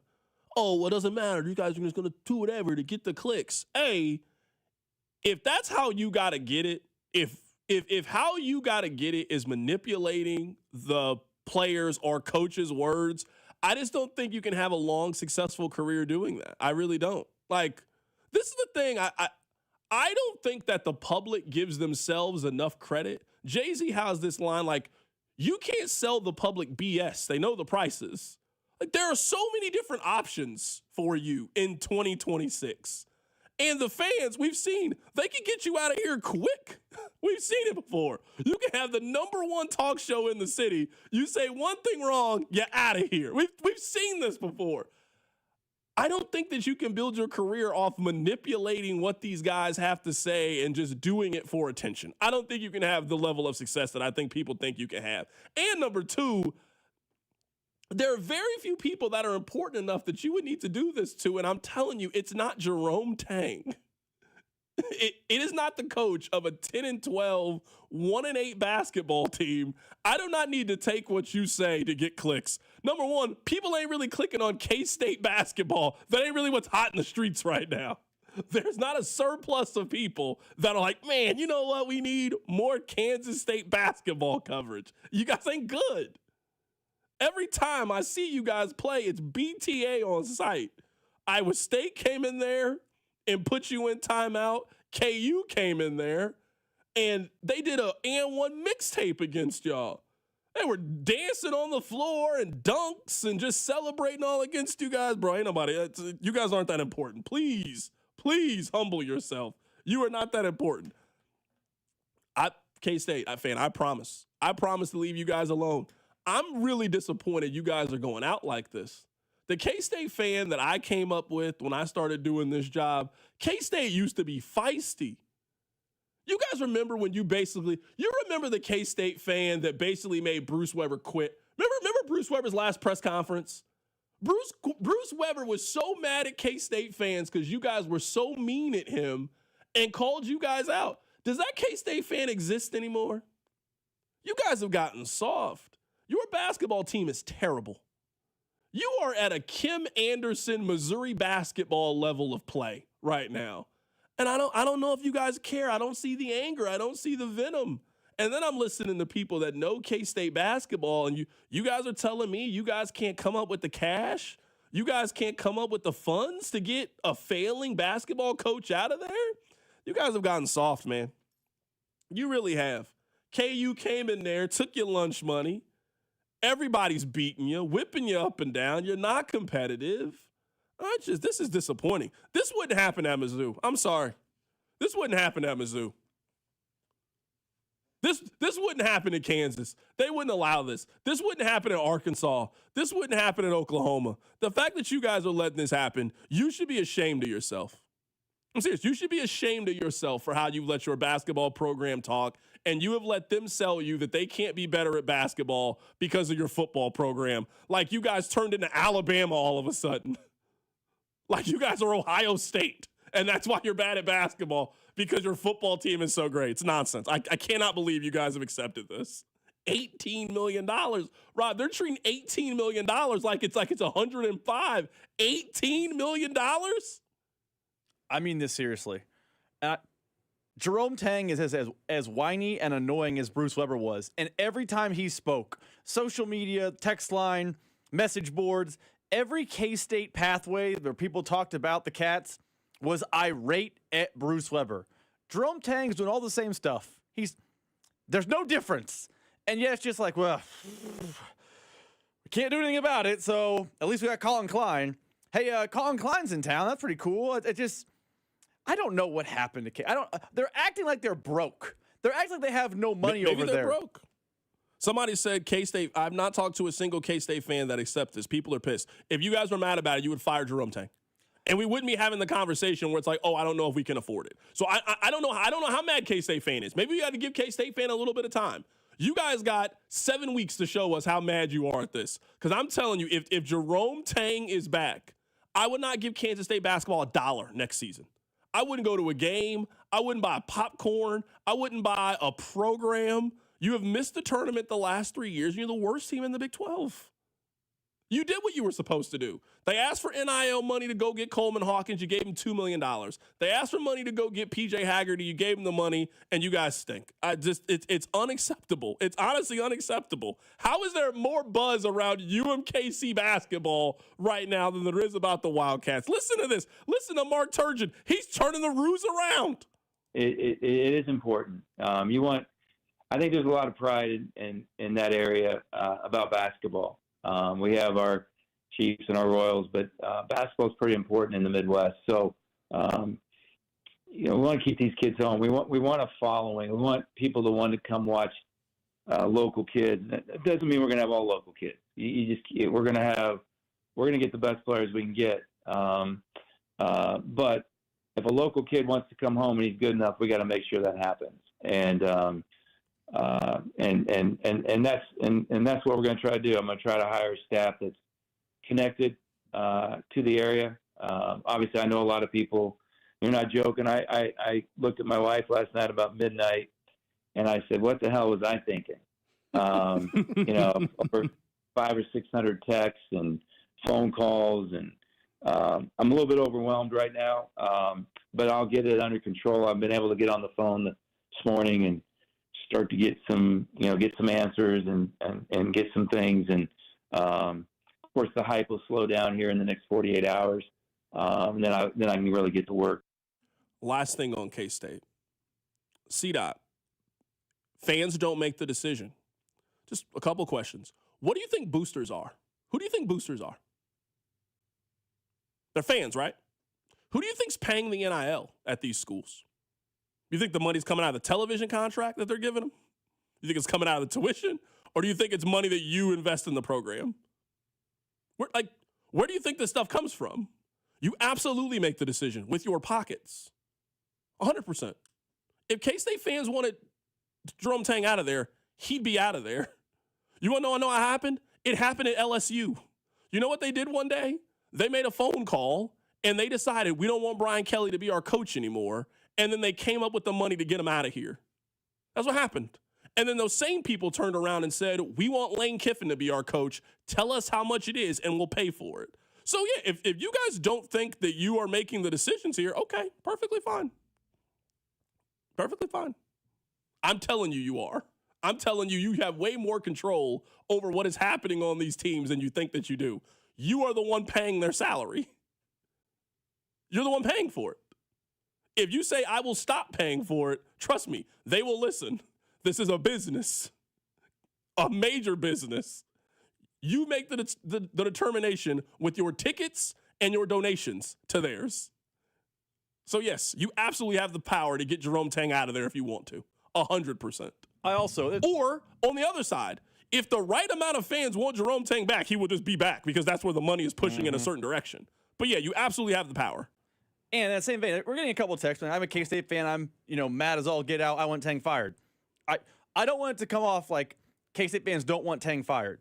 Every K-State ecosphere that I enter when I talk about K-State basketball is the two sentences come back to back. I don't like Jerome Tang, but they can't afford to fire him and pay Colin Klein. That is where I get the fact you guys are out broke. You sound like you're impoverished. How is that possible in big-time Power 4 college athletics in 2026?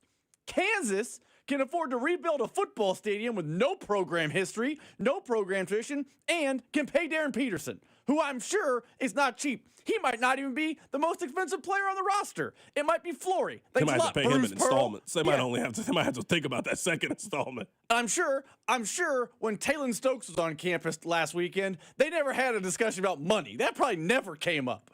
Kansas should not be lapping the field with you financially. So if you're a K-State fan and you're mad, don't then say the second sentence, which is, well, you got to pay Klein. No, pay both. Find your most expensive boosters and tell them you're pissed. There's a building on Manhattan, the Veneer Family Athletic Department, whatever it is. Call him. He's got money. Make Jerome Tang go away and be competitive in football. The two are not mutually exclusive. Did they do something not that long ago at K-State where it was like they wanted everybody to donate like $25 or something? Did I make that up? I feel like it was like a very small thing. I do not remember that. If you love Kansas State athletics, we need you to commit $75. And I think you guys are underselling the ability that these colleges have to instantly generate money when they need it. Just instantly be able to come up with the money that they need. We need $5 million for these things. They just come up with it. Just out of nowhere, just magically, just appears out of nowhere. How do you think these buildings get built on these campuses? Like the athletic department buildings. Do you think there's just one day, like, man, they had just so much revenue, they just rebuilt the softball stadium? Nope. That's why they have, like, the Robinson name on it. Someone just pays. By the way, speaking of a basketball team that could beat K-State, the hits are brought to you by Baker University. Make your next era orange at Baker University, the first university in Kansas, and ranked #1 in return on investment among private universities in the state. Baker University, forever in our orange era. Might be where Jerome Tang is coaching at next year. Boy, might be coaching at Baker. That's where he might be. Might be at Baker University. If you and Casey can aspire for Mark Turgeon, then Baker should aspire for better than Jerome Tang. I'm pulling for you. I really am. I'm pulling for him. All right, coming up on the other side, we'll get to football. Keep it right here. It's The Drive. You're listening to The Drive with Carrington Harrison. I mean, come on, guys. What are we doing here? On your home for Chiefs football, 96.5 The Fan. Well, the big game is right around the corner, and I'm imagining that you're going to watch the last football game of the season with family and friends. So look no further than our friends over at Gates Barbecue for party trays, which are perfect for your family get-togethers, your big game watch party, and nothing says the big game celebration like the great flavors over at Gates Barbecue that's still doing it the old-fashioned way. So stop in, grab yourself a party tray. You can also grab yourself a wing pack. You can get a 12-pack, a 24-pack, pick up some fries with it, pick up some of that class sauce. Maybe you plan on throwing something on the grill for yourself for the big game. Well, make sure the next time you go to the grocery store, you pick up some of that Classic Gate sauce, also some of that Classic Gate seasoning along the way. It's Carrington Harrison here telling you that whatever your big game plans are, make sure they include our friends over at Gates Barbecue. The big game is here, and it's time to elevate your game with Circa Sports. Dana Hughes here, and Circa Sports isn't just sports betting, it's sports betting the way it should be. The big game requires a big betting menu, and Circa Sports has you covered. From player props to game scenarios, Circa Sports has it all, including our fan-favorite Circa Squares menu. Instead of picking your big game squares randomly, choose your numbers and place your bets. Download your new bookie today and visit circasports.com. Must be 21 or older. Gambling problem? Call 1-800-GAMBLER. DQ presents The Spicy Menu. For a limited time, try the new Flamethrower Chicken Strip Basket for $6.99 with spicy, bold strips that heat you up. Served with a side of famous DQ Soft Serve as a dip to cool you down. That's right, dip those spicy chicken strips right into Soft Serve, plus fries and toast, all for just $6.99. And add a new pineapple lemonade sparkler or cooler made with tahini. It's the limited time only Spicy Menu. Get it delivered in the DQ app. Happy? Tastes good. Participation may vary. My ride smells just right, just right, just right, just right. Y'all gotta try that Febreze car. Just right, just right, just right. Yeah. La la la la la. With up to 40 days of consistency. On low Febreze car clips right on your vent. You know my car's my happy place. Keep that smile on my face. When it smells just right, just right, just right. Yeah. Breathe happy Febreze. La la la la. I love spending time outside at our house, but I noticed some paint was starting to peel. So I called CertaPro Painters to give us a fresh touch-up. We use CertaPro Painters inside and out at our place, and you should do the same. Each CertaPro Painters business is independently owned and operated right here in Kansas City. So schedule your free estimate online at CertaPro.com. That's Certa with a C, CertaPro.com. When choosing a painting professional, the choice is simple. Choose happy. Choose CertaPro Painters. What's up, everybody? Nick Costos here with the Sports Betting Minute, brought to you by BetMGM. Make it legendary. Please gamble responsibly. Coming up tonight in pro basketball, Houston visits Indiana. Houston, a 5.5-point road favorite. Total in the game, 218.5. And Houston will not have the services of its star forward, its best point-scoring player in this game. And I actually think that provides an opportunity to like Houston in this spot. Houston is way better than Indiana. Houston's starting center just got snubbed for the All-Star team. And I think Houston will come out with a big effort tonight without its best player. So coming up tonight in pro basketball, I want to lay 5.5. 5.5 has to be the number. Houston minus 5.5 in Indiana. That's it for this Sports Betting Minute, brought to you by BetMGM. Download the BetMGM app today, and please gamble responsibly. BetMGM and GameSense remind you to play responsibly. See BetMGM.com for terms. 21 plus only. Kansas only. Please gamble responsibly. Gambling problem? Call 1-800-GAMBLER. In partnership with Kansas Crossing Casino and Hotel. We all hear the radio ads about the IRS. They tell you to be afraid, to be scared, and they try to frighten you into calling.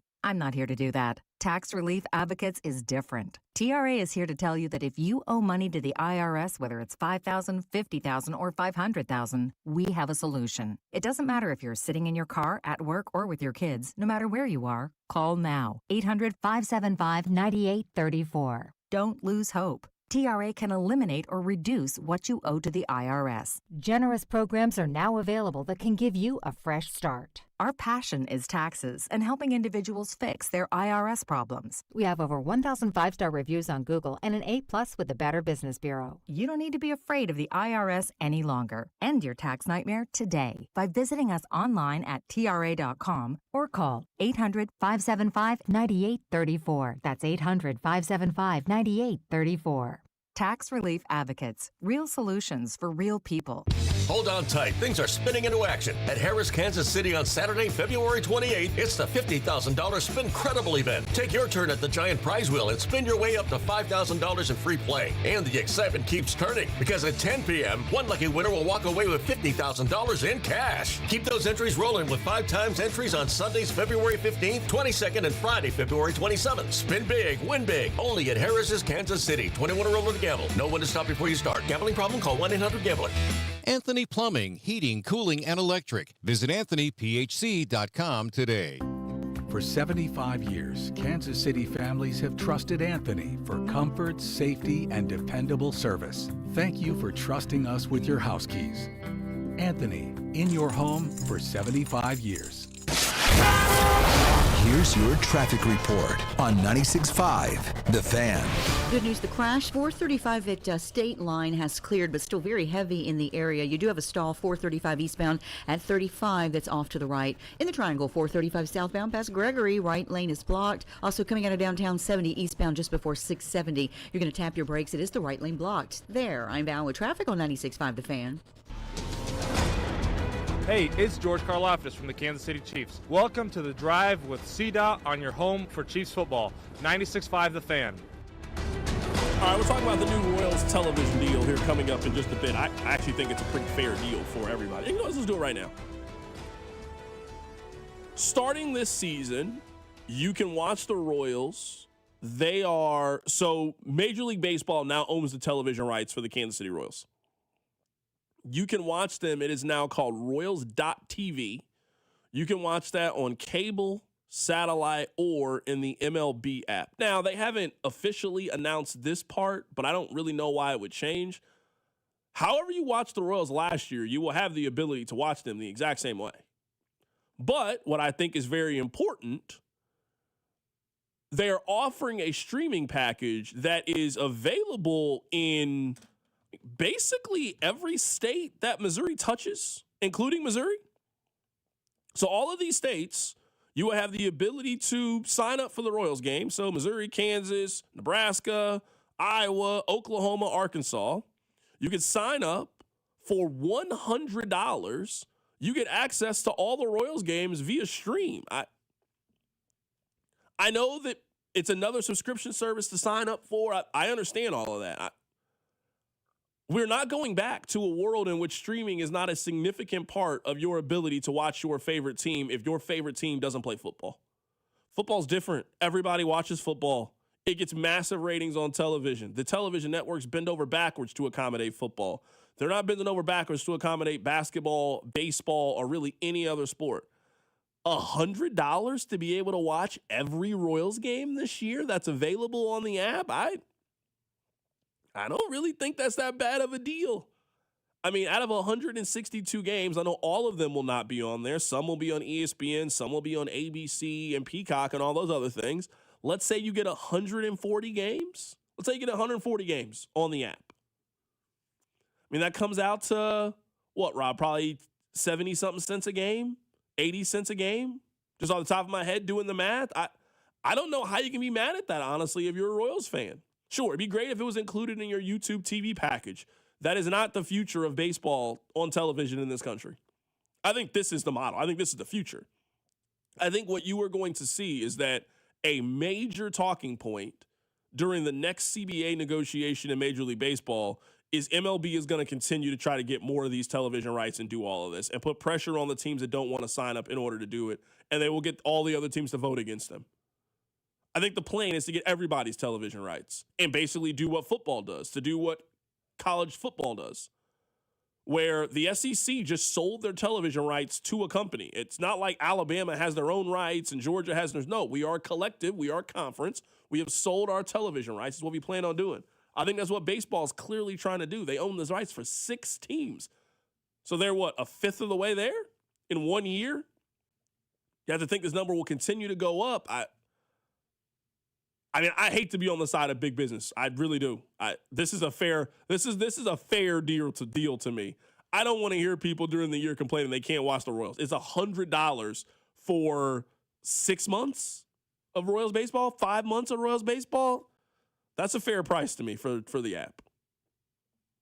I don't know how you could have an opinion other than that. Like, I mean, we didn't really talk about it on the show, but like when the FanDuel Sports Network went bankrupt, it was kind of like this felt like what was always going to happen because they had been buying up other teams. The Brewers got bought up by MLB. So games are available. They'll probably still have the local deal like they did last year. Yeah, you get a couple games. Maybe MLB.TV, which will be the parent company, will negotiate with other satellite and cable providers, like, I don't know, YouTube TV, just spitballing ideas, and we won't have to be in a situation where you buy another app, but at the very least, 60 to 80 cents a game, you get every Royals game you want. Somebody said the math comes out to 62 cents a Royals game. Yeah, yes. Then it is impossible to be mad about that. So someone said I missed what the app called. It's called Royals.tv. You can get this on cable, satellite, or in the MLB app. So on the MLB app, you can basically pay to unlock the Royals games. They're doing a discounted rate of $100 for the year if you live in the Kansas City metro area or any of the surrounding states. That's a fair deal, in my opinion. Basically, if you live in Kansas or Missouri, you're safe, unless you live in St. Louis. St. Louis, they have a little cutout for St. Louis. I've seen the map. Yeah, which makes sense because of the Cardinals. Most Oklahoma, Iowa, Nebraska. Like, if you are in the listening vicinity, I guess if you're listening on the app, whatever, if you're in the listening vicinity, you can get Royals games for 62 cents a game. Yeah, and someone asked, is there going to be a monthly plan? I would imagine there's going to be a monthly plan. I'm just going to guess. Also, there are no blackouts. The person that texted in, will there be blackouts? No. It's one of the big things. They will not have blackouts. Now, the app could crash, but that's not a blackout. That's different. For sure, that's different. that's a different ball. Yeah, like right here. Someone says another streaming app. I'll just break out the antenna or the radio. More than fair. I'm not mad at you if that's the option that you choose. Not mad at you at all. But to me, the plan was to make this more available for everybody in an affordable way. And I would say having access to all of the Royals games for the season for $100, I would say is a fair amount. to have access to. I think that is a more than fair amount. And you can obviously make a decision. Maybe you want to see how they are for the first month of the season, the first 2 months of the season. I'm sure once we get to the All-Star break, that $100 will then be $50 for the rest of the year. You know how these deals work. So, yeah, that's a fair amount to me for all of this. I would like to read this to you guys. This is from Roger Goodell, everybody's favorite. They're at the Super Bowl. They give the State of the Union, all that kind of stuff. Roger Goodell on a possible 18-game season. Quote, "It is not a given. We haven't had any formal discussions. Among the questions that need to be discussed, what are roster sizes? Are there 2 buys? What are the union's priorities?" I think we all know that they are going to an 18-game schedule at some point, I would guess by the end of the decade. I think they will figure out a way to get both sides to agree. If there's one thing we know, that both sides, they love money way too much. I do find it very interesting. One of the questions that needs to be asked is, how does this affect the competition level of the game? How does this affect the product of the game? No one seems to be super worried about that. What are roster sizes? I'm going to guess that they are going to expand the rosters. Are there going to be 2 buys? I would certainly hope so if you're the players. Like, that seems a non-negotiable point to me in all of this. I didn't like this part of the conversation the last time. People are like, oh, well, they get more of the piece of the pie, but they also work more. Like, tomorrow, if the radio station told me, hey, we need you to start doing Saturdays from 2 to 6, I'm not quitting because of it, but you're not paying me the same salary that you pay me now. So that's a non-negotiable. You want me to do more work than I did last time. What else are you offering me in order to do this? So that was always a given to me. If you're telling me all the players are going to get is more money and they're going to continue to keep working and continue to extend the season, I would say that they continue to get a bad deal when it comes to this. So I would hope that there are other concessions that need to be made from the owners because they are not the ones getting tackled. They are not the ones that are getting the surgeries and putting their body through the 17-game schedule, now an 18-game schedule. Are we adding another playoff team and potentially giving another chance for you to get a bye if you're one of those? To me, there's way more questions that need to be asked other than what's the money looking like, but it's the National Football League. Normally, that's all that matters. I like his quote at the end there. It really depends what the union priorities are. When was the last time the unions got a W over the owners? Like, we're about a year away from a work stoppage in baseball because baseball players are willing to really stick it out and get what they want against the owners. When was the last time me and you said, man, the players really got a huge win over ownership back then? I guess they got a 17th game and they get to smoke weed now? Like, is that the last win the players got? So I'm sure Roger Goodell says that and he wants to talk to the union what their top priority is, but I'm sure the ownership will just roll over on them because that's what historically has happened in these negotiations. Yeah, I mean, I'm seeing this right now. CDOT, if there's going to be more international games, they should have a mandatory bye week after those games. I hear what you're saying. I guess my counter would be is we have seen enough of what the players really care about, and they don't care about those things. Because if they cared about them, I don't really know why they signed up for the extra game anyway, and what did they get for the extra game? What did they get? They didn't get an extra bye. They got more money. The NFL, they're printing money. They're printing money. They got no problem giving you more money because they're going to turn around and CBS is going to give them more money. Fox is going to give them more money. They're going to add another game to Thursday Night Football, another exclusive streaming game, more international games. The owners are not worried about splitting more of the pie if the players are going to agree to continue to work and work and work. So, yeah, that's not the issue. The players have to start caring about what I would say quality of life things, and I don't know if that's a big priority to a majority of them. Not based on the leverage that they have of they could just always say no. Like, you can just always say no. What are the owners going to do? They're going to go find the new Patrick Mahomes? They're going to go find a new Matthew Stafford? The players have a lot of leverage in these situations, and they continue to give it to them. I don't really understand it. All right, coming up, we got a big Monday game. Keep it right here. It's The Drive. The Drive with Carrington Harrison on Kansas City's only FM sports station, 96.5 The Fan. It's the last call for football, and FanDuel's giving you a daily profit boost every single day leading up to the big game. Today's 30% profit boost is a passing yards over-under and alternate passing yards. So if you think it's a defense-first type of Super Bowl, and maybe Sam Darnold is going to go under, or Drake May, who has not had a good postseason, is going to go under. Today is your day.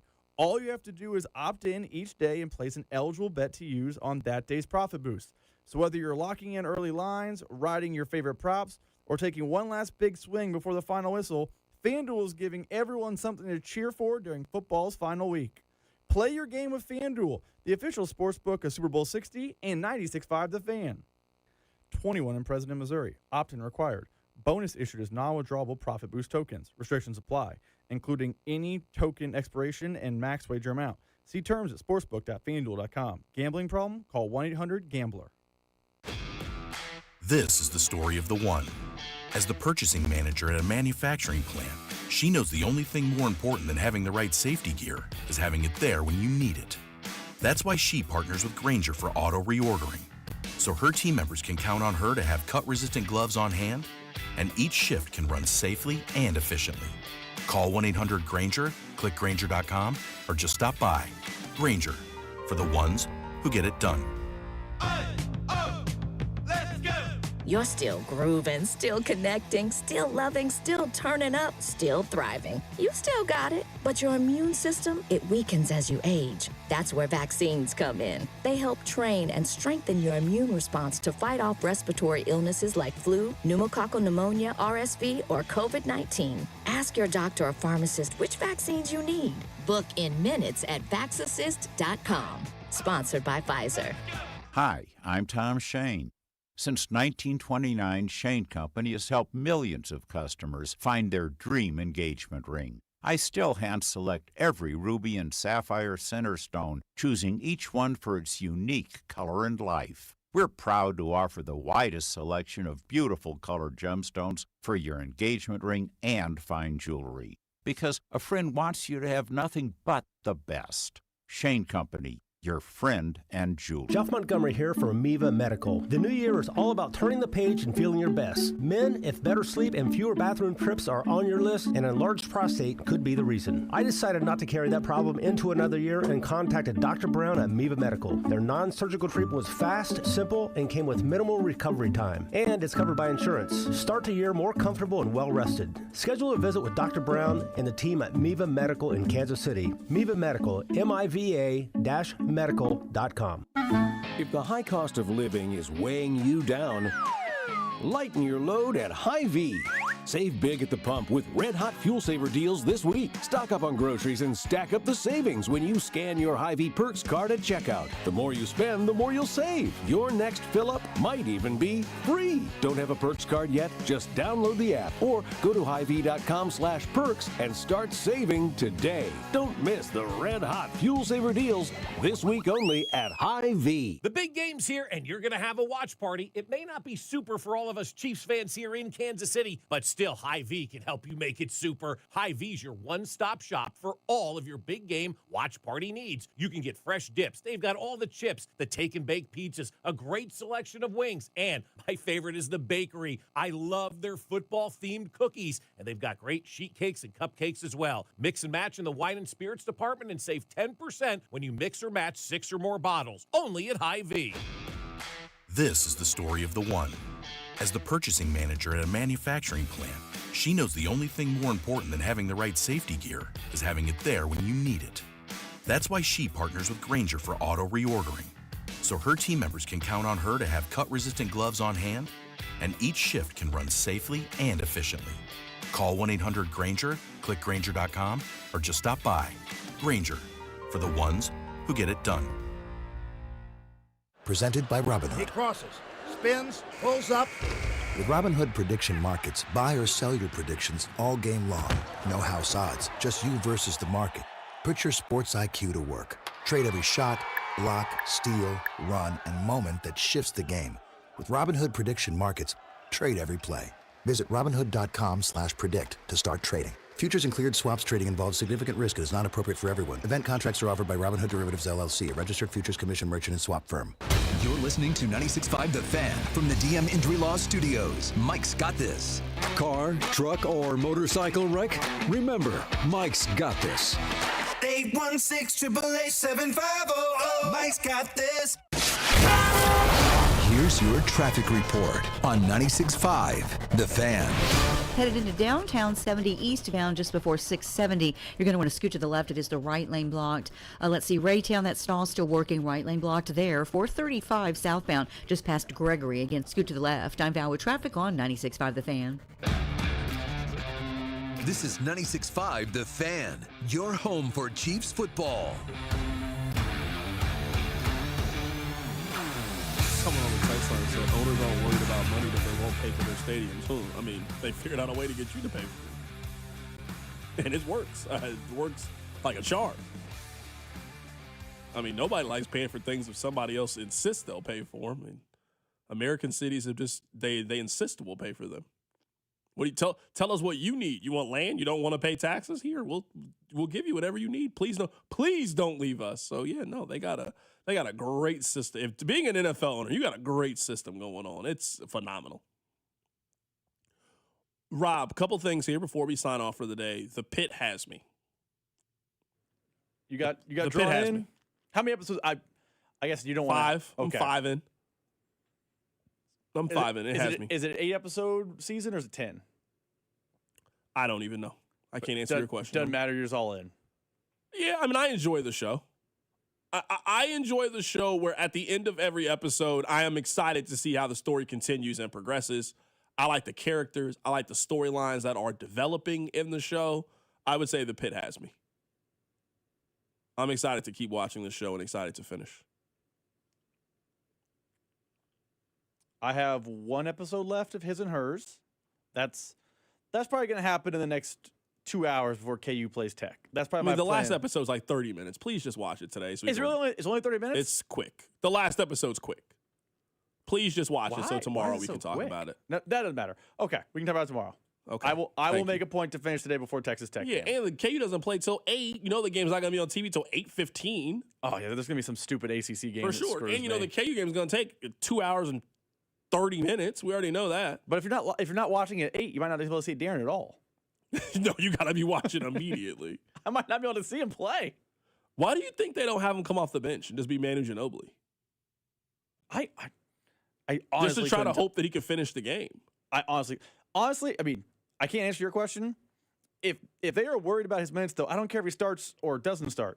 He shouldn't be playing 18 minutes in the first half if you're worried about his second half. I agree. Like, I mean, I don't know why they've done it this way the entire time. If they're going to massage the How minutes. many times do you think he's been on the floor at the end of a Kansas basketball game?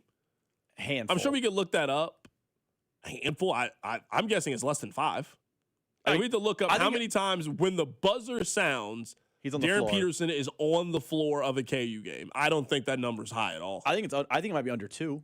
I think he was on the floor at the end of the Colorado game.